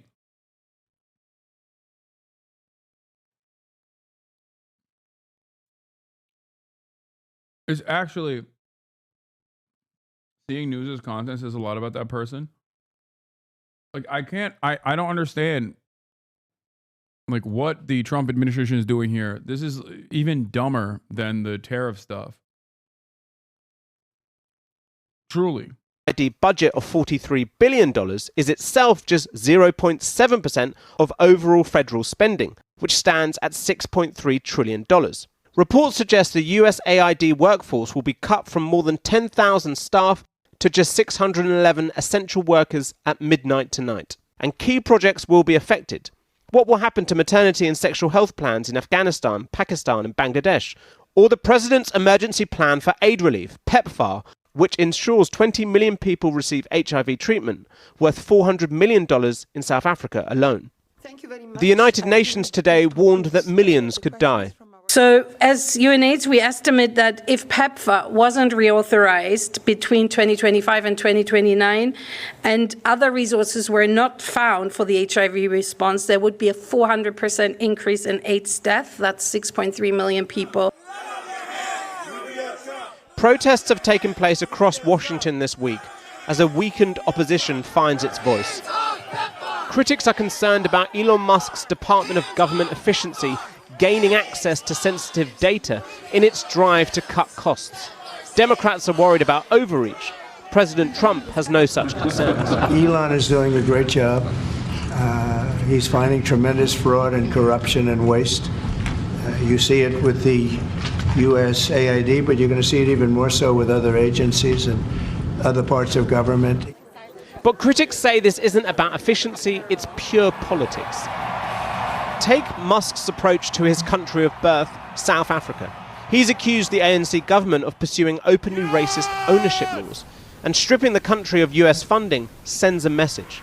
But South Africa's president had one for Washington, too. We are witnessing the rise of nationalism, protectionism, the pursuit of narrow interests. We are, as South Africans, a resilient people, and we will not be bullied.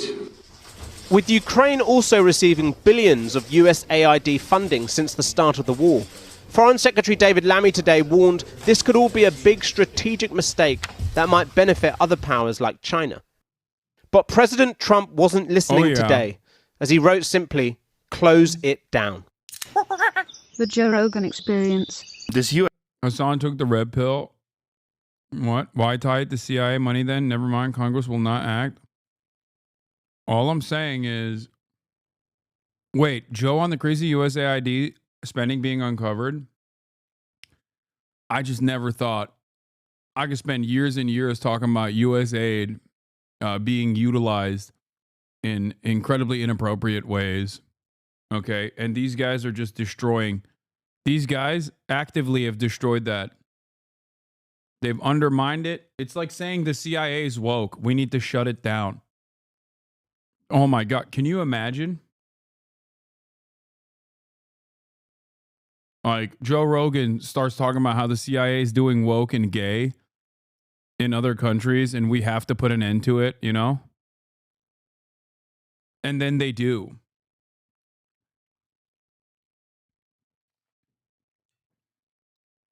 I feel like you can get these guys to be on board with anything as long as you say it's woke and gay. USAID thing that's going on. You know, Mike Benz. What?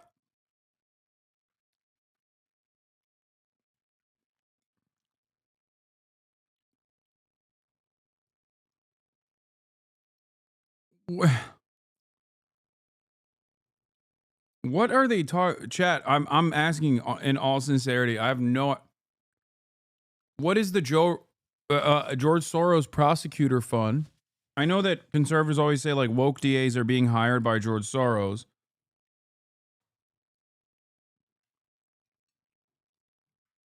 There's like 8 different conspiracies that they tied together.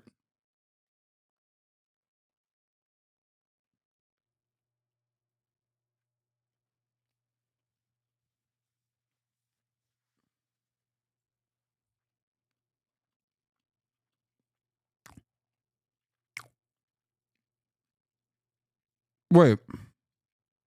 Yeah. East West Management Institute, an organization partnered with George Soros, Open Society Foundations in the last 15 years. Okay. George, this isn't prosecutors, though. This is American foreign policy. These guys don't even know why. Like, I hate George Soros. These guys don't know why they hate George Soros. This is precisely the point. This is about Ukraine and other foreign efforts that the American State Department has. Okay? George Soros, among many other billionaires, was very interested in Ukraine far before Russia invaded Ukraine. They do this by way of opening civil society organizations and NGOs that operate on the ground there, where they create like, you know, a reasonable amount of support for the inevitable American intervention.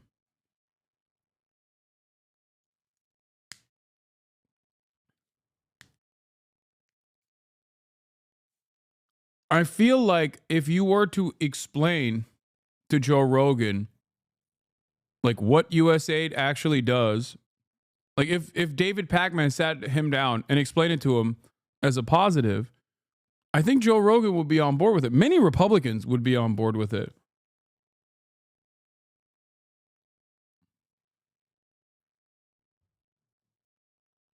They just hear George Soros and they lose their minds, I think. Yeah, look, according to its reports, funding primarily comes from USAID and the U.S. Department of State. Programs include judicial reform, legal aid, and rule of law initiatives in countries like Albania, Armenia, Cambodia, Georgia, as well as civil society training organizations such as in Kyrgyzstan and Uganda. Civil society training in nations. The Anti-Corruption Action Center, another Soros-backed entity, also lists USAID as its largest donor, providing 20% of its funding. The funding has drawn backlash, with critics accusing USAID of acting as a personal piggy bank for Soros, who is known for his role in the collapse of the Eastern Bloc and alleged interference in domestic affairs. He didn't spend his own money to destroy American justice system. He used ours, one social media user commented.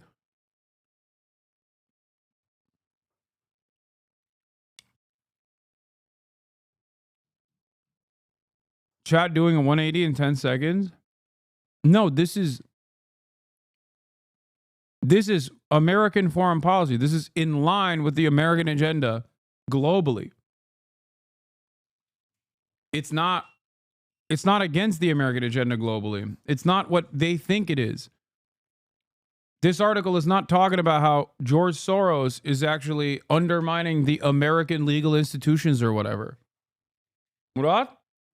Not about a lot.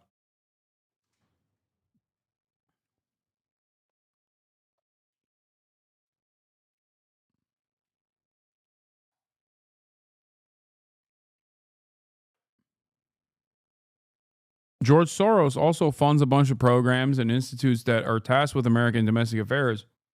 But what they're talking about here is specifically foreign intervention. But once again, this is in line with Americans' agenda. So I don't personally understand why the Trump administration or any number of different conservatives who like American foreign policy and American destabilization would turn around and get upset about this. But let's continue. Actually, yeah, I don't think any of the stuff that they're mentioning is a lie. I think they massage it a little bit, like the condoms to Gaza or whatever. But what I don't understand is how he can't comprehend all of these initiatives advancing American interest. That's what I don't understand.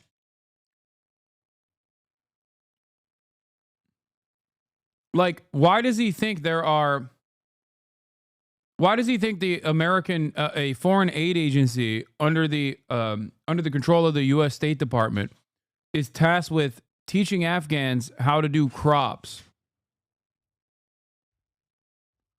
And by the way, I doubt that it's poppy seeds. No, obviously not.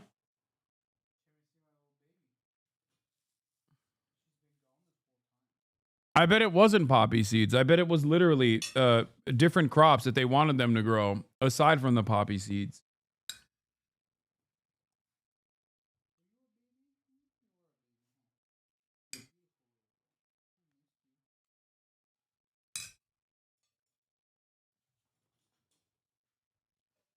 Yeah, they don't need to learn how to grow poppy seeds.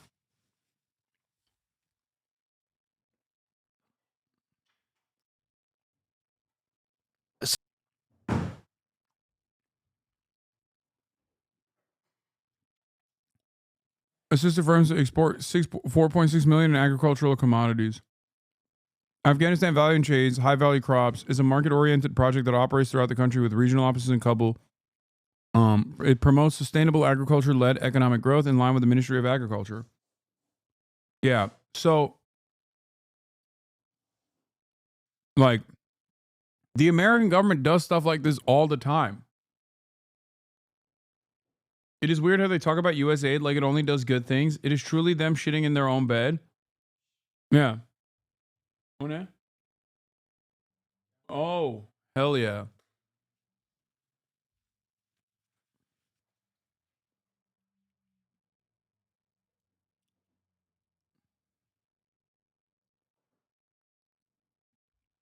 Building on past U.S. government investments in agriculture, USA shift towards private sector and agriculture-led economic growth by building the capacity of individual high-value crop-related enterprises to be profitable and competitive.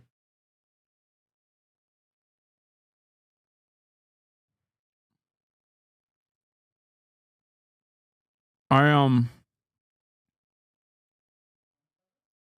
just learned about US aid and I'm mad as hell. Every idiot Republican.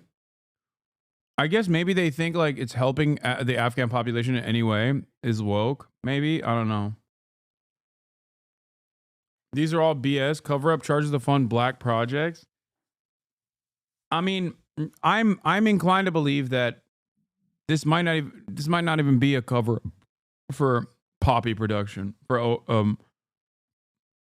like USA does do stuff like this, chatters. What are you talking about? They need goodwill to be able to operate. If you want people to flip, if you want people to be subservient when you are dominating their country, You sometimes have to be interested in doing good things. Okay? So they do both. Of course, they do black budget operations, but they also do stuff like this.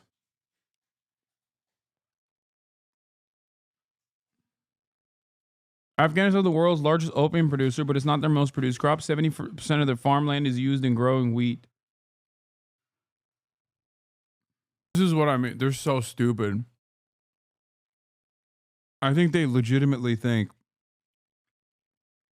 that because aid is in the name and that is inherently a positive, like a good thing, like a moral, virtuous thing to do is give aid.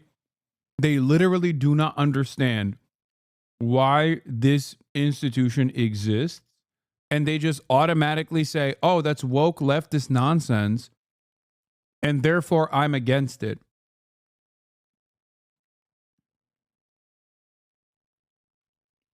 It's amazing. Right-wingers are such marks, dude. It's awesome. They're such suckers.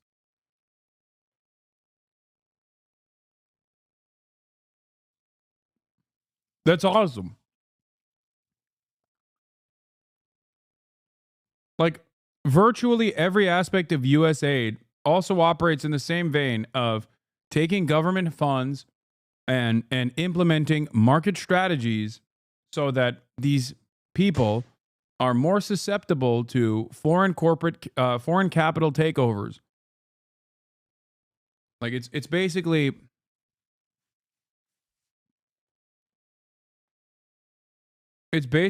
opening it up for any sort of intervention at the behest of foreign corporations. It's influence peddling so that America is still seen as the hegemonic superpower. This is all in line with things that I think Joe Rogan would want.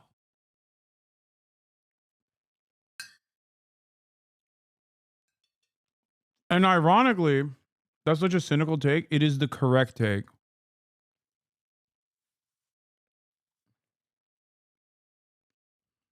I'm sorry. Also, it's a cynical take. What do you think Democrats are saying right now in defense of U.S. aid? They literally are saying what I'm saying.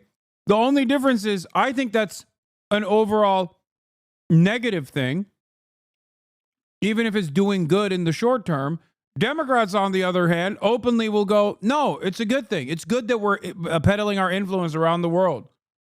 It's the same principle behind China sending Sinovacs to the Philippines. It's soft power. Do I agree with it just because it's China's doing? No, I agree with it because it's a good thing overall. The same principle goes for U.S. aid. That's it. It's not a cynical take. It's not a cynical take to admit reality. Not all soft power initiatives are bad inherently. Plenty of them are good. USAID is tasked with a lot of good things. Sometimes they also utilize that banner to do evil shit. Sterilization operations on indigenous populations, spying operations, sending in shipments of weapons under USAID contracts in countries that we want to destabilize, or even setting up a social media platform in a country that we want to destabilize with the specific task of trying to feed propaganda, like anti-government propaganda. There's a lot of that USAID does as well. But the overwhelming majority of stuff that USAID does is good, okay? Like maternal health. And yet it is still done for influence peddling. It's soft power. It's not necessarily a bad thing. And the danger of your cynicism is painting all the workers doing good work to help people with the same brush. What? Oh my God.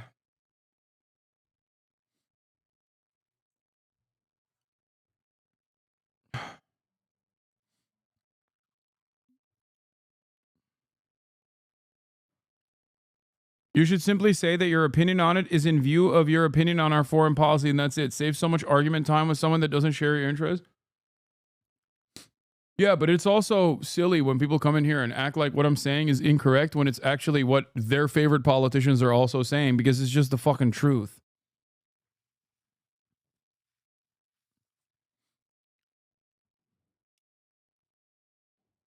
That's it. Fuck up, Jamie.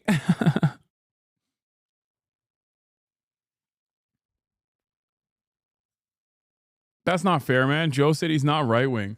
Yeah, dude. Yeah. And I'm a blue dog Democrat, you know?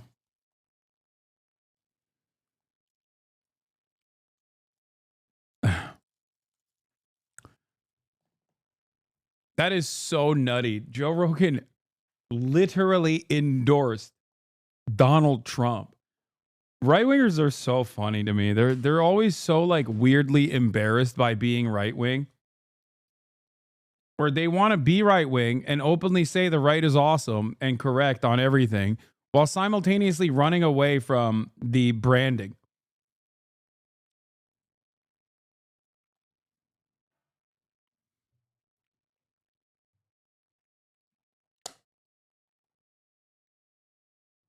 Like you can't endorse Donald Trump for president and then be like, I'm not right wing at all. I don't know why people are saying that. I know why people are saying that. Because you endorsed Donald Trump. It's not even Donald Trump that made me understand that Joe Rogan was right wing, however. I've talked about this before. It was actually his endorsement of Ron DeSantis. Because ain't nobody that isn't right wing is endorsing Ronald McDonald DeSantis. Okay? You got to be a real die on the wool, hardline right winger to be like, yeah, that Ron DeSantis guy, he's great. Okay? Because he sucks. At least Donald Trump is like telegenic. He still has the capacity to capture the attention of like the I'm apolitical Andes who are too stupid to recognize what their politics look like. But nobody's saying I love Ron DeSantis unless they are a right winger. The spending that's been done. Saw this, but I mean,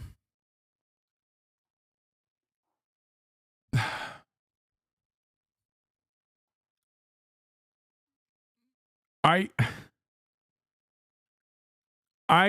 don't know if I completely disagree with Joe Rogan on this issue, because like there are a lot of quote unquote unbiased fact check or like media bias accounts out there, and then you investigate their funding a little bit and it's just the Koch brothers, like Pointer, the Media Institute, that says I'm a serial misinformer and more of a misinformer than Alex Jones. Like, that is a wholeheartedly unserious institution, right? That's it. Or SAN is another one, Straight Arrow News, literally owned by a right-wing billionaire, okay? That is not a real fact-checking, unbiased fact-checking organization. That is a right-wing billionaire. We looked at it here. We found out about it on this broadcast. Ground News relies on some of these institutions as well, and therefore, you know, who knows how valid their media bias ratings look like. But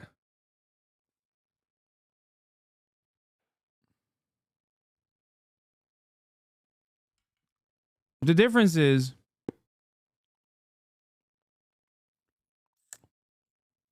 I, unlike Joe Rogan, do not look at random guy like Hitler Groiper 14 posts from Facebook and Twitter and go, yeah, no, this guy's telling the absolute truth. And if someone were to fact check me on that, we should make it illegal for people to disagree with me.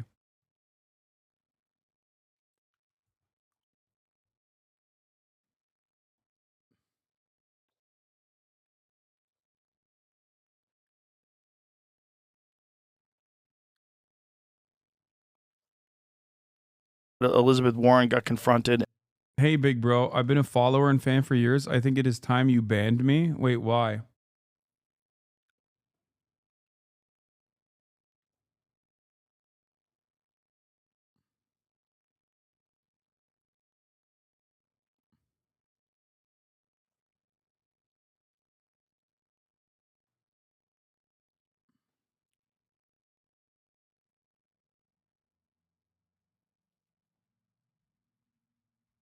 I will not be doing that.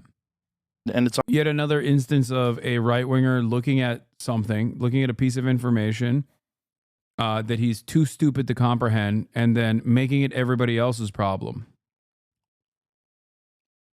Like, not understanding that Bernie Sanders did not get donations from any sort of PACs, let alone the pharmaceutical industry. Okay, if you are a janitor at Pfizer and you gave Bernie $30, that is logged in as a small donation, but yet still logged in as a donation coming from someone who was hired by the pharmaceutical industry. If you don't understand how that works, why are you giving commentary on it as though you get how that works? Why are you so negative?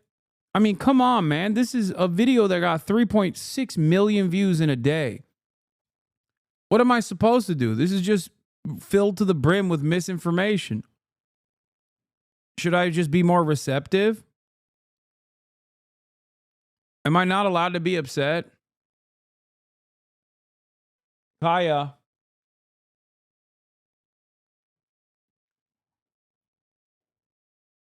The real question is, why are you not upset?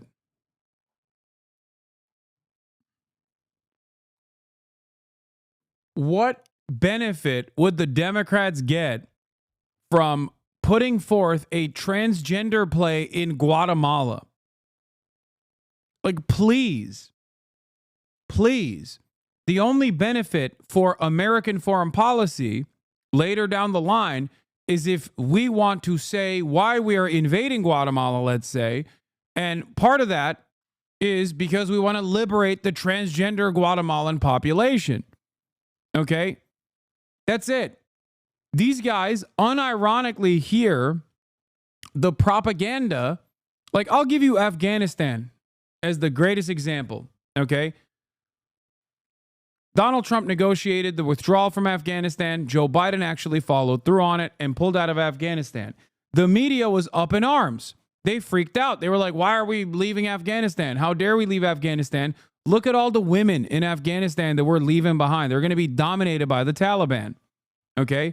That is the liberal version of manufacturing consent for why we must continue occupying Afghanistan. Okay? These guys hear that liberal version, the liberal propagandizing of why we must permanently occupy Afghanistan, and think, oh, this is woke nonsense. This is woke nonsense that the Democratic Party is involved with. They don't understand that it is just a part of the consent manufacturing machine. Okay? It is still done at the behest of a permanent military occupation. It is not beneficial to the Democrats. It is not beneficial to just the Republicans. It is beneficial to American foreign policy. Okay? For Republicans, they don't really need this kind of propaganda. Okay? They don't need it at all. For Republicans, they just go, there's Muslims there. We should kill them. And Republicans are like, hell yeah, brother. They did 9/11. Let's go kill them. For liberals, the squishy libs need more motivation to be on board with the woke occupation of Afghanistan. So for them, you say, well, there's a lot of issues with, women's reproductive health in Afghanistan. And there's truth to it. There are a lot of issues with that. So they'll take advantage of real opportunities to help people in an effort to also still justify a military occupation. Okay? They'll say, oh, we're doing women's education in Afghanistan. And it's true, they are doing it. And it is truly something that is necessary to do in Afghanistan. But they use that as a way to propagandize why we are continuously occupying militarily a fucking foreign country. These dumbasses don't even realize that they're actively undermining American empire when they advocate against U.S. aid. So I'm just kicking back and observing what is happening. Okay, that's it. I'm not speaking on this. I'm just kicking back and observing.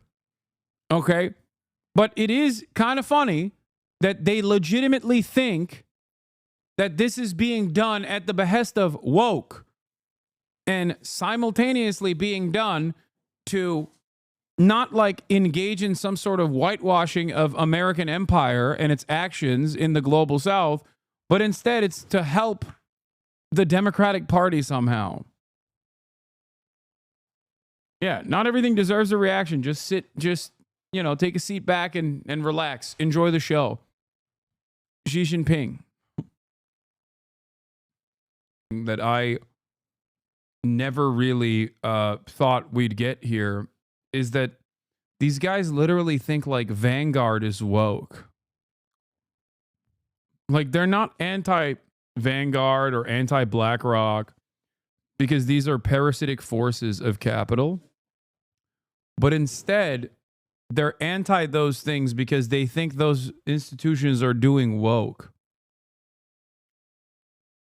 And at this stage, like, I don't know. I don't know how to combat that. You know what I mean? Like, and I don't even know if we should.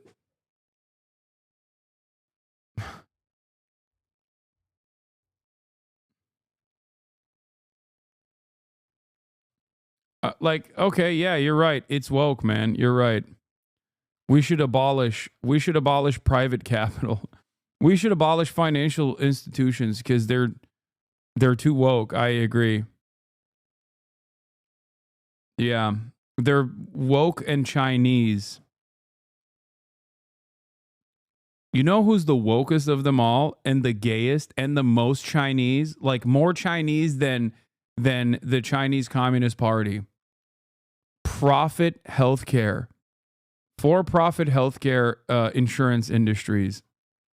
Guys, that's the method. And the CIA. The CIA is so woke and so gay, they're trans. Okay? Which is the highest stage of being woke and gay. Have you guys thought about this? Do you know how woke the CIA is? They're all trans. All of them. Which is why we should shutter the operation. You ain't lying, bro. That's the angle. Yeah, I think we could do like a proletarian revolution if we were to get these guys on board. The only thing they're trained to get mad at is woke and gay.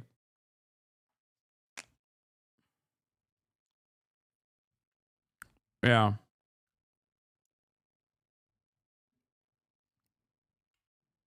CI gay and FB bi.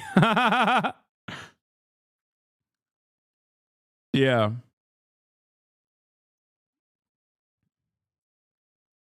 I mean, they are kind of doing that. Yeah, look at this. CIA offers a buyout to entire workforce as a part of Trump makeover.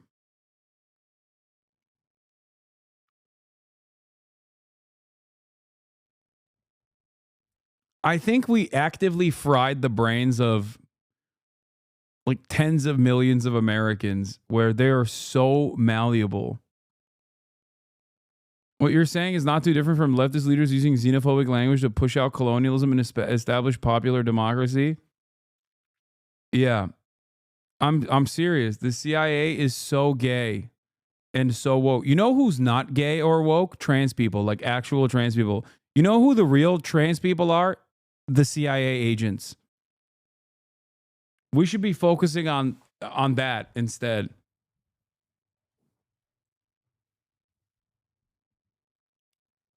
Yeah, I saw this and it was amazing. One of the myths, Bronze Age pervert says, one of the myths the left dearly holds on to is that the USA and CIA knocked off third world communist regimes during Cold War instead of what it actually did, which was to set them up and prop them up. We're reaching the terminal stage of anti-communism where it has now negated itself. The CIA will now be abolished under the very same ideologies that helped deploy to defeat communism. The CIA controls both parties in Congress. Every patriot should be reading Destroying America, the CIA's quest to control the government. Schumer and infamous Liz Cheney are just two of the Democratic and Republican CIA officers who became members of Congress in violation of the Constitution. With Pelosi's blessing, the CIA orchestrated everything on January 6th. CIA officers used police covers when they moved barricades aside and ushered protesters over to the Capitol. CIA officers were in the crowd, perpetrating violence and stirring up anger among the protesters. Ray is a CIA officer. He illegally used an official cover as FBI director. And because the CIA could not get rid of Trump with a phony riot, they tried to kill him in July 2024. Official documents state that the CIA officers are detailed by the CIA to be Secret Service agents. We all know they allowed crooks to open fire on Trump. The CIA spent decades building up its control before stealing the 2020 election. Cheney is gone, but the CIA still controls both parties in Congress. To repeat, every patriot should be reading Destroying America, the CIA's quest to control the government. Patriot Victory 2024. Get the facts.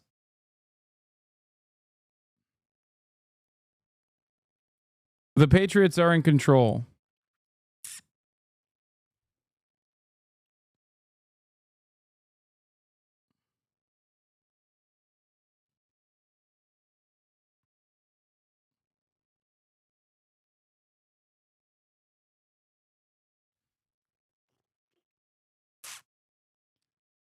The problem is Trump consolidating power, and now there's less oversight and transparency going forward. They're trying to go back to how the CIA operated in the 60s. I mean, that's what I think as well. But also, this is pretty funny. The problem.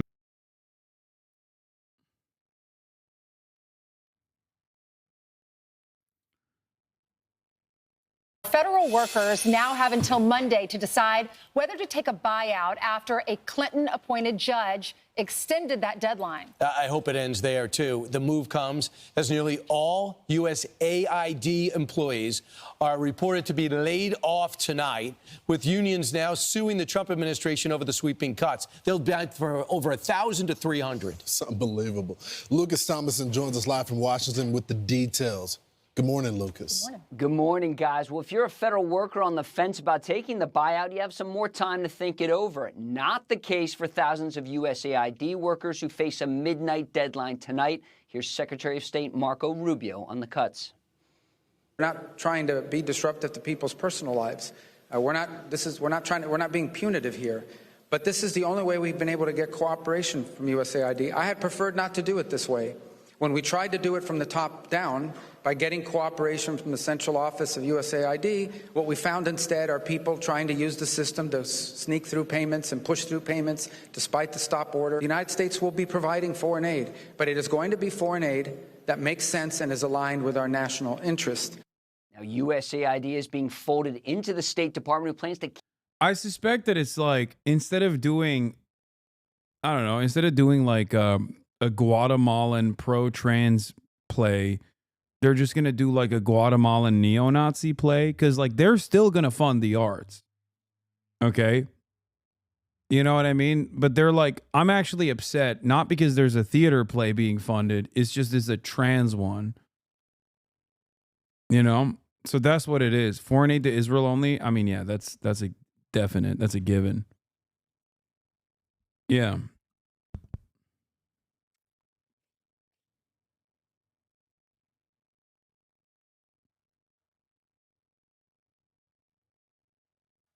Prager you for Guatemalans. Yeah, exactly. They're going to do Tom McDonald's, the musical. Yeah. Yeah, no more like contraceptives, no more like anti-AIDS initiatives. They're just going to do, they're like pro-AIDS now. You know? Keep only about 290 employees. More than 10,000 will lose their jobs tonight at midnight. Unions representing the workers say these actions have generated a global humanitarian crisis by abruptly halting the crucial work of USAID employees. grantees, and contractors. They have cost thousands of American jobs, and they have imperiled U.S. national security interests.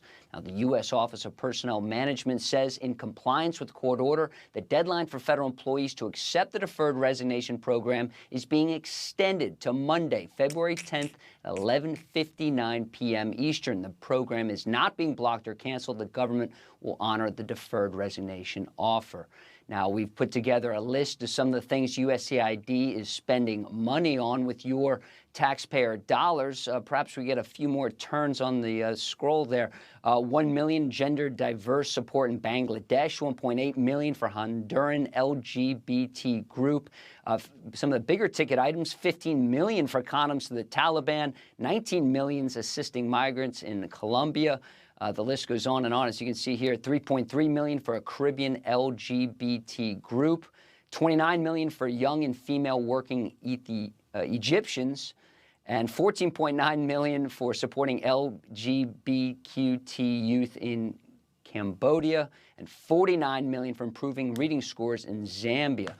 Now, some lawmakers on Capitol Hill, guys, seem to support USAID, and that includes Mississippi Senator Roger Wicker, who says USAID is important to countering Chinese influence, but he also acknowledges some of these spending programs are. Is this real or are they lying? Some of it is massaging the truth, but a lot of it is real. I don't know why you guys are shocked by this.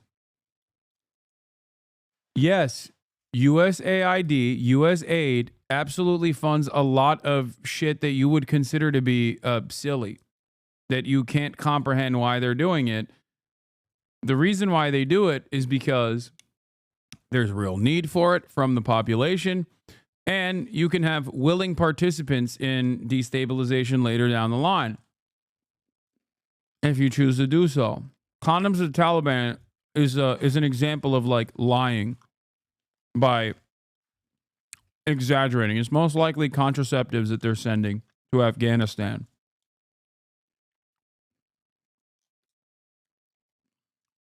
But it's funnier if you say we're giving condoms to the Taliban. People respond to that with anger.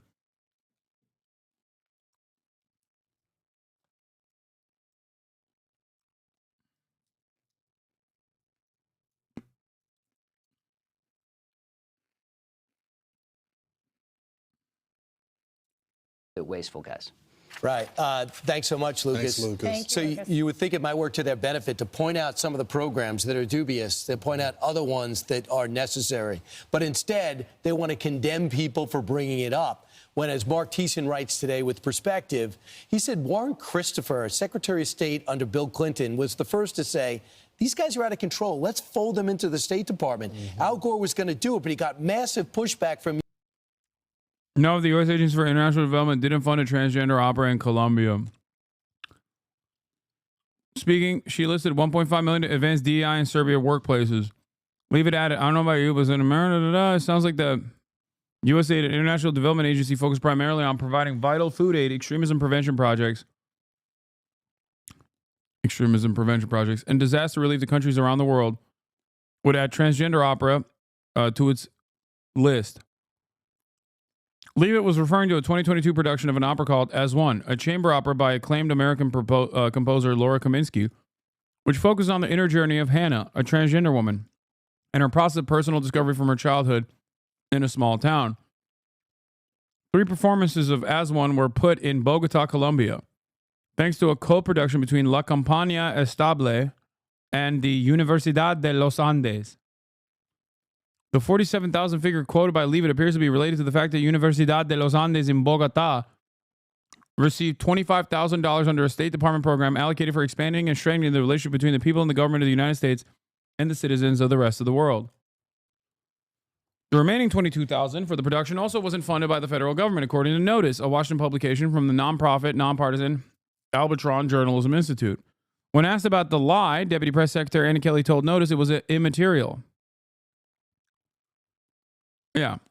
So when they say we're giving condoms to the Taliban, what they actually mean is family planning and reproductive health services to an area that is desperately in need of such services. But it's funnier and more anger-inducing if you say, we just don't want the Taliban to raw dog. Okay?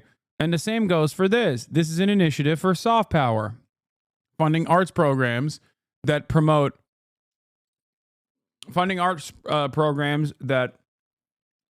collaboration between like institutions of higher learning is a soft power initiative, and it's marginal. It's like a little bit of money that you're giving, but then it sounds a lot better. It sounds a lot better if you're saying, oh, they're funding a transgender play that they wrote. Like a bunch of government stooges sat down and were like, how can we make the Guatemalans more trans? Like, that's not what it is.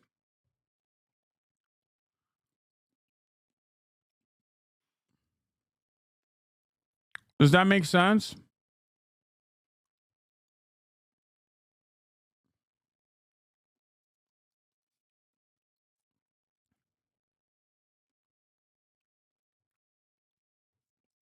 Musk claims on X followed the removal of 2 top security officials at the United States Agency for International Development. Bunch of radical lunatics is what Trump called them. Musk tweeted a baseless claim that U.S. aid funded a bioweapon research, including COVID-19, that killed millions of people.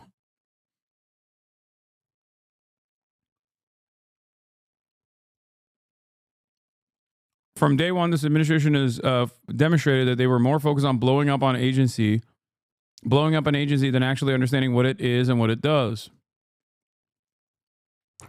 They have the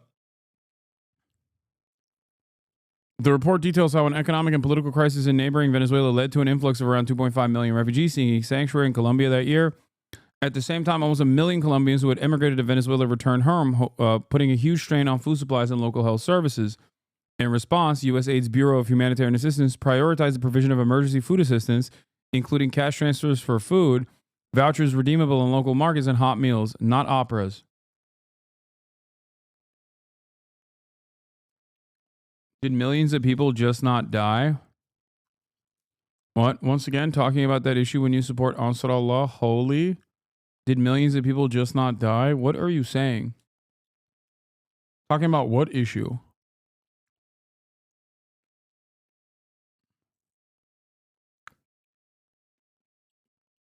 I'm confused. Do you think that I am calling into question whether COVID killed millions of people?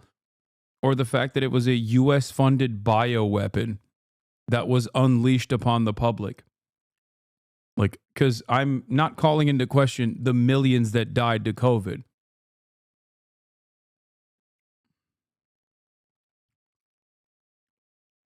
The Taliban, once again, talking about that issue when you support Ansar Allah. First of all,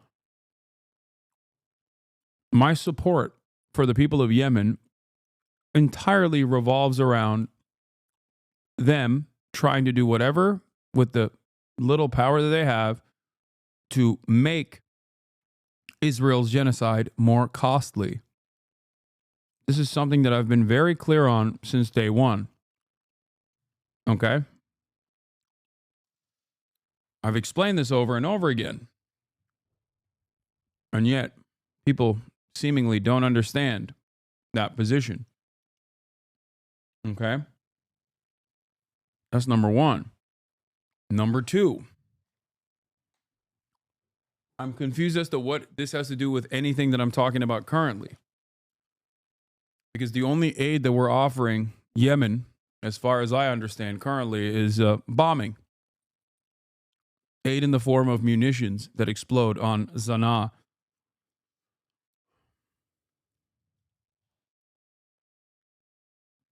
Actually, that's not true. I'm sure USAID has done initiatives in Yemen as well, as they do everywhere.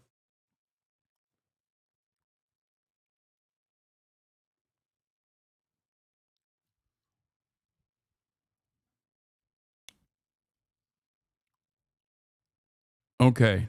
All right. Well, I'm glad you understood where I'm coming from. They are mad about you Houthi takes. I checked the logs. How much you want to bet? It's probably things that I've already addressed or criticized about, like the Ansar Allah movement's like insane banner where they say a curse upon the Jews or any number of different things. But he obviously never heard my commentary on it at all.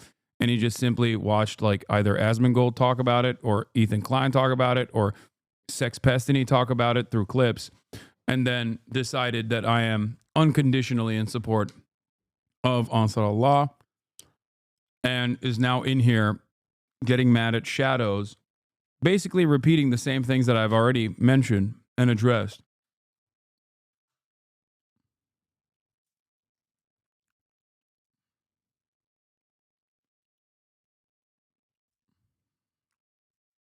You know what? I kind of want to look at what he had to say. Let's see. Where was it? What was the name of the chatter?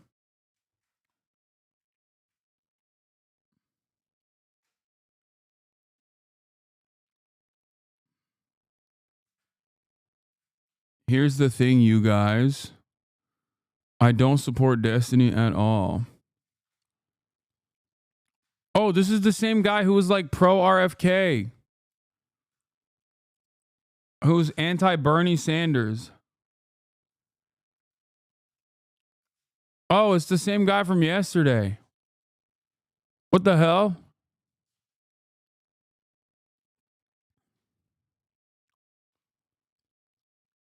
Liam Doherty? Liam Doherty and Winston? Liam Doherty? You realize that's what Liam Doherty said? But you didn't hear about Liam Doherty? Liam Doherty, though. What the hell?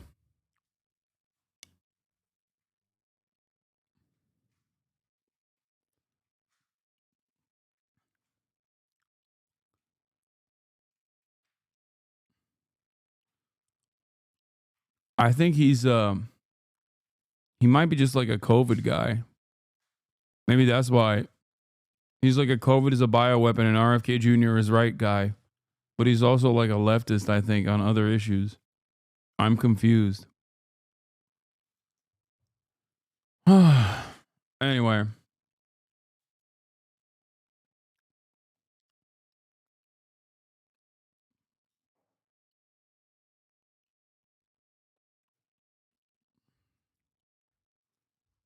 USAID, and they said, okay, we'll fold. Senator Joni Ernst said, what are you guys spending your money on? You're looking as though you're not even going for American causes. You're going for anti-American causes. They threatened her. They told her to back off. And as Peggy Noonan writes, she says, of all the agencies being batted around, this one will remember the first one will recall the period in history of the U.S. agencies for international development. Some of whose line items were spending was devoted to cultural imperialism.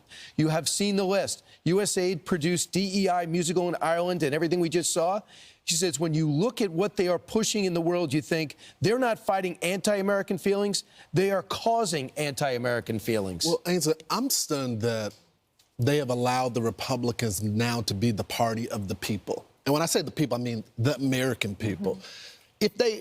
If there was an argument to be made of some program internationally that you want to fight for, you could just go to the president of the White House and say, can we at least just keep this program?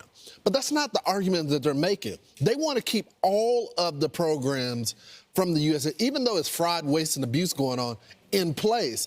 And I just don't think this is, of course they're not going to win against the Republicans, but they're not going to win with the American people. They're not going to have all these Americans calling and protesting to keep programs from foreign governments. Yeah, you're going to have progressive people that want to keep all of those programs, that whole scroll of list. But the common sense, middle of the road, Democrat or Republican is going to say, and all the Republican Party is going to say, stop wasting our money. We're in debt. We're giving money to these programs that we don't agree with to other countries. They don't need these programs. Some of them, yes, maybe. And there's an argument for that. If it's feeding children or if it's preventing HIV from a child from getting HIV and they're. You're coming across a little woke, lady. Maybe because you're DEI right now, which is what I'm using as a substitute for being a woman. Okay. What do you mean? Feeding the hungry. Sounds woke to me. Fuck that. We should kill the hungry.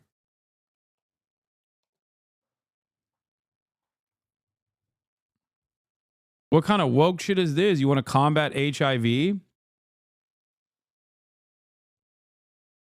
They're allowing to send that drug over or the malaria drug. I get it. But these programs, I mean, it's so much waste. And the Democrats, what are they scared of? Are they scared to save money? Are they scared that we'll pull back the curtain and actually see how progressive these Democrats really are? They don't want this done, and it just baffles most Americans. So here's Joe Rogan saying, hey, guys, this is what America voted for. What's fascinating right now is we're getting a chance to see what happens when you take a business approach to the government. The same people that say we need radical change. Right. We need radical change. We've got corruption. We need radical change. Okay, well, here's your radical change. We don't need this, but you do. Yeah. The government does. They need oversight, and they haven't had that. And because of that, you're seeing this. Not just waste. You could call it waste, but it's deeper. It's deeper than waste. It's corruption. And you're seeing that corruption get weeded out. Some of the people working for Elon Musk Group, Doge, are in their 20s. So what is wrong with 20-year-olds? Have you talked to them in terms of being the Silicon Valley is populated by mostly 20-year-olds, 20 to 30-year-olds. This is their generation. This is intuitive to them. They're great at it, and they helped Elon Musk build 7 major companies that made him the richest person in the world. So between 40 and 60,000 workers have applied for the 6-month buyout. So they're examining whether we can do that or not. Bottom line is, our federal structure is too big, so in any company, you have to pare it down. When your number one expenditure is paying the debt on money you owe, this has to be the focus. But if you look at the left, all they're doing is mocking Elon Musk, one of the smartest, richest people in the world, and ripping 20-year-olds because they're examining the Treasury. So I hope the judges don't get in the way of this paring down and slimming down of the government. Well, I just know the executive branch has large discretion over these funds.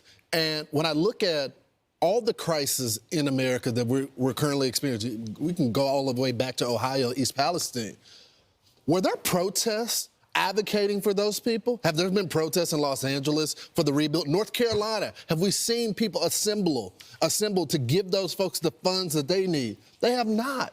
And I think it's a slap in the face of the American people. And one viewer came on Martha's show yesterday, and I'm not saying this is true, but the viewer said, are they getting money? Like, why are they so passionate? For the average day American at home, this is an independent voter. She's like, why are they like this? Are they getting kickbacks or something? They're so passionate about this money. Next up, the NGOs. They're examining what's going on there. Oh, we need that, right? Okay, and Joe Rogan's right. It's corruption. It's more than waste.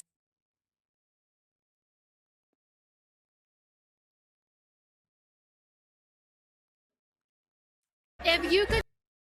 Oh my God, Boo Boo Bennett.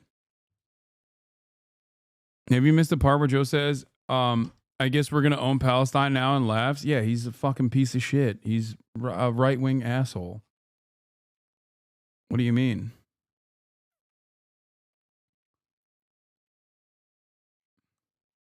Queen Poopy Pants is back.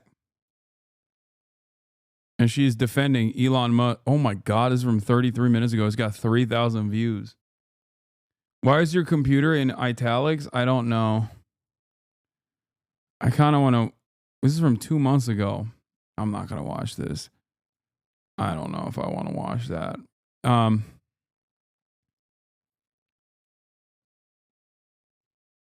I feel like Hank Green is going to be taking an anti-populist stance. It's in support of Luigi.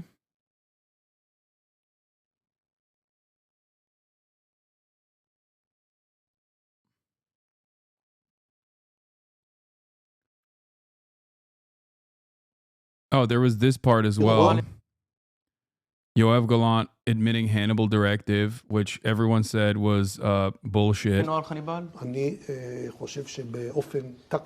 Yeah, was the order given to use the Hannibal Directive, which is the Israeli directive to kill Israeli citizens if they're taken hostage, rather than allow Palestinians to use them as a bargaining chip. I think tactically in some places it was, says Yoav Gallant. In other places it was not, and that is a problem.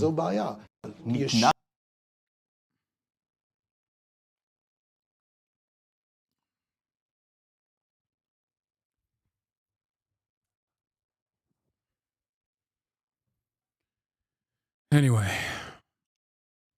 yeah, something I've talked about for quite some quite some time.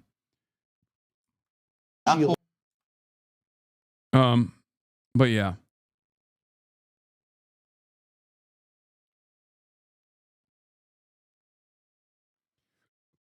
A U.S. senator wants Americans who use DeepSeek to be thrown in prison. That's cool.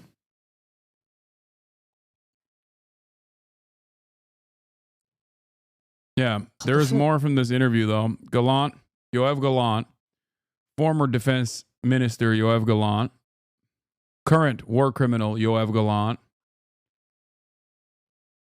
confirms what we've long known. Same ceasefire deal was there and agreed by Hamas back in April, and Israel torpedoed it. Let's talk about the hostages. Did the Israeli government do everything possible to bring them back? I don't think so. We could have brought back more hostages earlier at a lower cost.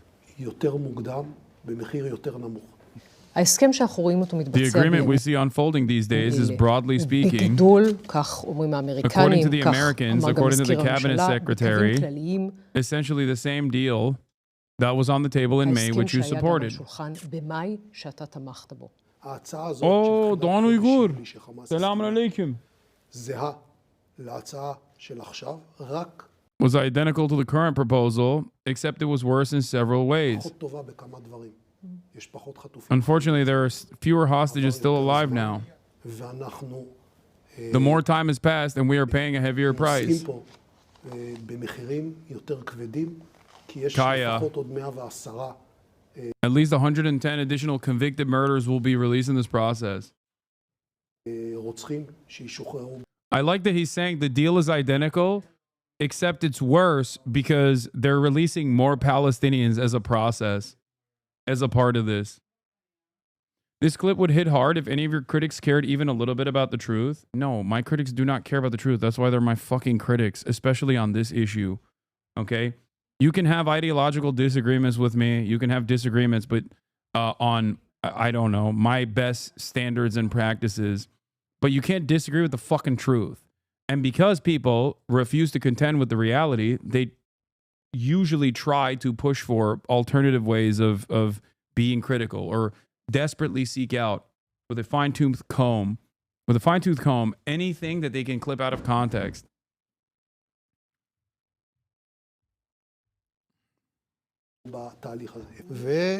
And the damage to the Israeli ethos is severe. So who's responsible for the fact that it didn't happen back then?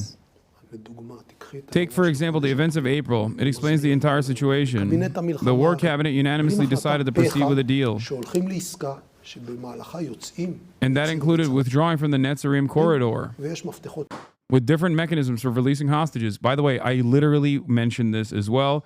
Not only did I mention this as well, but also on top of that, Israeli hostage families also directly mentioned this, saying that the responsibility was entirely on Benjamin Netanyahu's hands for refusing to withdraw from the Netzarim corridor and the Philadelphia corridor for no reason whatsoever. It was like a last-second addition in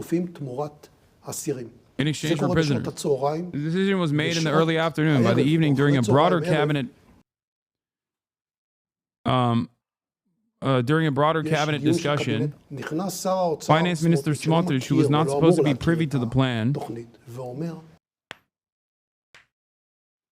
entered and said, there's a plan to return 18 hostages in exchange for withdrawing from the Netzarim, and so on. We will oppose this and we will leave the government if it happens. I wonder how Smotrich was privy to this information. It's Benjamin Netanyahu. Benjamin Netanyahu wanted to tank the deal. I mean, his people... Murat! Telefona bakar mısın? Babam devamlı arıyor.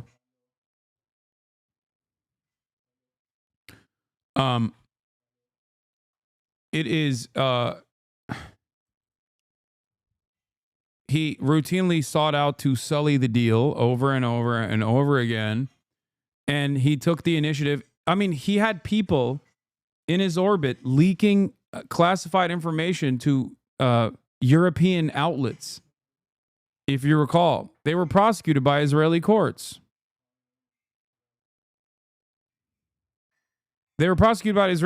People that were directly aligned with Benjamin Netanyahu, that worked under Benjamin Netanyahu, were leaking classified information to European outlets in an effort to sully the deal. Who told him? I don't know. I didn't tell him. We had told the security establishment we need to secure 33 hostages with a minimum of 18. Yet the number leaked to the media shortly after. Within an hour, 2 or 3 was 18. It took 1, 2, 3 days before Hamas understood the situation from Israeli media and said, we're withdrawing from the deal. And that deal collapsed, only resurfacing at the end of May through the president's speech. That's not the reason why that deal collapsed. The reason, I don't know, sounds like a really good guy in a moderating voice. Okay, I'm not even going to entertain these jokes, okay? Calm down. Did someone leak this from the cabinet to Smotrich to sabotage the deal? No, the real reason why the deal fell apart is the Netzarim corridor withdrawal. Okay? That's the real reason. And no, Yoav Gallant is not a fucking moderating voice nor a good guy. He is a genocidal, monstrous piece of shit who very actively and deliberately in the initial stages after October 7 said that we are fighting human animals and we must cut out their electricity, their food, and their water. And then he proceeded to do that, okay? So no, he is not a good guy, as evidenced by even this information, because despite the fact that he has a personal bone to pick with Benjamin Netanyahu, he is once again still entertaining certain aspects of the war cabinet's mismanagement by claiming that it was actually Hamas that withdrew from the deal because they found out that parts of the deal were leaked to Israeli media, when the real reason why the deal never came to fruition was because Israel refused to concede, because they added additional shit. Benjamin Netanyahu added additional clauses to the deal, such as not withdrawing from the Netzarim corridor. סמוטריץ' כדי לסכל עסקה. אני לא יודע מי העביר למי, ואני, תראו. Yo, every video game just went offline. What is happening today in my chat? YouTube went offline. Yo, is every video game actually offline? Like, what's going on?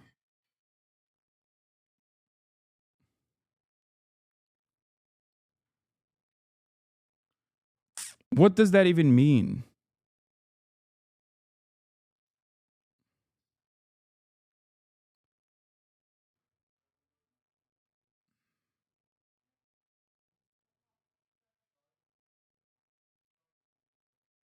Down detector says yes.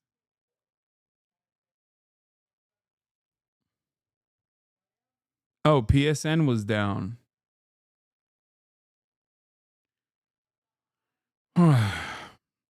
They turned off video games because guess what? USAID was also funding video games to make titties smaller. Okay? And now that they've cut funding to USAID, it's obvious that the video game titties are going to be much larger.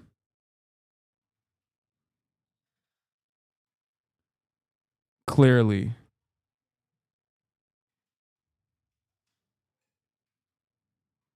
בתקשורת אתם מבינים יותר ממני, ובהדלפות בוודאי שאתם מבינים יותר ממני. אבל יאמר נתניהו, אם אני הייתי עוצר בנקודה שבה יואב גלנט רצה שאני אעצור, אז לא היה רפיח, לא היה מחוסל סינואר, לא היה מחוסל נסראללה, כל הדבר הזה לא היה קורה.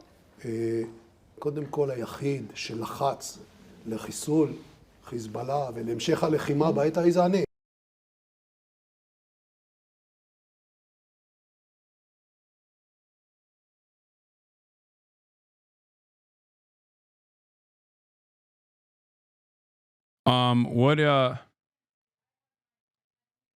The fact that Hasan was talking about that unironically as a conspiracy was incredible. Yeah, it's amazing. I love it. Here's Piers Morgan denying the Hannibal directive. Yeah, of course he's denying it because he's a propagandist for Israel. Many mainstream outlets are propagandists for Israel. About the 1,200 people who they murdered and the 7,000 they wounded. No. Hundreds of those people were killed when Israel implemented the Hannibal directive. That's simply not true. It simply is true. It isn't. And I encourage you, in the spirit of journalistic inquiry and curiosity, to really look that up. It's already been thoroughly investigated. Yeah, no, it had not been. And also, this is 4 months ago too. So like at this point, we did know that Israel played a role in killing at least some of the Israelis that were about to be taken hostage. It's not like this was immediately after October 7, where saying that would have presented you as a propagandist. You can't deny it. It's been one whole day. Fix the camera angle. Shut the fuck up, stupid ass, dumbass bitch. Shut your stupid bitch ass mouth up.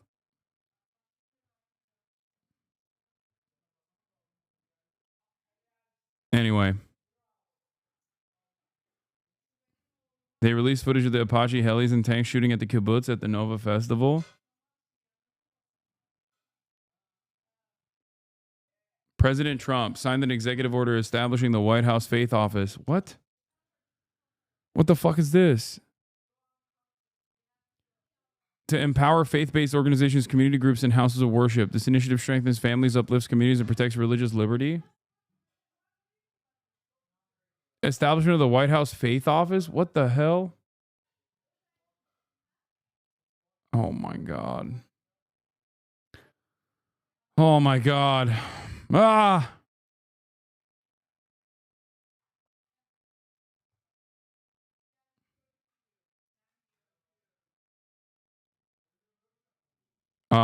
Let's talk about Kanye West. Confirmed, Israel killed his own citizens. Is this released? Is this actually released footage? Okay, hadi bay bay anne.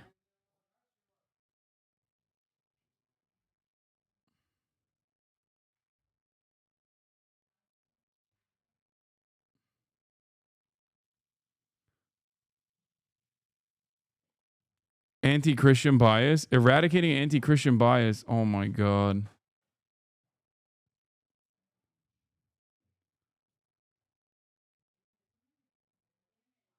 I don't think so. Maybe an example of the doctrine. Yeah, I don't know if this was real footage or not. They have an advisor too. She's a televangelist who has been advising Trump for years, Paula White Kane. Nice. Nice.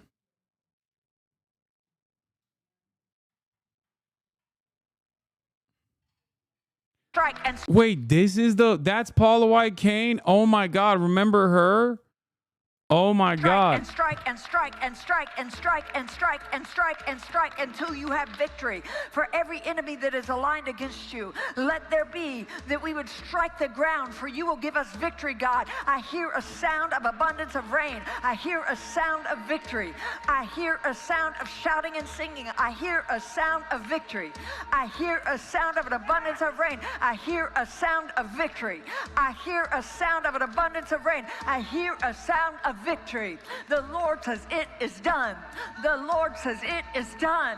The Lord says it is done. For I hear victory, victory, victory, victory in the corridors of heaven. In the corridors of heaven, victory, victory, victory, victory, victory, victory, victory. For angels are being released right now. Angels are being dispatched right now. Hamanda aka ata raka teda baka sanda ata ambo osa kata rite eke banda ata rike didi ashata. For angels have even. She's spitting, dude. Bars. Been dispatched from Africa. Okay, I think I have to watch this now. Blonde Politic, the silly serious, Dark Gothic MAGA, because approximately 25,000 of the probably 100,000 different chatters have linked this today on numerous occasions, even though it's a video from 2 months ago, and you guys have literally non-stop been sending this video. You're like, you have to watch this video. If you don't watch this fucking video, I'm going to kill myself. Please watch this video. It is the best video that has ever existed in the history of politics. Is there something going on? Did your dads watch this video? Did your moms watch this video? Is this popping on like Lib Talk? What is happening? What the fuck is going on? Why is this the video that you guys desperately want me to watch?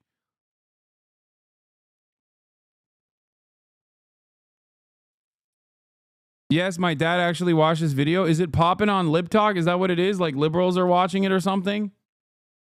Lib Talk, and it's all over Reddit. We are paid to promote this video. Okay. Why you have to be mad? Because I get really annoyed when it's like, when everybody spams the same fucking link, dude. You did it, Reddit. I'm watching it. Throat. Like every morning I wake up happier than the day before because all of these forms of repression that I just had gotten used to. Hallelujah.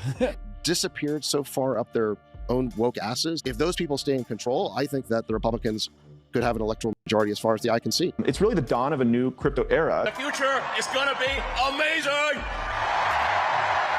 More than any other sector, the tech industry invested in this election. Crypto accounts for more than half the corporate spend, with no other industry coming close. It's not unusual for... This shit is making numbers, doing numbers in Blue Sky. Yo, this shit's popping on Blue Sky, dude. ...industry to use their money to buy influence. And at a superficial glance... There was a first-time chattering offline, like first thing in the morning, mad as fuck that you weren't waking up early to watch it for them. All right, let's watch. That's all the tech VC world wants. They want lower taxes and friendly regulation. They want the head of the Federal Trade Commission out. They want the tech industry to be responsive to the Future Commodities Trading Commission, not the Securities Exchange Commission. Except that's not all they want. Behind the money and influence flowing into the Trump campaign are a set of bizarre beliefs and a dark agenda. I'm not just MAGA. I'm dark, gothic MAGA. You see, the tech bros of Silicon Valley believe that the American empire is on the verge of collapse. Silicon Valley wants to speed this up, but use the coming administration to create safe landing zones for them and their cash, where they can also run their own governments. And what is so annoying about this is it makes me sound crazy. It makes me sound like a conspiracy theorist. But I'm talking about crazy people. I am talking about the guy who wants to colonize Mars. I am talking about the guy who said he gave up on democracy in 2009. These tech bros justify their point of view because they believe that that's the natural place in society. I agree with everything that she's said so far. Yes, our tech feudal overlords unironically believe that they are God ordained to be in that position. Maybe some of them masquerade under the guise of meritocracy, but the attitude is almost identical. Are we watching the same video every day? What? I haven't watched this yet. Shut the fuck up, chatter. Every single person is literally demanding I watch this video. The courageous geniuses on the new frontier. I'm not speculating. These men say it. They say it on podcasts and at conferences and in interviews and in blog posts. Some are quiet, some are very, very loud, but they all are on board. And I think that if we want to increase freedom, we want to increase the number of countries. If you want to replace the elite that you have today. God, I can't get over how much of an egghead this motherfucker is, bro. Like, how are you walking around looking like that? And then you want to dominate American society and perhaps the globe? Look at this. Look at this goddamn egg, dude. That's Mark Andreessen, for those of you who don't know. Hey, what you need to do is you need to have a better elite. And there's a way to do this. It's been done before. We get kind of money and property right, and that it's a strong foundation for building, kind of a world that we all want to live in. We're seeing, some breakdown of those in the real world in the United States lately. I'm definitely very interested in ways that you can sort of tokenize real estate and I think one of the funniest parts about Mark Andreessen's anger and resentment, and I've listened to, unfortunately, a lot of interviews of his, is the fact that what radicalized him was that he didn't feel like the peasants gave him enough respect. He's like, back in the day, you used to be rich, you used to be an oil baron, and you do a little bit of philanthropy, and the people would constantly tell you that you're awesome. But then something changed. That was a part of the social contract. But then something changed. Now everybody thinks the rich are bad, the rich are bad, the rich are evil. That's it. That's why he's mad. Because people weren't sucking his dick enough.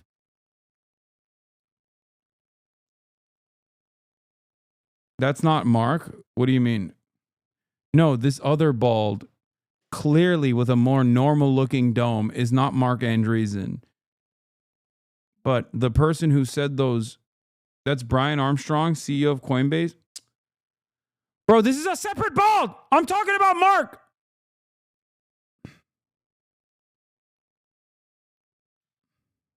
actual physical land to create better forms of society and governance. I do think America is in slow decline right now. I would like us to all in crypto think about how we actually go create physical places in the world to preserve freedom over the long term. I think that's ultimately crypto's destiny.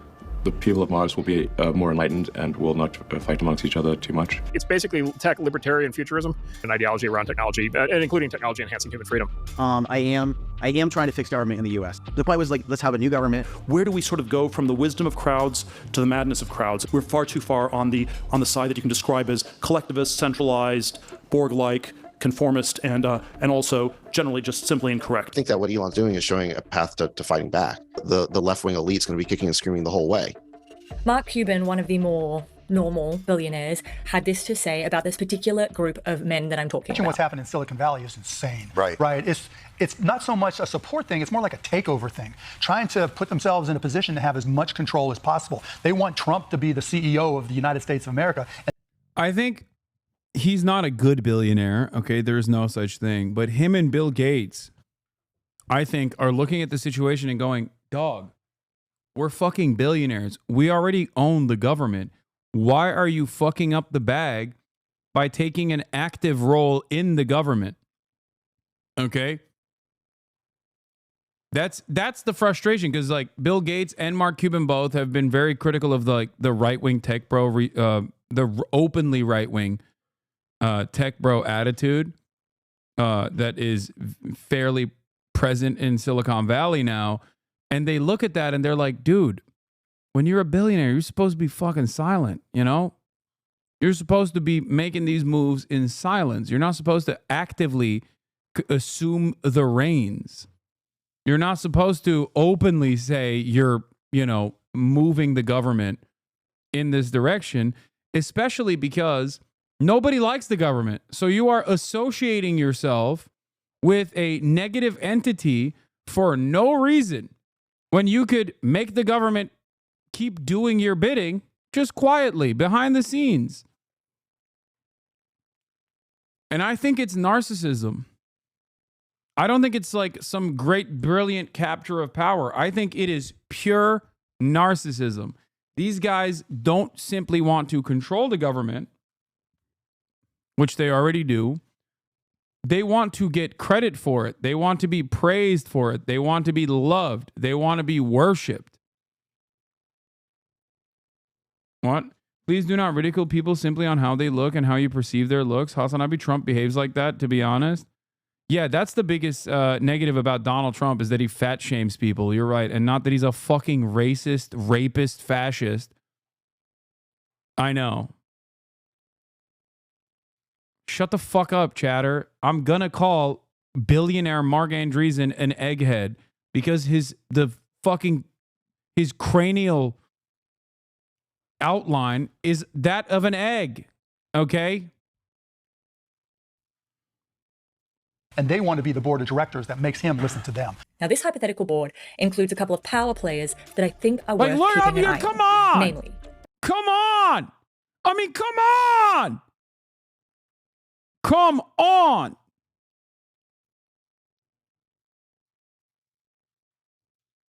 If I did not openly joke about this man's dome, I would be doing you a disservice, because it's such an elephant in the room that if I don't address it, people are going to be like, why is this guy not addressing the most obvious thing that we are literally looking at right now?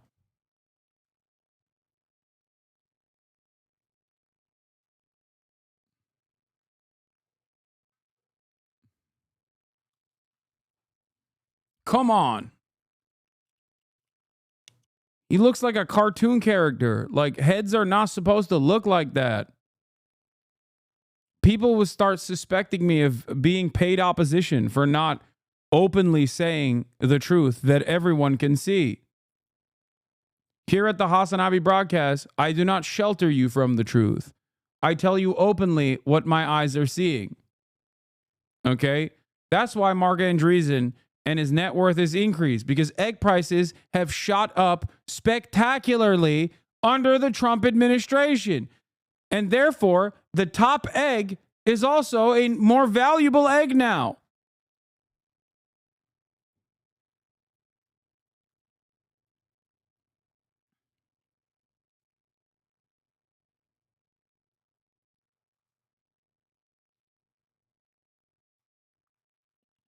Peter Thiel. Humpty fucking Dumpty. Elon Musk. Brian Armstrong. Mark Andreessen. Ben Horowitz. And David Sachs. In this video, I'm putting him next to two other bald guys who have, in comparison, more human-like shapes in their skulls, perhaps makes this even worse for him. Like, they could have spliced Elon Musk here and maybe David Sachs. They could have separated the balds. But putting all the balls together makes this infinitely worse for Mark Andreessen. Ironic enough, because Ben Horowitz is his business partner. Okay, so he's constantly surrounded by people that have a normal bald look, which makes his head look even funnier. It is crazy. Imagine a lifetime of people constantly thinking about how your head is egg-shaped, especially because your business partner is also bald and has a normal-looking head in comparison.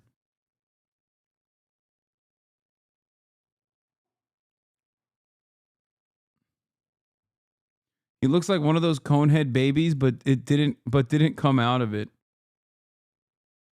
Yeah. If you shot Mark out of a cannon, he would fly like a bullet. Okay? He would literally he has the perfect bullet-like shape. Yes, he is ballistically sound. Perfectly aerodynamic. He would pierce through any object that you shot him at.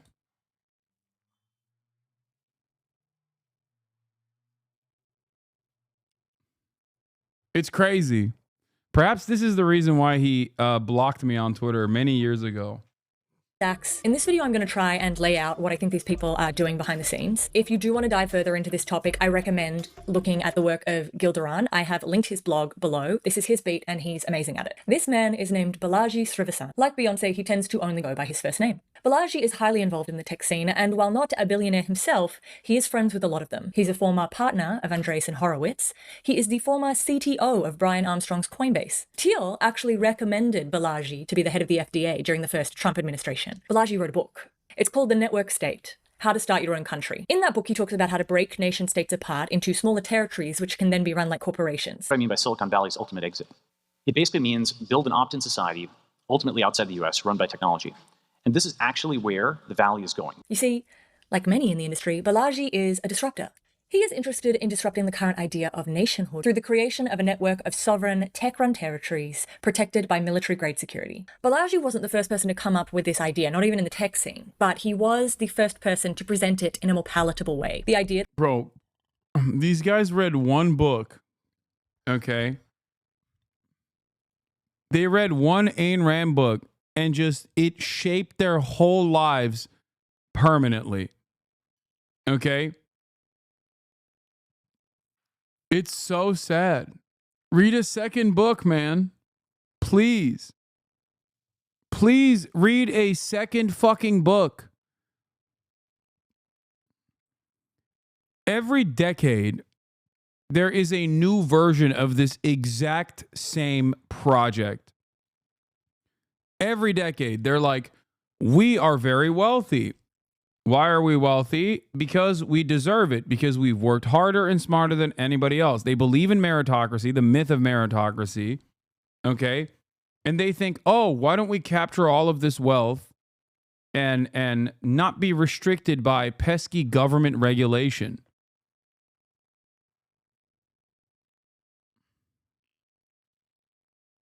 That's it. It actually comes from someone named Curtis Yarvin. I In hate Patchwork, this guy Yarvin too. wrote, the basic idea of patchwork is that as the crappy governments we inherited from history are smashed, they should be replaced by a global spiderweb of tens, even hundreds of thousands of sovereign and independent mini-countries, each governed by its own joint stock corporation without regard to the residents' opinions.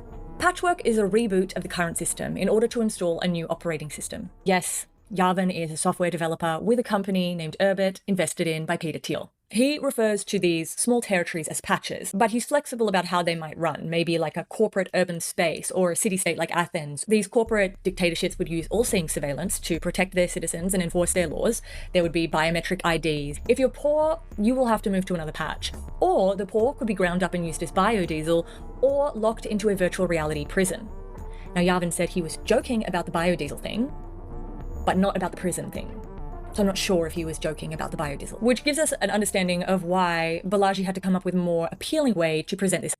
It's pretty crazy because I do often joke about how the rich want to melt the poor for, for fuel. And here he is, one of Peter Thiel's like biggest influences, just a literal grotesque, advocating for it as a haha joke. This idea. Balaji has less about dictatorship and mass incarceration and more about freedom and opportunity. A lot of people in the industry acknowledge that Balaji's ideas are a little out there. This is Balaji. Yeah, this is Balaji. And I would dismiss them too if those same people weren't actively funding them. Millions of dollars are being funneled into these projects as we speak. This is the website for Praxis, a network state funded by Peter Thiel. What's really funny is that these guys end up, I think, huffing their own farts a little too much. One, they personally have an inflated sense of self-worth and genuinely think that they're fucking brilliant and not like unimaginably lucky being in the right place in the right time. Sure, I'm sure that they're like somewhat intelligent too, but overall, to get to the level that they got to, they have to be profoundly fortunate. But these guys don't think that. They think meritocracy is real. So they actually arrived at this because it was God ordained. Okay?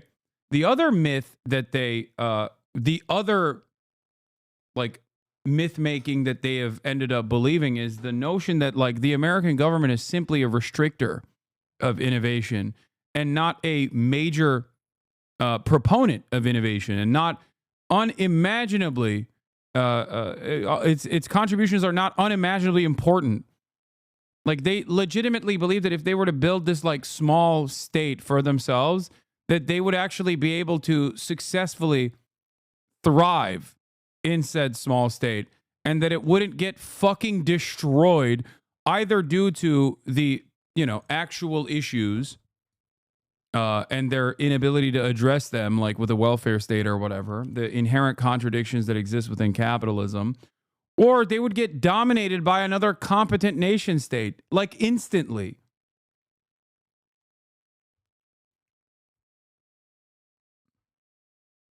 It is hilarious, dude.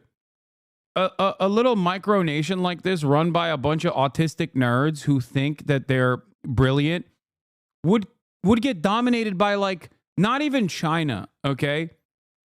Because everyone immediately thinks, oh, they get dominated by China. They get dominated by like Somalia, okay?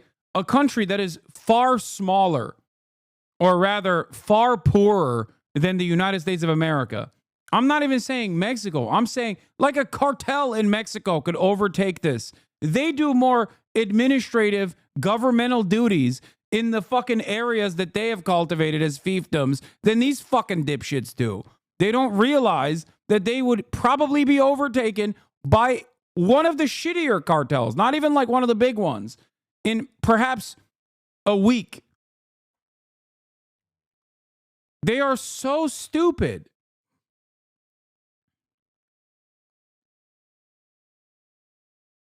Mark Andreessen, Balaji, and Sam Altman, through their shared capital fund, Pronomus, which is dedicated to funding the creation of network cities. The website for Praxis says, as local communities dissolve and nation-states stumble, network states will... Hamas does more administrative work? Of course they do. The Taliban does more administrative work because they are a government.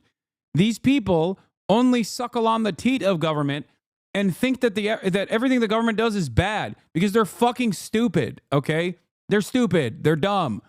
They literally believe the lies that they tell people, which probably makes them a more competent liar, especially if you believe your own lies, then yeah, you'll be a better liar overall.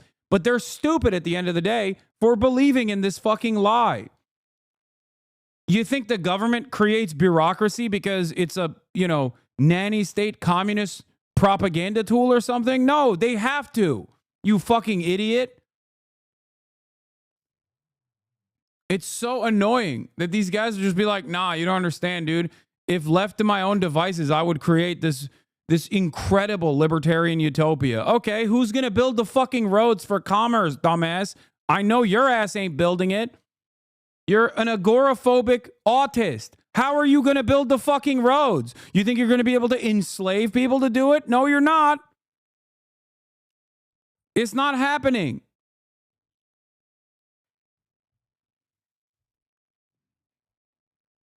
Yeah, they'll just keep saying, you have violated the non-aggression principle. The next global superpower will be a network state.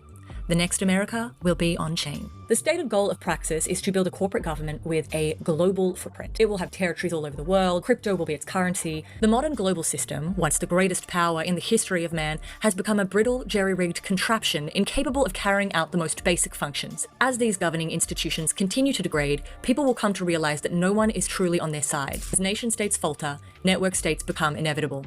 I should mention that Pronomus Capital is funding the creation of... If you don't believe in meritocracy, then you have to admit your success in Twitch is all luck and no skill. I disagree with you on a lot of things, but even I don't believe that about you. If you think luck did not play a ginormous factor in me being born into a family, having an uncle that was already in, media to a certain degree, in a small business, but still, in a startup, but still, regardless... If you think that that does not play a formative role in where I arrived at, I don't know what to tell you. Of course luck played a major factor. Are you kidding me? Do you know how many competent, charismatic, brilliant fucking people start Twitch channels? How many of them make it? How many of them get to this level? Of course luck plays a major role. That is my point. I say this all the time about myself. Now, having said that, you can have all of the affluent beginnings in the world and still fuck it up, and plenty do. Okay? Plenty do. So yes, hard work still plays a major role. You've said before you paved it on your own. Oh my God, dude. Oh my God. In a complex interview, you actually got clip chimped by a dude who has never stopped being jealous. Why would I say this right now if I genuinely believe like I did everything on my own with no help from anybody whatsoever and that luck was not a significant factor? Why wouldn't I just keep saying I paved it on my own over and over again, you dumb fuck? You're arguing with what I'm saying right now. You're arguing with what I'm saying right now because of your own personal misunderstanding, okay? When this is something that I have repeated 1,000,000 times over. He is saying it now too. That's why people are bringing it up. I know. Ethan is so fucking invested in trying to cry about how I'm responsible for him stubbing his toe all the way to like losing partnerships and stuff like that. Even though I've played zero role in this and would love to wash my hands of all of this in its entirety. Because I think it's a sad state of affairs for him, more so than it is for me, that he has decided to just go down the fucking... He's decided to go down the Destiny pipeline so hard that he's rehashing old shit that he used to cry about. Destiny used to.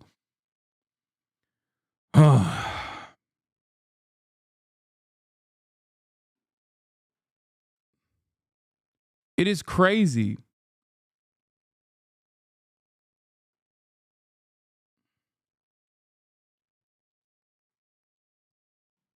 And yes, you even give credit to Divorcelli for your career, like it's insane. Yes, in the beginning, I did.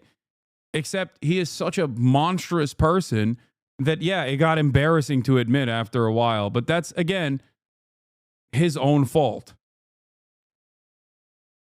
Wait, what? It was really sad, backed up by an Ethan lie about Dr. Pepper being BDS?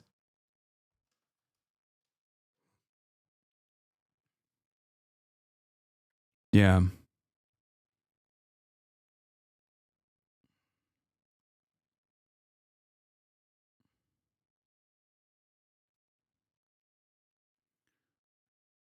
It's so sad, man. Please stop trying to drag me into this shit, okay? I wish Ethan Klein all of the peace and prosperity in the world. I really do. I wish this upon all of the people that are naysayers, that say I'm a bad person, I'm the biggest evil villain of all time, okay? Because I feel like if they were to become, happier people, they probably would be, not up my ass all the fucking time.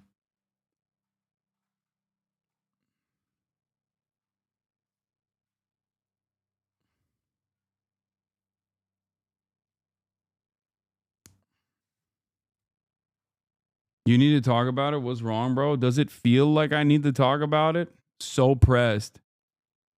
Yeah, you're right. It's really getting to me. Yes. If you keep repeating it in the chat over and over again, maybe you can clip it and then put it on Reddit and be like, oh man, we really got him.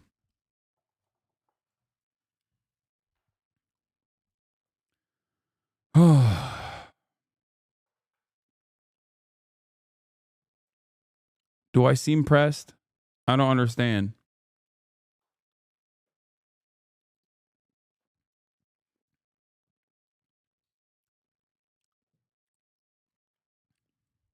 Anyway, getting back to this video. Other network states, many of which are further along than Praxis.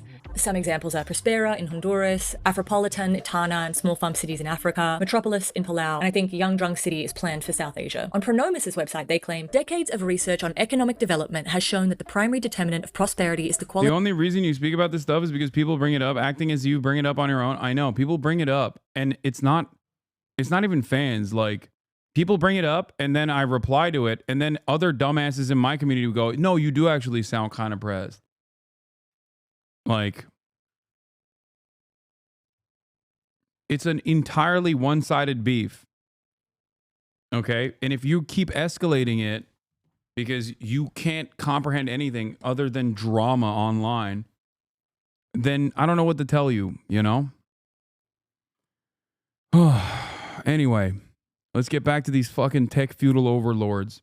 I can't believe a conversation about the myth of meritocracy, and something that I repeat regularly in terms of the unimaginable privilege that I have had and the unimaginable luck that I have had to be able to get to this point, led to an entirely stupid sidestep here. Okay. I'm going to start banning people that also are just saying, just get to commentating, lol, because you're being almost as annoying as the dumbass gray names that come in here specifically to chirp. Of a country's laws and the integrity of its courts, administrators, and other legal institutions. When institutions are outmoded, corrupted, or failing, the result is untold human suffering. Yet upgrading national institutions is notoriously difficult. Our solution? Build the cities of tomorrow. Right now, they are creating cloud communities, virtual nations. Once they have access to land, they will get their citizens to migrate to that city. Have a look at the pledge that you sign when you join Praxis, which you can join right now, by the way. Pronomis isn't actually Peter Thiel's first flirtation with exiting democracy either. In 2009, he funded the Seasteading Institute. I want to say some things on why I think seasteading is not just possible or desirable, but why it is actually necessary. The Seasteading Institute envisioned building these floating cities in the ocean outside of government's jurisdiction where billionaires could live and create as they saw fit. This idea kind of ran out of steam because nobody wants to live at sea, especially not billionaires, which means they need land. But how do we get from a nation state to a network state? And this is actually related to a fundamental concept in political science, the concept of voice versus exit. If a company or a country is in decline, you can try voice or you can try exit. Voice is basically changing the system from within, whereas exit is leaving to create a new system, a new startup, or to join a competitor sometimes. There's another way that Balaji also talks about how this could possibly happen. He calls it tech Zionism. Right. What I'm really calling for is something like tech Zionism. A movement supported by a global network to take back territory in the city, floor by floor, street by street, block by block. It's literally, it is BioShock. If you didn't understand the lessons of BioShock. Policeman by policeman, you have a foothold of private property, and you have a group membership of Great Tribe membership in private property. You also issue t-shirts. The tribal lens is like a virtual reality filter. Every single thing can be tagged as gray or blue in the city. I mean, like literally. So gray is the future, red is the past, blue is the present. So blue stands against both the past and the future. They're against both the self-driving cars, and they don't want to go back to the 50s. They prefer OnlyFans, Me Too, BLM, Ukraine. The hard part is to take control of the streets. How can you fence off a street and make clear that it's under great control? Take total control of your neighborhood, push out all blues, tell them they're as unwelcome as just as blues ethnically cleanse me out of San Francisco. Like, push out all blues, who has lost some territory in the cloud. They still control the land. Once Gray starts taking back control of the land, that they're really going to howl. As they start losing, they're going to whistle for backup from California and eventually DC. Okay, they're going to try to get executive orders or things like that, which means you're going to need to have sympathizers at the level of California and DC who will side with you enough to block those actions, number one. And or number two, you actually get to the level of a sanctuary city and you say, I dare you. Keep in mind, actions like this are already being attempted in places like Solano County, where they're trying to build California forever, or the actions that Gary Tan is taking in San Francisco. But the people in these areas are putting up a fight, and it's costly, and it's slowing everything down. Fortunately, Trump is talking about something called freedom cities, the creation of new cities on federal land. Almost 1/3 of the landmass of the United States is owned by the federal government, with just a very, very small portion of that land, just a fraction, 1/2 of 1%. Would you believe that? We should hold a contest to charter up to 10 new cities and award them to the best proposals for development. These freedom cities will reopen the frontier, reignite American imagination. I wonder where he got that idea. This is where J.D. Vance comes in. J.D. Vance is seen as a mild-mannered, well-spoken success story, a populist who was born into tough circumstances in Appalachia, but managed to pull himself up by his bootstraps, graduate from Yale Law, become a best-selling author, become a tech venture capitalist, only to give all of that up for public service.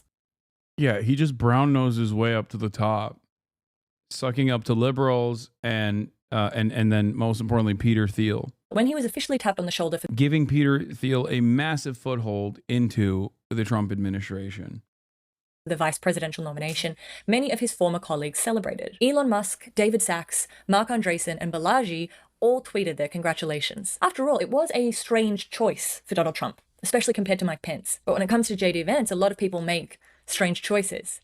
Peter Thiel invested $15 million in his campaign to become senator, the largest single donation to a Senate campaign in history. J.D. Vance is an extension of Peter Thiel. That doesn't mean that he is beholden to him, but it does mean that Peter Thiel has had such a huge influence on J.D. Vance's life that you cannot understand him without first understanding who Peter Thiel is. I'm Peter Thiel. I build companies and I support people who are building new things. I would say Peter Thiel is the most honest representation of what Silicon Valley is today. Worth up to $9 billion, extremely well connected. He started off as a member of the PayPal mafia, the guys who invented PayPal, and they originally intended for that to be a libertarian alternative to the US dollar. When it wasn't that and they sold out, he used the money that he made from PayPal to invest in other companies, including being the first outside investor in Facebook. And today he has invested in a huge portion of the tech industry, including companies like Sam Altman's OpenAI. He's also a big deal in the tech defense sector. He owns Palantir, which is a surveillance software that is basically omnipresent in the US government. Did you guys see that Palantir guy with the kooky hair be like, we kill people all around the world. We're murderers. We love doing murder on a quarterly earnings meeting? It was insane. It's used by the CIA, FBI, ICE, Homeland Security, various police forces. No, Alex Karp, yeah. Palantir is also used by private companies such as Cambridge Analytica. In 2009... Alex, as always, we have a lot of individual investors on the line. Is there anything you'd like to say before we end the call? This is what he said to his retail shareholders. We're doing it. We're doing it. And I'm sure you're enjoying this as much as I am. Let's not talk to analysts about the burden of being right, our burdens of investing in ontology, our burdens of actually looking at the math, the burden of reading what the Rule of 40 is, the burden of being honest about what an enterprise software company is, or the burden of explaining to your friends that you're really happy. Maybe we should just stop talking about it. I'm very happy to have you along for the journey, and you are partners for us. Every Palantirian, we are crushing it. Everyone else who's listening, we are dedicating our company. We have dedicated our company to the service of the West and the United States of America, and we're super proud of the role we play, especially in places we can't talk about. And we love our success in the U.S. and globally. Also, you know, we are doing in the United Kingdom and many other places. Palantir is here to disrupt and make the institutions we partner with the very best in the world, and when it's necessary, to scare enemies and on occasion kill them. And we hope you're in favor of that. We hope you're enjoying being a partner, and we're really happy and very, very focused on what we're doing. Thank you for your time.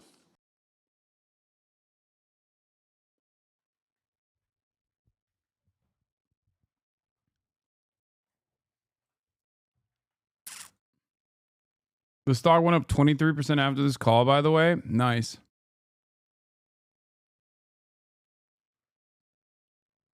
It's an interesting change in attitude, I think. That's what this marks.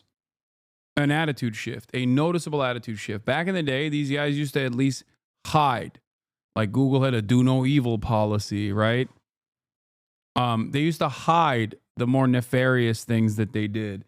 Now they use it as a marketing technique where they're like, no, we are really fucking bad. We're awful pieces of shit. We love murder. We are doing murder all the time. We are evil people who like doing bad things.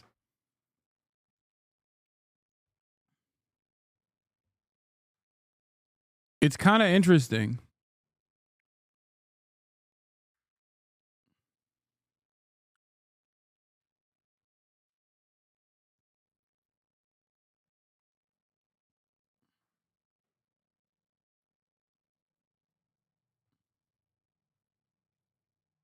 Yeah, Google also dropped its pledge not to use AI for weapons and surveillance.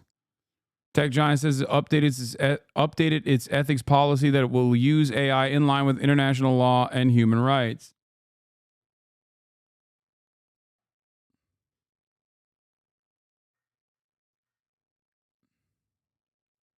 Thiel wrote a manifesto called The Education of a Libertarian. In this manifesto, he disavows electoral politics and democracy because he doesn't trust the people with big decisions, and he's come to believe that democracy and freedom are inherently incompatible. Over time, he has talked extensively about finding areas where great men can make choices as they see fit, unbridled by the law. Thiel gave the Trump campaign $1.25 million. What was he meaning? Kill people or kill their competitive business? I don't know what Palantir is. Palantir is surveillance technology. So yes, he means literally kill people. When he says kill people, he means actually murder, like end organic life.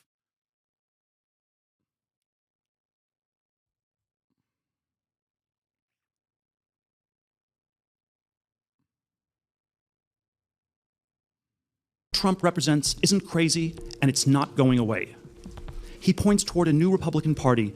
He points even beyond the remaking of one party to a new American politics. And in return, he got an office in the Trump Tower where he had the president's ear and suggested candidates for his administration. Some of his selections didn't make the cut, like Balaji, but some did. Michael Kratsios was put in as the Chief Technology Officer of the United States of America, a position I did not know existed, and Michael Anton was put on the National Security Council. Michael Anton wrote a very concerning essay called The Flight 93 Election, which I have linked below, and it is very enlightening about who Peter Thiel thinks belongs on the National Security Council. And remember Curtis Yarvin, who we were talking about before?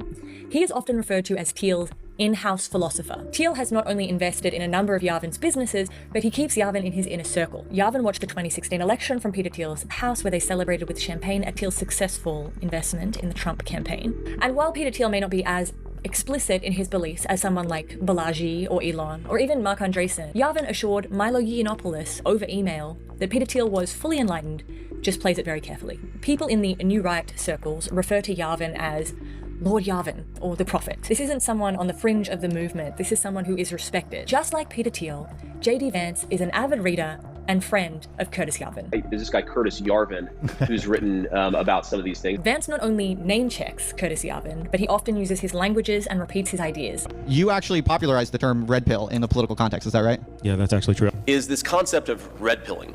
Yarvin writes a lot of strange things, but one thing I'm particularly interested in is the blueprint he wrote for Donald Trump. It's called The Butterfly Revolution. It's quite radical and another thing that would be easy to dismiss, but here's a clip of Yarvin talking about why he thinks it would be successful today. Americans of 2024 are incredibly frivolous, incredibly ironic. It is the most ironic society in history. Like, imagine people trying to cope with a film like The Matrix or Inception in like 1960.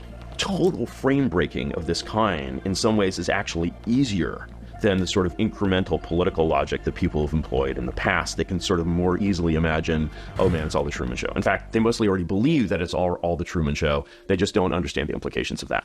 Something I find concerning is the many ways that the butterfly revolution perfectly aligns with Project 2025. Not a huge amount of the tech bros in Silicon Valley are religious, but that doesn't really stop these kinds of groups working together. Definitionally, both of these movements are fascistic. Fascism has never been a fully coherent ideology. That's one of the things that gives fascism its strength, its ability to bring together groups from different movements, all of whom see fascism as a viable mechanism to achieving their own program. And that's why some people say that fascism is always hyphenated. So it's always going to be tech fascism and Christian fascism, but these people can work together, and they do. One of the things that evangelicals and libertarians should agree on is that the political order is not divinely ordained. Amen. Project 2025 has similar stated goals to the tech industry, in particular the dismantling of the administrative state and the return of self-governance to the people. Project 2025 is made up of 4 pillars, and Pillar 4 is the playbook. It is a transition plan for the president's eyes only. It will be rolled out upon the president's utterance of "So help me God." We don't know what's in this playbook, but given the alignment of talking points, key figures being involved in both, it wouldn't surprise me if it was similar to the Butterfly Revolution. And I think that's worth investigating. The Butterfly Revolution. Step 1.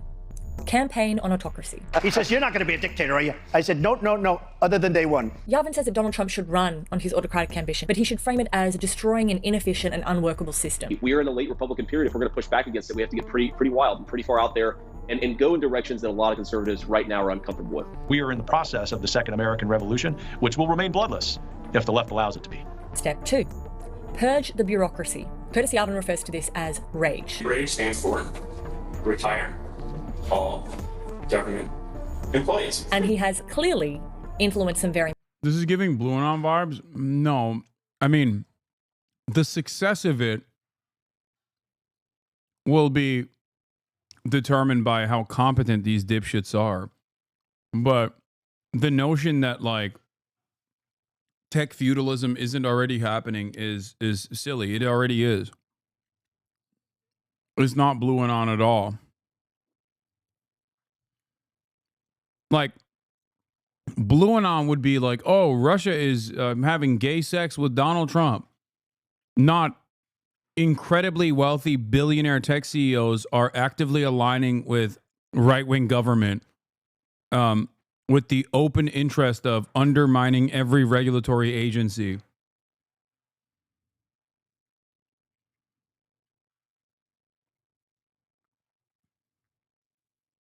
That is literally happening.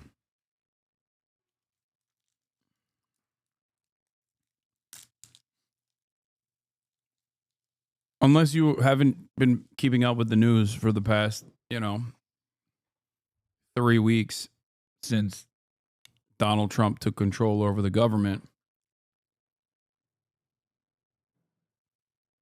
Very important people. I think that what Trump should do, like if I was giving him one piece of advice, fire every single mid-level bureaucrat, every civil servant in the administrative state. And we know that Donald Trump would be open to rage because it sounds a lot like Schedule F, an executive order issued by Donald Trump in October of 2020. Schedule F would have essentially stripped protections from civil servants who didn't show enough loyalty to the president of the day, which is why Joe Biden rescinded this order the second he came into office in January of 2021. But Trump has said he plans to reinstate it. First, I will immediately reissue my 2020 executive order restoring the president's authority to remove rogue bureaucrats, and I will wield that power very aggressively. But how could you accomplish that so quickly? I mean, you need civil servants. Don't worry, Project 2025 is already on it. Pillar 2 of Project 2025 could be considered MAGA LinkedIn. This platform is designed to pre-stream candidates for their loyalty and streamline the appointments process. We talk about conservative warriors, but we want people who've been canceled, who've kind of figuratively given blood for the movement. You can join it right now. Then pair that with Pillar 3, which is an online education platform known as the Presidential Administration Academy, and you have preemptively educated all future employees on what is expected of them from the conservative administration. Step 3. Ignore the courts. According to Yavin, the president should simply state that he believes Madison v. Marbury was decided incorrectly, declare a state of emergency, and that way Supreme Court rulings would be merely advisory. When the courts stop you, stand before the country like Andrew Jackson did and say the Chief Justice has made his ruling, now let him enforce it. But thanks to recent Supreme Court decisions, he may not even need to do that. The High Court has just issued one of its most consequential rulings in recent decades, a decision that not only affects the 2024 race for president following last week's contentious debate, but also the future of the presidency itself. Trump v. United States has laid the groundwork to ensure that Donald Trump can ignore the court. Now, the president has absolute immunity for core official acts and presumptive immunity for all other official acts, a distinction that has not been clarified by the court, with only a few examples being provided and absolutely no guardrails to stop the misuse of this decision being put in place. Today's decision almost certainly means that there are virtually no limits on what the president can do, because the power of the office will no longer be constrained by the law, even including the Supreme Court of the United States. The only limits will be self-imposed by the president alone. Step 4. Co-opt Congress. Yavin suggests that Trump handpick candidates for every single seat, with the sole criterion being personal loyalty to him. Because you can't have a parliamentary dictatorship if you don't have Congress. And while it seems like a big task, Yavin assures us you only need a couple of $1 billion. I know some people with a few $1 billion. While Peter Thiel may have decided to sit this election cycle out, Elon Musk, Mark Andreessen, Brian Armstrong have not. We got to get the congressman elected, and we got. Chuck dies. Thank you for the 25 get the subs. I mean, that's arguably true. It's just that good people should have taken that stance towards the Supreme Court decades ago, but they got complacent because of the most liberal Warren Court. But yeah, the president should tell the Supreme Court to go fuck itself way more often. Got to get the senators elected, because we can take the Senate. Trump didn't tell the Supreme Court to go fuck itself. Trump took over the Supreme Court and then used it to give himself more power. So there's still some semblance of institutional control there. He didn't undermine the Supreme Court. He kept it and is using it to his own, using it to suit his own agenda. Pretty easily. And I think with our little secret, we're going to do really well with the House, right? Our little secret is having a big impact. He and I have a secret. We'll tell you what it is when the race is over. Step 5. Centralized police and government powers. In this declared state of emergency, Yavin suggests that Trump take direct control over all law enforcement agencies, federalize the National Guard, and effectively create a national police force that absorbs local bodies. I think that actually the support of the Democratic public is a cipher. I think that actually all you need is command of the police. This is so that a centralized police state can be created to back the power grab, and I'd say there's no way this could happen if Donald Trump hadn't tried to do it before. We know that he sent the National Guard during the George Floyd protests. And then I was insistent on having the National Guard go in and do their work. It was like a miracle. It just, everything stopped. And we know that he wanted to invoke the Insurrection Act. If your state refuses to take the actions that are necessary to defend the life and property of their residents, then I will deploy the United States military and quickly solve the problem for them.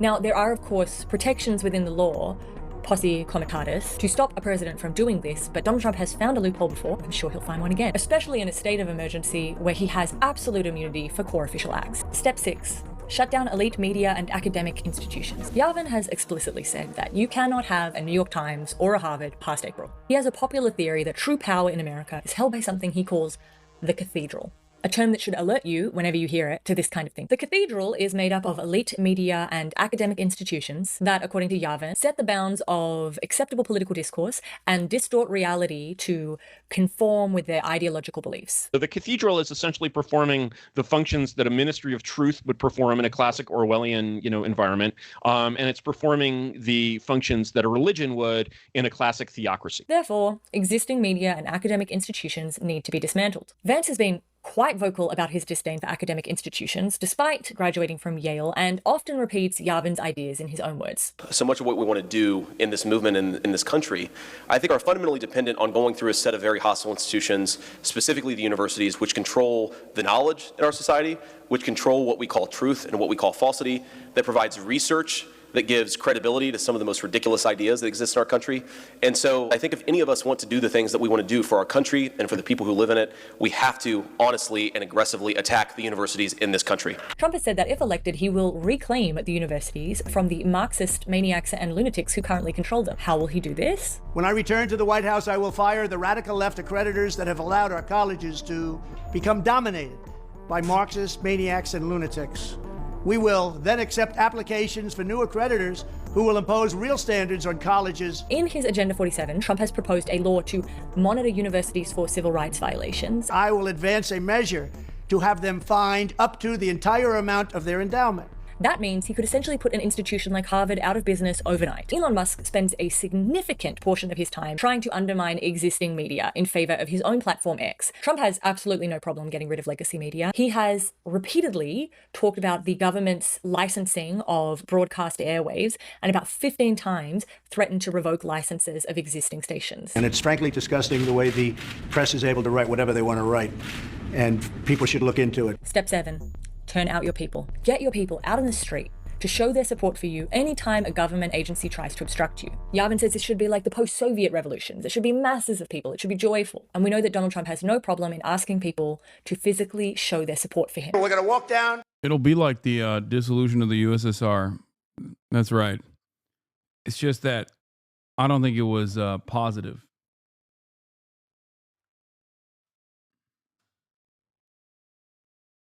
What? Can you believe that university with tens of billions of dollars in endowments for siphoning off 60% of research award money for overhead? What a ripoff. Last year, $9 billion to the $35 billion of the National Institute of Health granted for research was used for administrative overhead, what is known as indirect costs. Today, the NIH lowered the maximum indirect cost rate. Research institutions can charge the government up to 15%, above what many major foundations allow, much lower than the 60% that some institutions charge the government today. This change will save more than $4 billion a year effective immediately.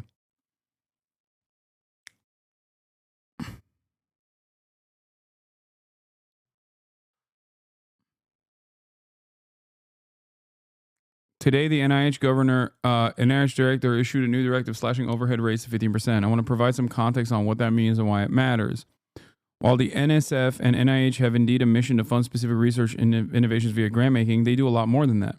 Their principal role is to support a scientific ecosystem in the United States that includes everything from education and training to infrastructure and communication. To this end, they support the institutions where grantees work by paying facilities and administration's F&A costs to research institutions such as universities. These costs above and beyond our direct amount of the grant and are essential to fund university infrastructure and personnel.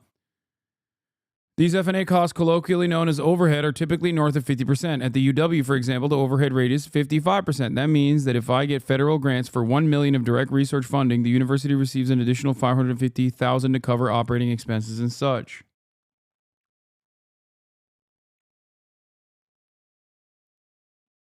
Wait.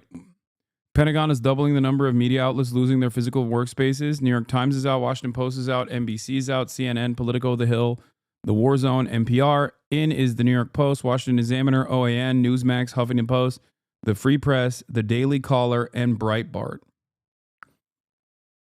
Nice. State propaganda, baby. Now, ironically enough, these guys also do pro-State Department propaganda, but just not enough of it. Not enough of it for J.D. Pondon.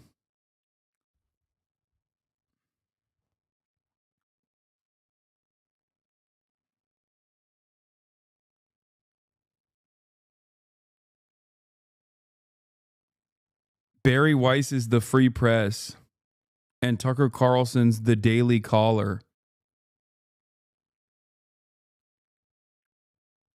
Amazing. Well, maybe this level of like access removal will force the hand of a lot of these mainstream institutions into actually doing adversarial journalism.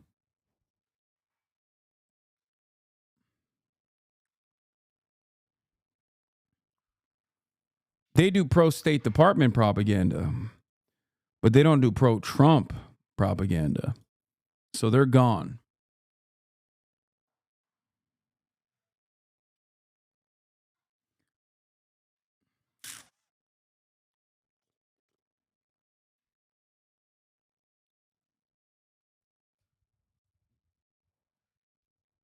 Or maybe they'll just capitulate further, who knows, and beg on their hands and knees for a seat at the table so they can get that sweet access once again.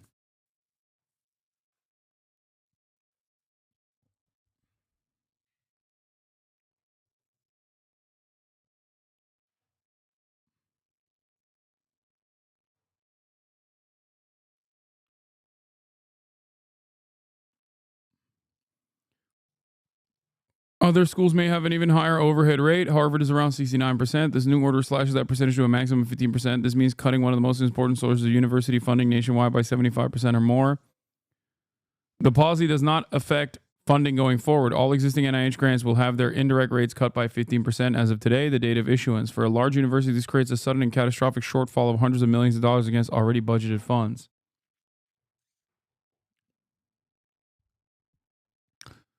This order did not come out of nowhere. It was a core component of Lindsey Burke's Department of Education chapter and Project 2025 report. Private foundations typically pay 10 to 15% overhead rates, and the logic of this comparison is made explicitly in today's supplemental guidance from the NIH.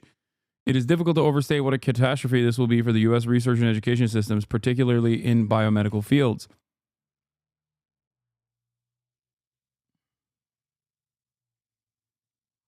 It is deliberate and wanton devastation entirely out of scale with any concern about DI activities on campuses. The goal is to destroy U.S. universities.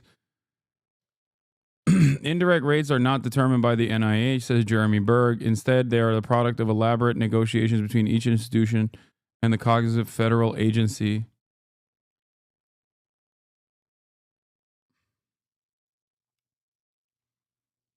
I mean, NIH funding, NIH grants is one of the only things that has kept America being somewhat dominant in the field of novel chemical compound discovery.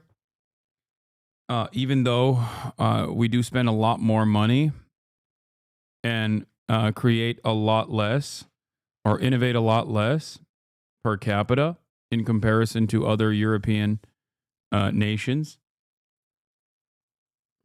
Not entirely sure about China, but a lot of Trump's initiatives always feel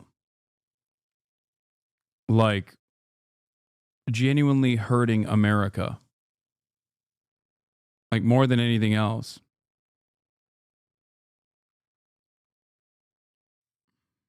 To the Capitol,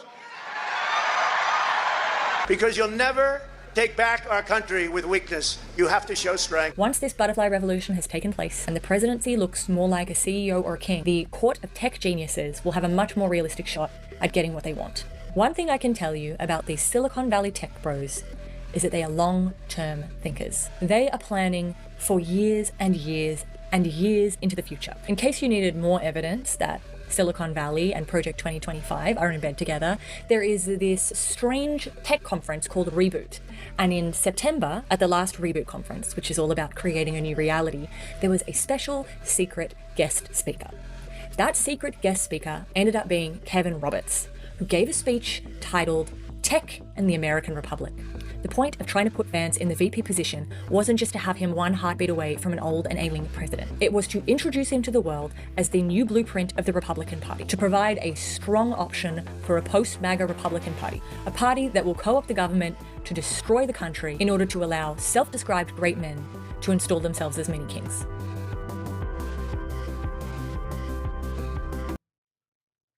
Do you think that America will be balkanized soon? No, I don't think so.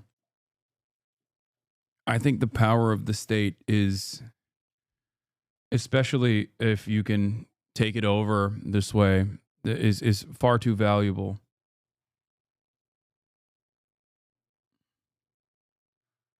Thank you, Kaya, for reacting to my video.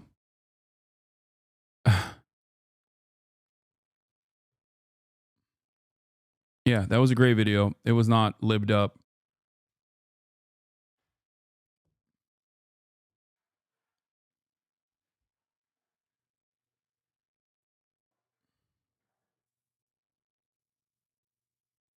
I don't like this demonization of Silicon Valley. There are many common folks like me working for these billionaires in the tech sector, and this is nothing like reality down here.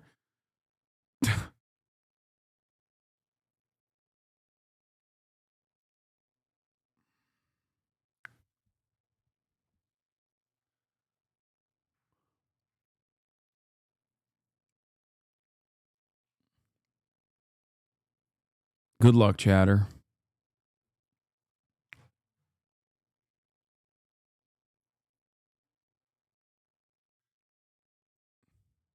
I think you know better than anybody else that your bosses are actively looking to replace you with AI if they can.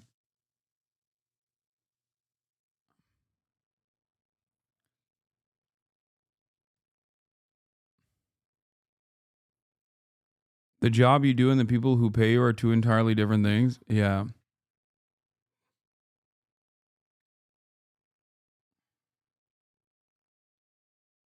Michael Reeves' video, that would be fun. All right, let's do it.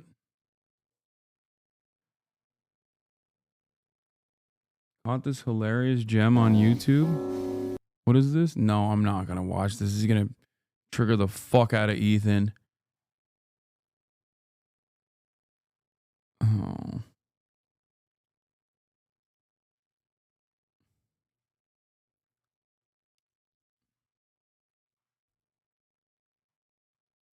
There's a live police chase. Where? The first few weeks of the second Trump administration. Go back and listen to what Steve Bannon told PBS's Frontline in 2019.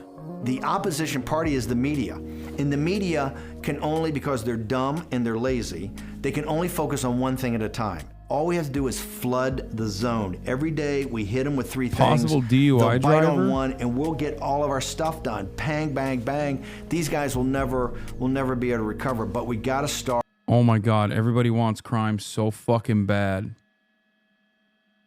Literally everybody lost their minds.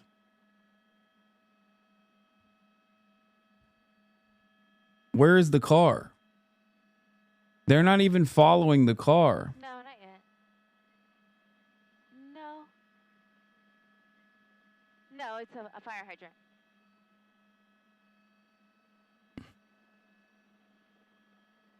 What am I looking at? There's another pursuit somewhere, too.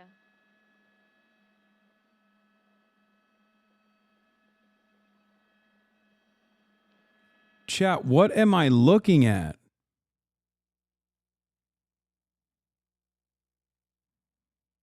Oh, it's the car hanging out behind the tree?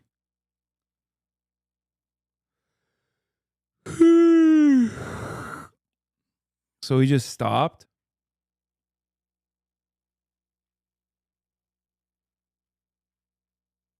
Oh, it's moving. It's moving. He's hiding. He's hiding from the helicopters.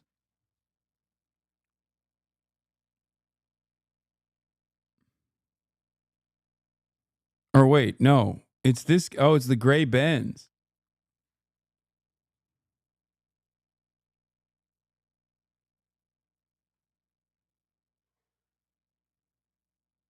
No way you're using Pokemon's name for your extremist bullshit? What the fuck? Pokemon's name? What? What the fuck is this guy talking about?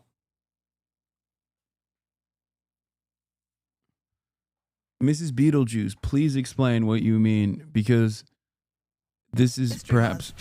Well, I guess the chase is over. In your bot message, bro? What is the bot message?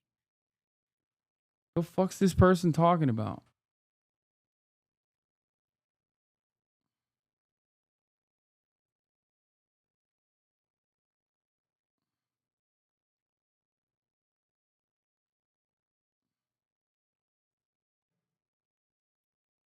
This is what you're talking about? Watch your new gaming video, ha ha ha. Wait. I can't tell if this person is memeing or not. Watch Hasan's latest gaming video, Smurfing the Working Class with X-Pros, featuring Shroud Targ and Pokimane. Hello?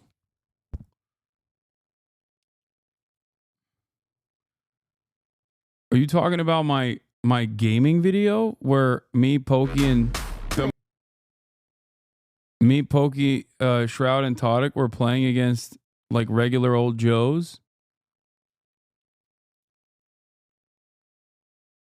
Ha ha ha ha ha. Okay. I think the chatter is joking, but I can't tell. We've gotten so many haters in the last week that it's just like I don't even know when someone is memeing. Start with muzzle velocity. So it's got to start, it's got to hammer, it's got to muzzle velocity. Muzzle velocity. Bannon's insight there is real. Focus is a fundamental substance of democracy. It is particularly the substance of opposition. People largely learn of what the government is doing through the media. So if you overwhelm the media... A record-setting number of executive orders. Everybody pardons. Violence, non-violence. Including assaulting police officers. Birthright citizenship. We live in unprecedented times right now. If you keep it moving from one thing to the next... So far, so good. Is this legal? If you give it too many places it needs to look. You've never been deported before? All at once. All federal grants and loans will be halted. Look, there is a purge happening. Frankly, unprecedented in its nature. Guantanamo. DEI. The Gulf of America. No coherent opposition can really emerge. It is hard to even think coherently.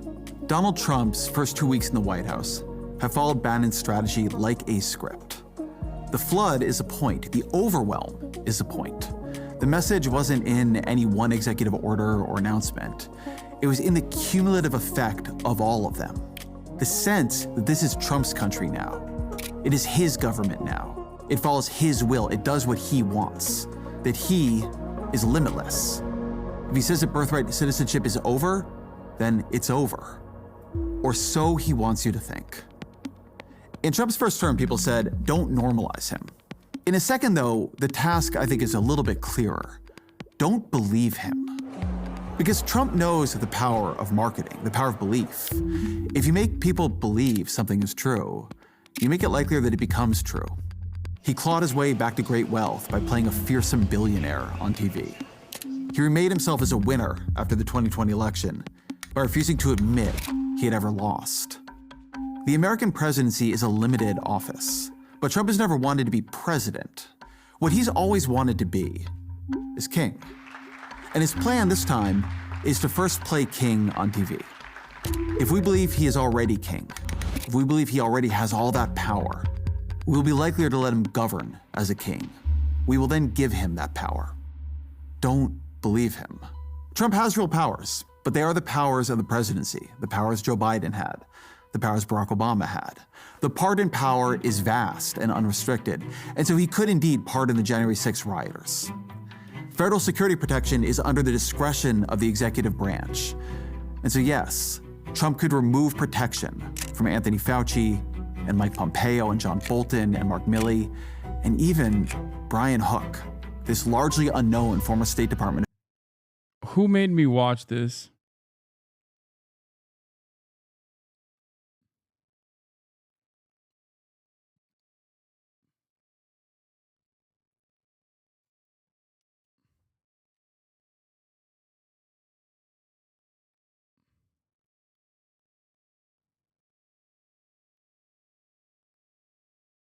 I just...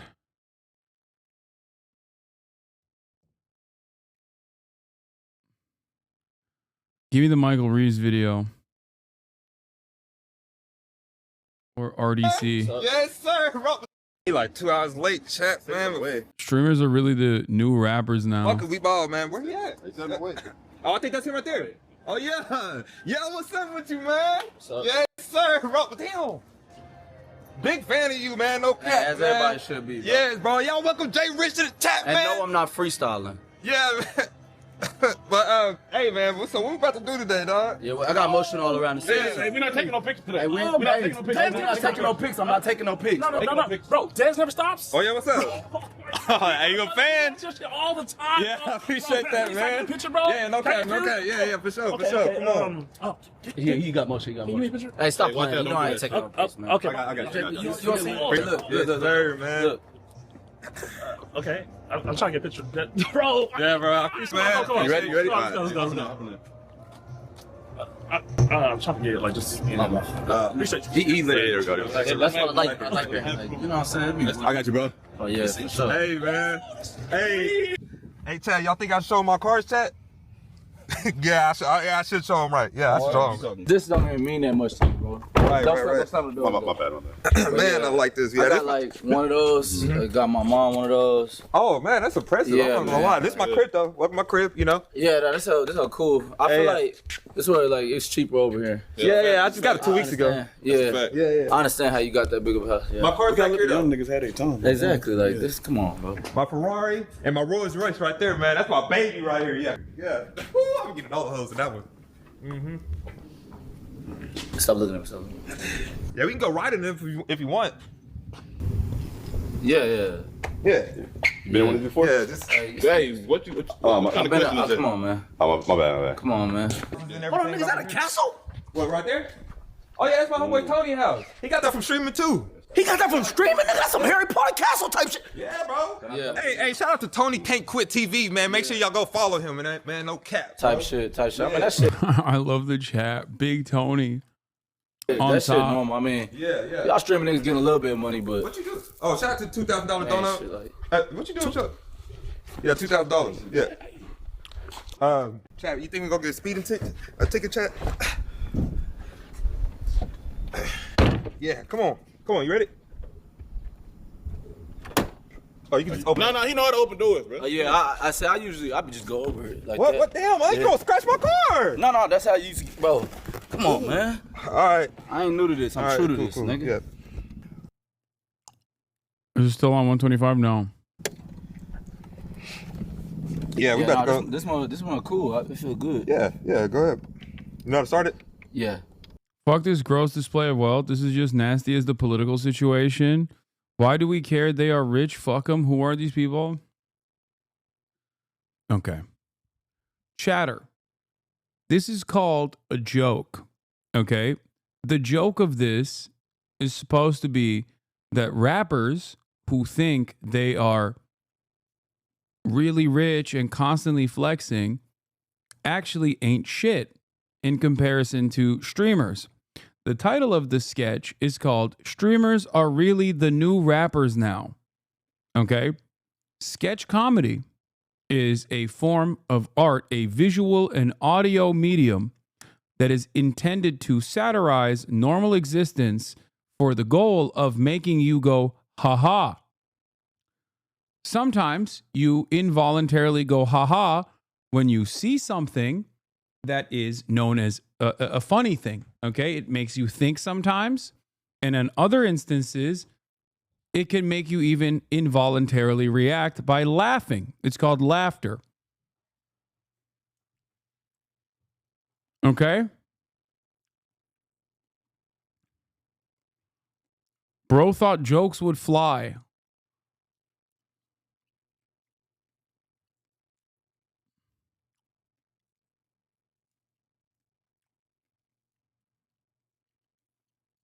The joke here is that streamers have a lot of motion. Your HasnAbi sign is starting to fall down a little bit. No, it's not falling down a little bit. It's falling down a lot bit.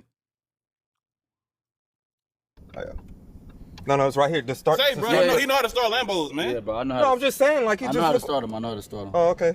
So that's a special sitting. No, you just. Oh yeah. In this sketch, Mark Phillips of RDC is portraying himself as a rapper who thinks he has a higher status than the streamer.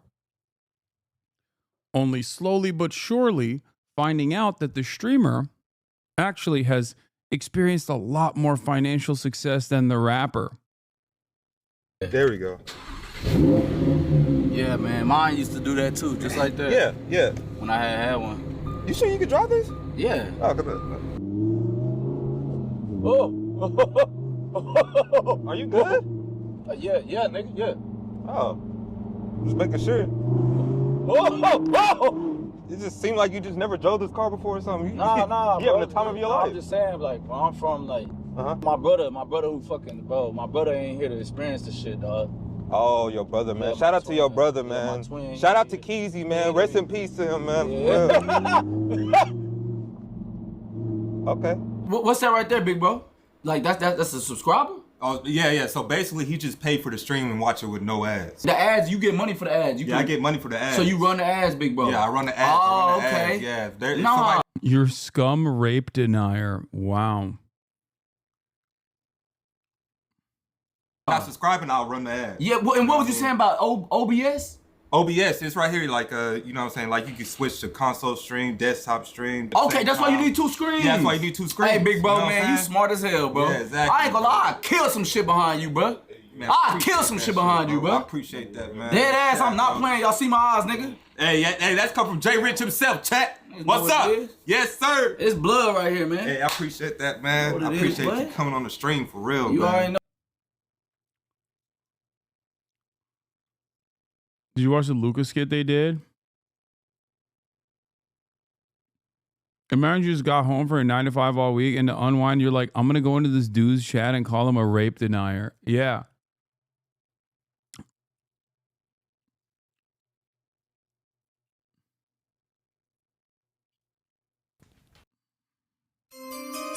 Since you were in Japan, here's the documentary the RDC made about the Luka trade.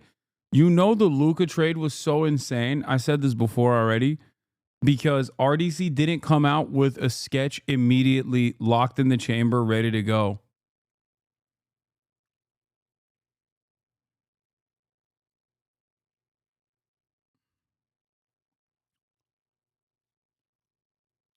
Like, they caught RDC off guard. They usually have a meme fired up in the tank, ready to roll out instantaneously.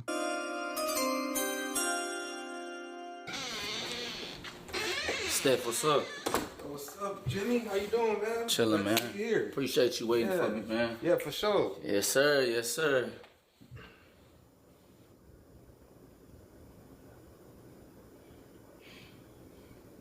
Draymond, I'm not even with that shit right now. You got 2 jobs, Jimmy. 1, pass the ball to Steph.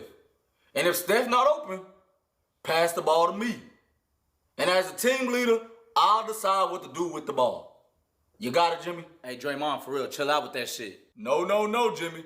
That don't work on me. I ain't Tyler Hero. Draymond, please. Please what, Steph? You just keep on antagonizing him like... You see, that's why you and Clay from the box now. You never set the tone when he was here. So he walking around here thinking anything. But not you, Jimmy Butler. Don't you think nothing. I don't want no thoughts. I want you to pass the ball to Steph or you pass the ball to me. Do you understand, Jimmy? Draymond, no, I don't understand, bro. Like I said, chill out. Jimmy can't understand. Jimmy, if I had 3 apples, Jimmy, you ain't gonna talk to me like I'm stupid. What's up? What's up? Yo, come on. What's up? Nah, fuck Jimmy, that, bitch. What's up? What you want, Jimmy? Jimmy, this not what you want. Made me get up, huh? What's up? What's up? What's up? What you want to do? What you want to do? Jimmy, the same thing I gave Jordan. What you want to do? I ain't Jordan. I ain't Jordan. Same thing I gave Jordan, Jimmy. I'm going to be the bigger person. Steve, get him before I get him.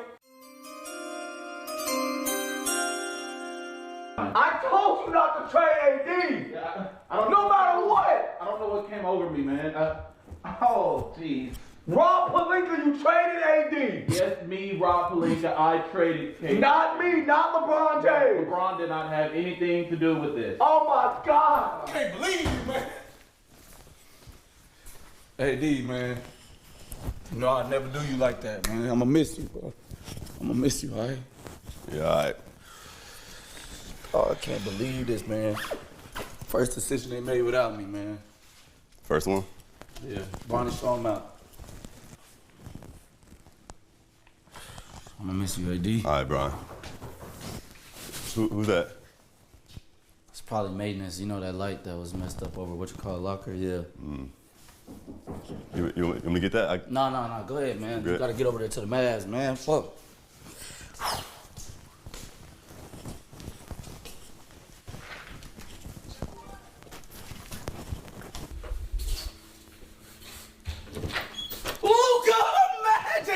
How you doing, man? You know my favorite player, right? Yes. I got you. Let me get this. I got you. Don't even worry yourself. Hey, so this is the locker room. This is the people, man. Right here. Yeah. Here, take that. You know what I'm saying? But yeah, this is everybody, the team. Oh, and this my son Bronny right here. Yeah, future star, man. Y'all gonna hoop good together. I already know it. He left something. He said he left something. So this what we on, bro? I'm just showing him around the. All right, AD. What was I supposed to do? Yeah, I put the trade in. Man, what the fuck? What are you doing? What the fuck you mean? What the fuck, AD? Man, we won a ring together, bro. That was 5 years ago. And they say that shit don't count. And I'm starting to believe him. Because you can't guard Jokic. And Luka can't guard him either. Yeah, you can. You can guard Luka. But look, I didn't dispute, AD. For me? Yeah, I didn't dispute. How you do for me? Let me tell you. Let me tell you. I sent you over there with Kyrie. Huh? You know Kyrie. I know. Come on. That's what I'm saying. Clay. Yeah. Look at your team. I did that for you. Y'all gonna win the ring. You think me and Luke can beat y'all? No. I did that for you. I guess that makes sense. Yeah. You gotta think about that. Yeah. Like, man, come on, AD. Appreciate you, Brian. Our bond over these past years, man. Yeah. That's real. Like, That's for love. real. That's love. That's yeah.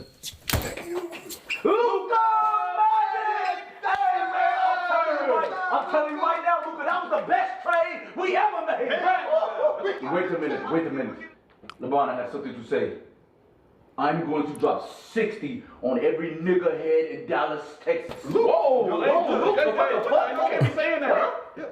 I had just bought the house, and that's how they do me. Yeah, that is true. That was 15 M. Yeah, that was 15 M. We'll let that slide. Hold on. New trade just came in. Oh, Dalton, get the fuck out. What? It's me? Yeah, it's you. I can provide though. Remember, it's me. Connect 4. Yeah, connect us to a city. Get out. Get out. We got it. Hey, Sam up here. Yes, sir. what? Talking to you. Oh, Charlotte, bro. Charlotte, what you? Wait. I'm gonna get a ring. Yeah, we get a ring. I'm gonna get a ring.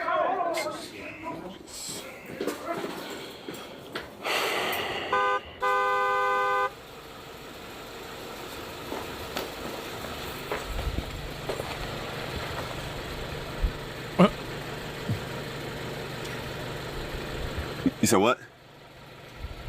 Yeah, damn, why you talking like that?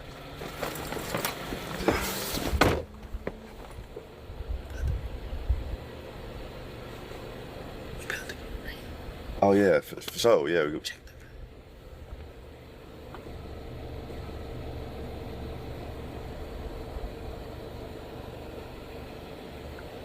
Just drive, bro. Come on, man. Tripping, bro. What is this?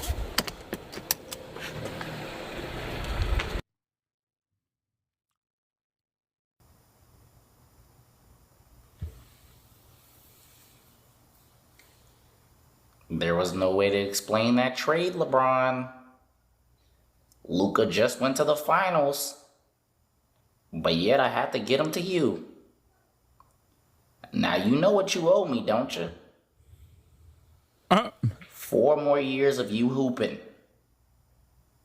And after that, I want Bryce and Bronny to be superstars on different teams. You know what that would do for the ratings. I can't do that. I'm gonna be 44, and those are my sons. How am I supposed to know what they gonna do in the league? You're not making no sense, Al. No, Rob. What's up, y'all? RDC World here. We are in New Orleans right now, but still, we had to get that trade deadline video out. Now, I ain't gonna lie to y'all. Right when the Luka trade happened, I was playing Poppy Playtime, dropped Poppy Playtime, went and made the Luka video. But I was like, man, why don't we just wait until the trade deadline? Because what if more stuff happens that could add to the video? Now, whether that was a good idea or not, y'all still getting the video. Because there's a lot of people who've been pressing me for a whole week off that Luka video. You don't make LeBron videos no more? Oh my God, you're this, you're this, you're this. Even if I stop making LeBron videos, nigga, we be making shit all the time. Stop acting like we're just sitting there doing nothing.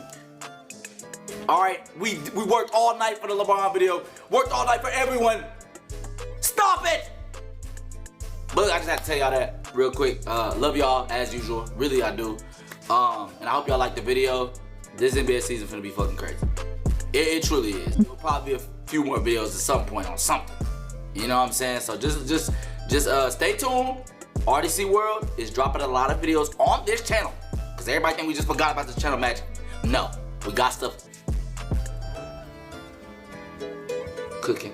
All right. Wait. Nico Harrison has hired full-time security team to guard his home after trading Luka Doncic. Oh my God.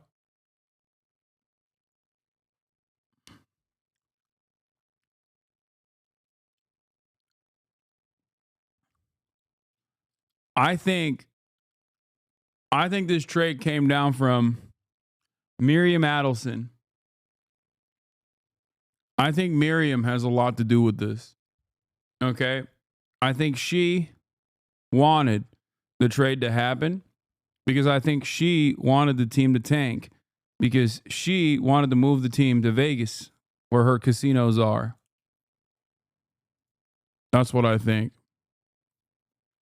Now, do I have any evidence for this conspiracy? No.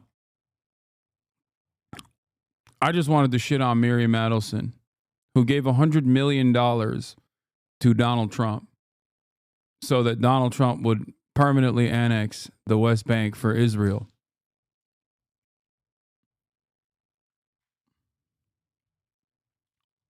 That's what I think.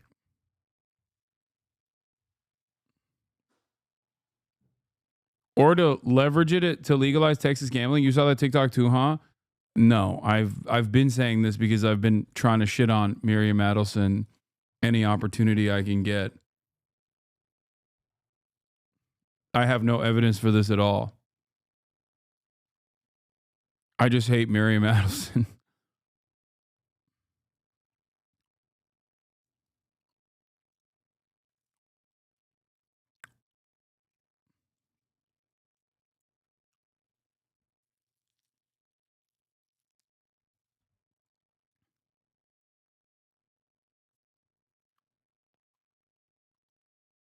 Nice eyebrows. Do you do them yourself? No.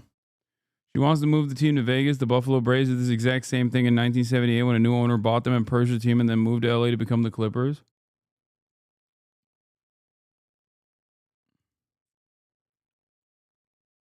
Yeah. Understandable. Have a nice day. All right. I'm done, chat. I'm tired. I'm going to spend some time with my family. That's all I got for today. Love you guys. And I'll see you tomorrow. Another 7-hour half day in the books, dude. Anyway, like I said, love you all. Peace. And I'll see you tomorrow, as always. Bye-bye. The starlock to the starlock to the topic just begun. There he is again, Hasan is streaming, Hasan is streaming. There he is again, Hasan is streaming, Hasan is streaming. Reviewing the P.O. box, Uncle Uger's face. Sudden Discord agitprop, great names take embrace. Tiny Bernie Sanders, LGBTQ Air Force. The whole left at your fingertips, on at your door. The H3 crowded debate, the Young Turks online show. 3 full fucking years of this, plenty more to go. 90-day fiance talks of champagne bourgeoisie.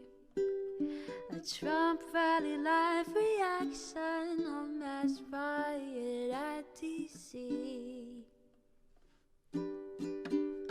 There he is again, Hasan is streaming. Hasan is streaming. There he is again, Hasan is streaming. Hasan is streaming.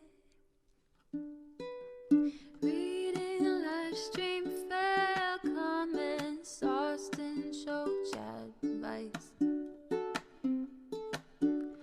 and all the ways the right-wing pipeline can suck you in online.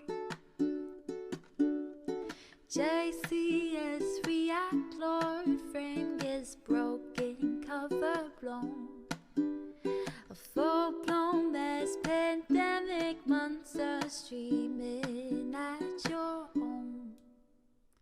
Total radicalization coming out to find. The system you were taught to trust in was broken the whole time.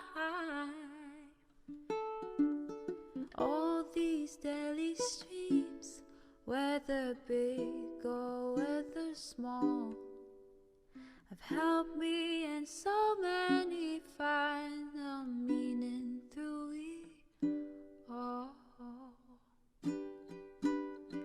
There he is again, Hasan is streaming. Hasan is streaming.